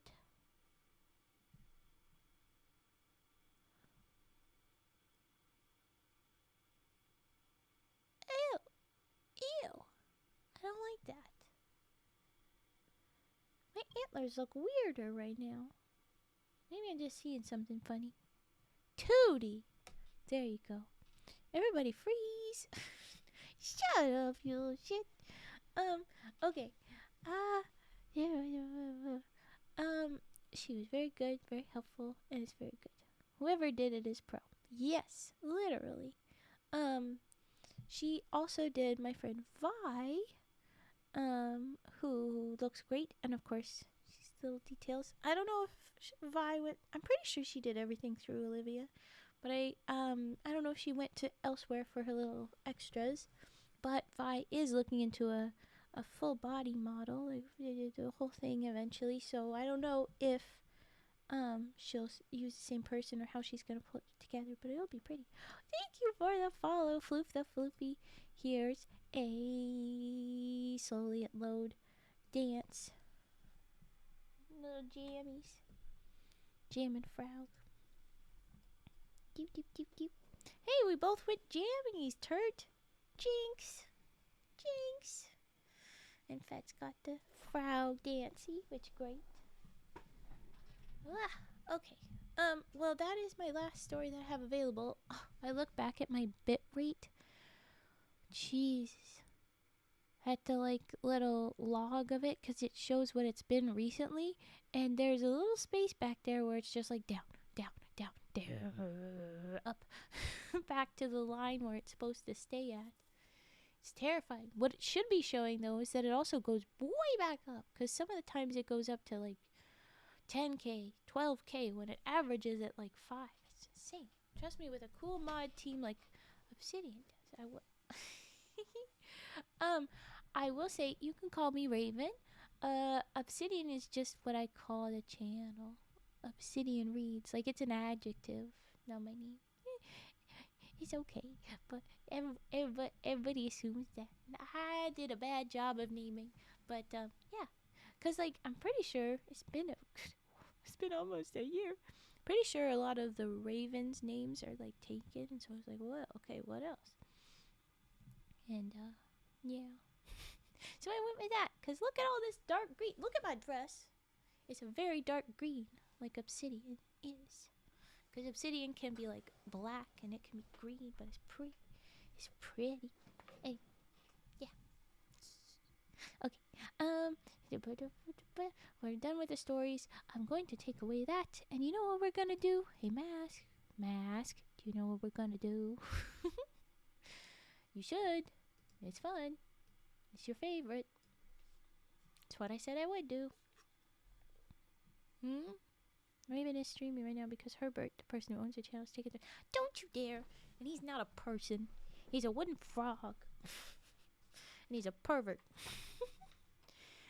Herbert the pervert. I wasn't paying attention. You little shit. Oh, right. No, I wasn't paying attention. Because I didn't see that you spelled it attention.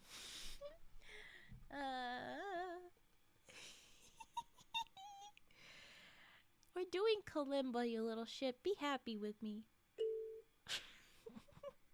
It's not a redeem, so I'm just gonna do it while we wait. Oh, I know you're coming back. I know you're coming. You can't resist the kalimba. You can't. Alright. It's our last little bit of holiday time, so we're gonna just close out the last bit. Yeah, there you go. With kalimba attempts. It will be stumbly. It won't be good, but I'm trying.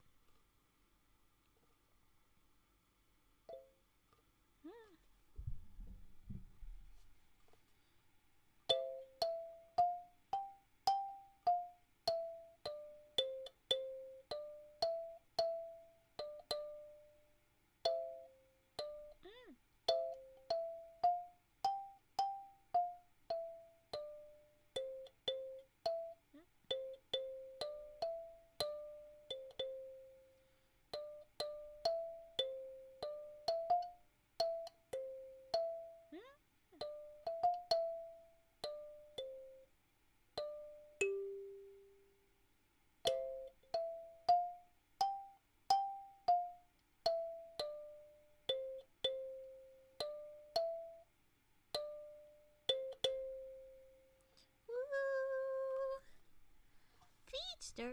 Why are we calling him Feet? I love you. I love you. Cage, you little shit. I love it. It was Oon. It was a couple, friend. Admission. But also, hi, Fat, for just dropping some loves for the Kalimbas. Okay, that was my Ode to Joy. I needed to remind myself that I do know how to play that one, at least a little bit. And then, Jingle Bells. My enemy. Not my enemy, just I hadn't touched it until now. No!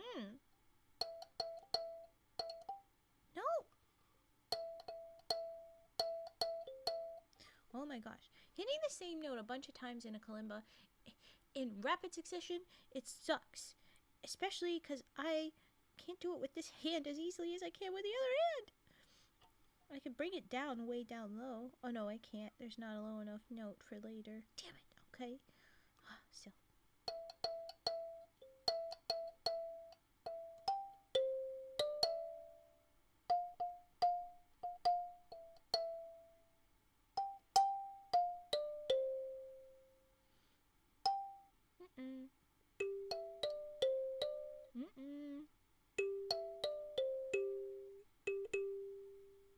No, wait, just. Okay.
Well, that was better than it has been, but we're gonna try again and again, and you'll be so sick of this song.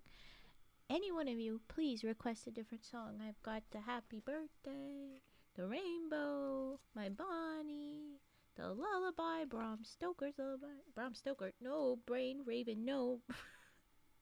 No, wrong. Brahms, and Ode to Joy. There you go. But I'm gonna keep doing jingles, cause I need practice. Oh, take.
close enough.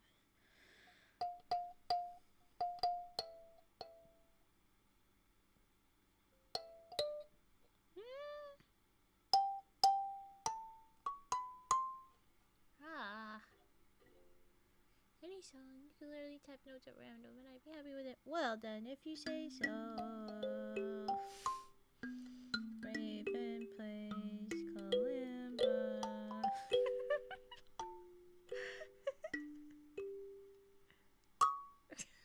Oh, that last one's awful. Are you sure? Do you still stand by that mask?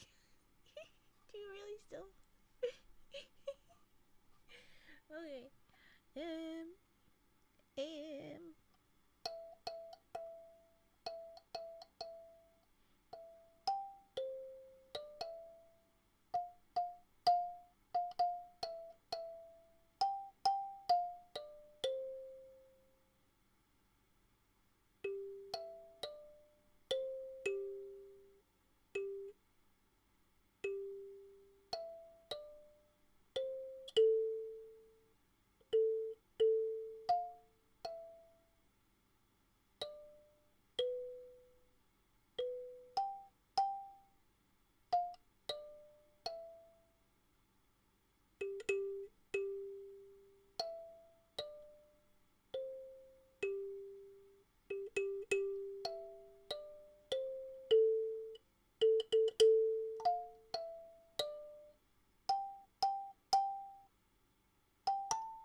I just like kalimba.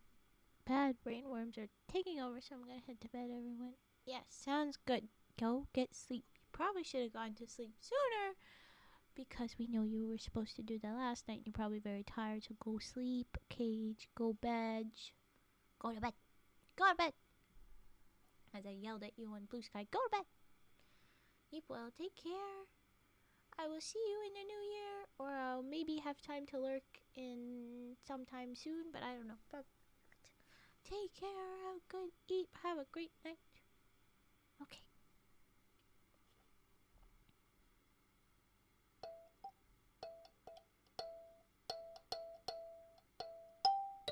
Mm-mm-mm-mm.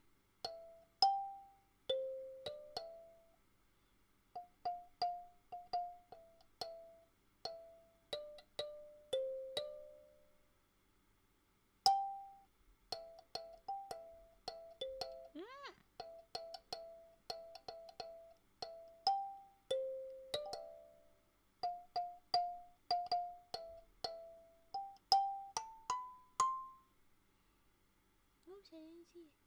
Into your bedroom and I would have jumped on every worm with typo. Every worm. Heck.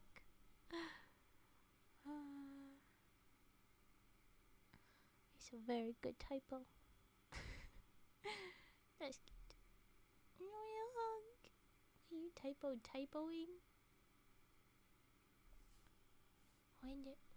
When did Mask typoing? Are you kidding? Go to bed. When did that happen? I want to find it now. Anyway, I'll ignore. Okay. Go to bed. I still stand by to go to bed. So go to bed, Kate. Or Polka Mask. Either one. Alright. One more attempt at Jingle Bells, and then I gotta move the heck on.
tried to tease my everyone, but spelled it right.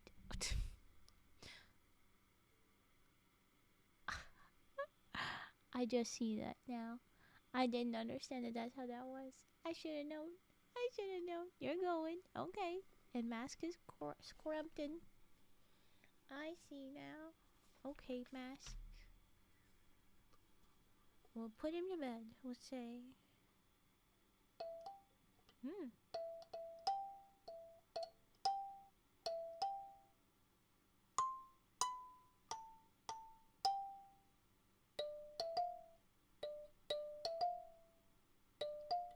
Hmm. It feels low. Back up. Try again.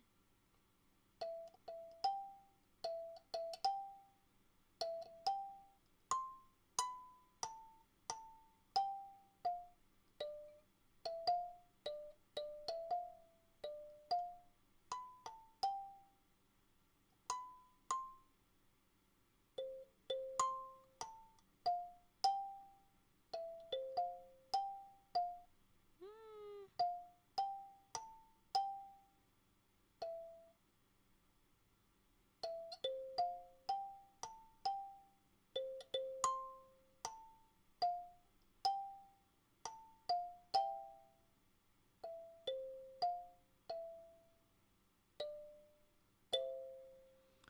Ta-da!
That was nearly perfect on my first try for that!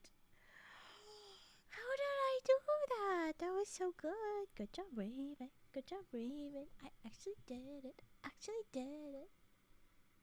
Sorry, I don't normally do that good. That's usually me. The not the pretty. So yeah. Yee. Okay. What would I do? May I get some sniffs, dear madam? I did sniffs earlier. There you go. Do you want to scroll back and laugh at Mask typoing Cage's typo? AKA spelled it right when trying to spell it wrong, like Cage had done, in order to make fun of Cage for the typo, but because he spelled it wrong. Fucked up the typoing typo. It was cute. A honk bulldog. Bruh! I have fun tonight. I failed so much with my gingerbread that I thought I would be mean. I was here for sniffs. I just enjoy sniffer. That's all you're here for? None of the anything else? Well, fine. There you go. But it's okay. Yeah, I deserve that mask. You're right. You're right. You're right. Alright.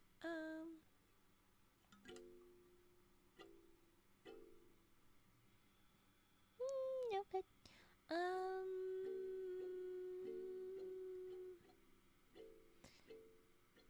and the tasty frogs. Stop trying to eat the frogs. You will never eat my frogs. You're so mean and evil about that. And this is why I wonder if I should not trust you with playing D&D in our group. Do you want to be banned? Do you want to be banned or do you want to participate? Honk, why do you smell like Cheez-Its? Was the honk eating Cheez-Its? Share the honk. I want Cheez-Its. I want Cheez-Its. Wait, people come here for other thing than Raven? I found Raven's Cheez-Its. No! No! I don't have any Cheez-Its. I haven't gotten any in a while, and I guess you stole all the Cheez-Its around me so that I couldn't. I'm so mad. Oh, what am I doing? Okay, I got distracted. What's new? What do you say? I put this away and we just chat? No? Okay. I will do Bonnie and hopefully y'all have Raven playing hardball now. No.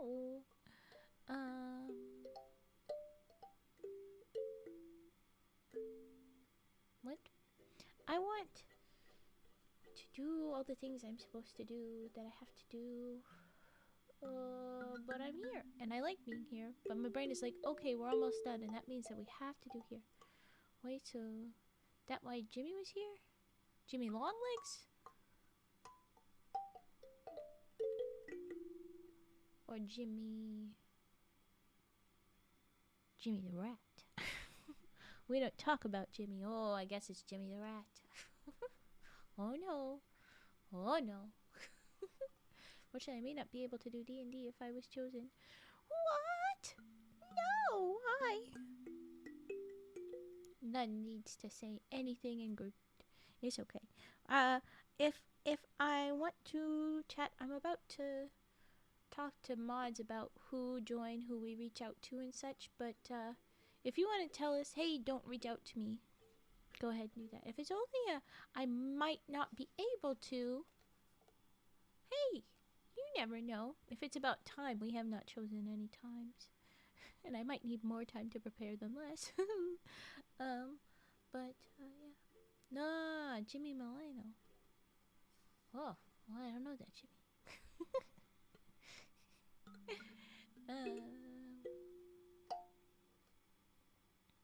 Yeah, I'm gonna do Bonnie, and then I don't know what we're doing. What are we doing? I keep doing this. I keep doing the little ramble, like a certain character from a certain group that apparently watches VTubers, and I hope that they one day, but they will never. Oh my gosh. Okay. Wait, the D&D choices are already made? No, they're not. That's the point. They're not made. I was saying that I'm gonna talk to mods, but it's like, it's fine. We're gonna figure it out. But there's so many open ends. We have not chosen anything yet. Not for you peoples yet. I've got choices. As what will be a DMing moment. I've got choices I've made. I need to make so many more. Ooh. But yeah. Okay. Bonnie.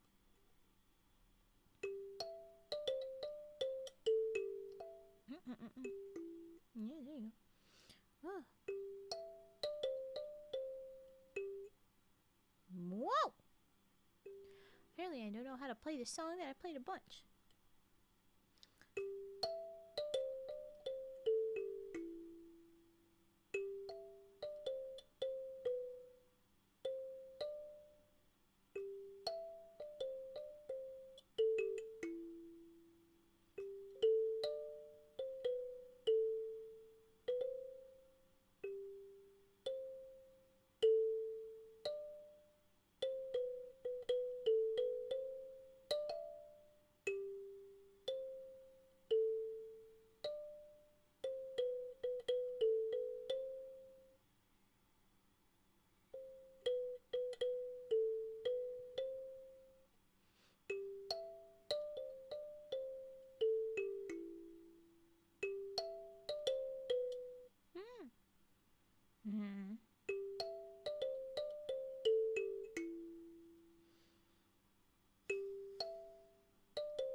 can do this.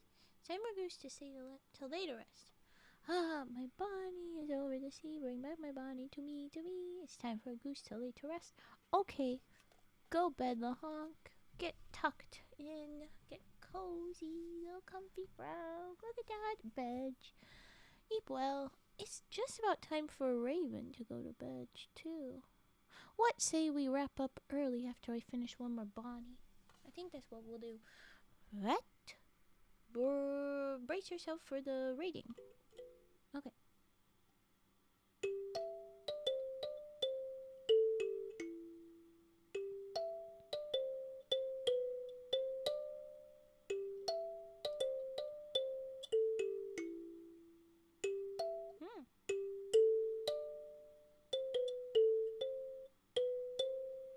Wow, I'm failing. Okay.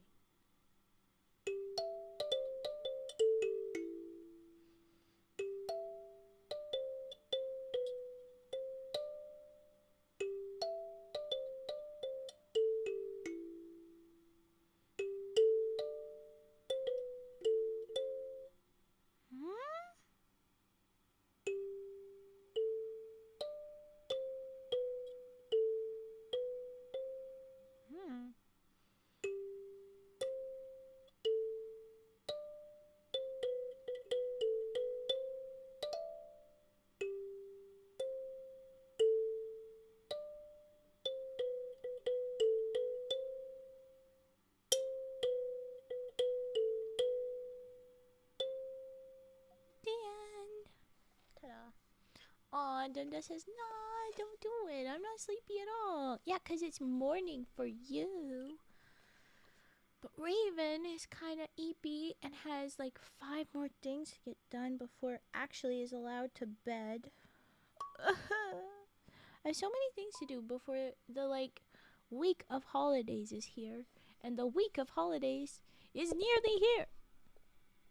Like, December 20th is where the Christmassy times and all that stuff is really starting up. I've got a lot of promises. I can't even say any of them because the frogs are still close enough to listen in. I've got promises I've made that I have to do. But anyways, so I gotta get stuff done for the frogs listening right now. Okay, and they are nosy. It's been hard to get all this stuff done. Yeah, well, I can't help time zones. Yeah, I know. Whatever time zone, happy time zone. But that's why I want to go. I think we should get ready. I think we should go. If we've got somebody that we're gonna raid, we will go. I'm gonna borrow some of my energy. Weirdly, I have the energy. It's just whether or not I can get all the stuff. This is where I'm rearing to go get the stuffs done. It's just I have to go actually do the stuffs. And will I have the energy tomorrow to do tomorrow's stuff? Cross my fingers. Oh. Okay. Yee! Yummy Pixel. That's a fun name. Alright. Tucking away the music. Alright. We will raid away. Thank you everybody for being here. Thanks again to our raiders that brought in our raid teams. Yeah, it was good. Thanks for the new followers. And I will have videos up soon. You will be gifted videos before I am back in the new year. So have those at the front of your mind. You'll get to have videos. I won't be streaming, but you'll have those if you're like, normally Raven's streaming. I want to do the things. And, yeah. Videos. Hopefully. Okay. Let's go right to Yummy Pixel. Make sure to copy the raid messages. Boop. Boop.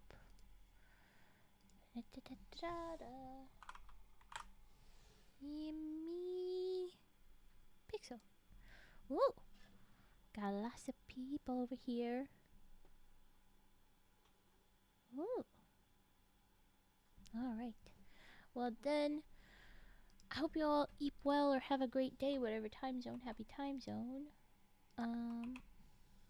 I hope hope to see you in the new year as happy, well rested people, gotten all your rests in, and feeling good. I hope I am also that person.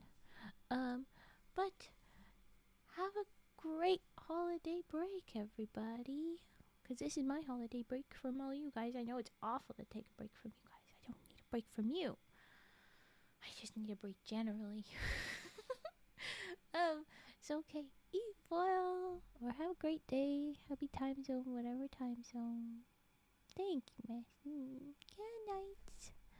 Let's go. We're raiding. We're raiding. It's raiding. It's raiding.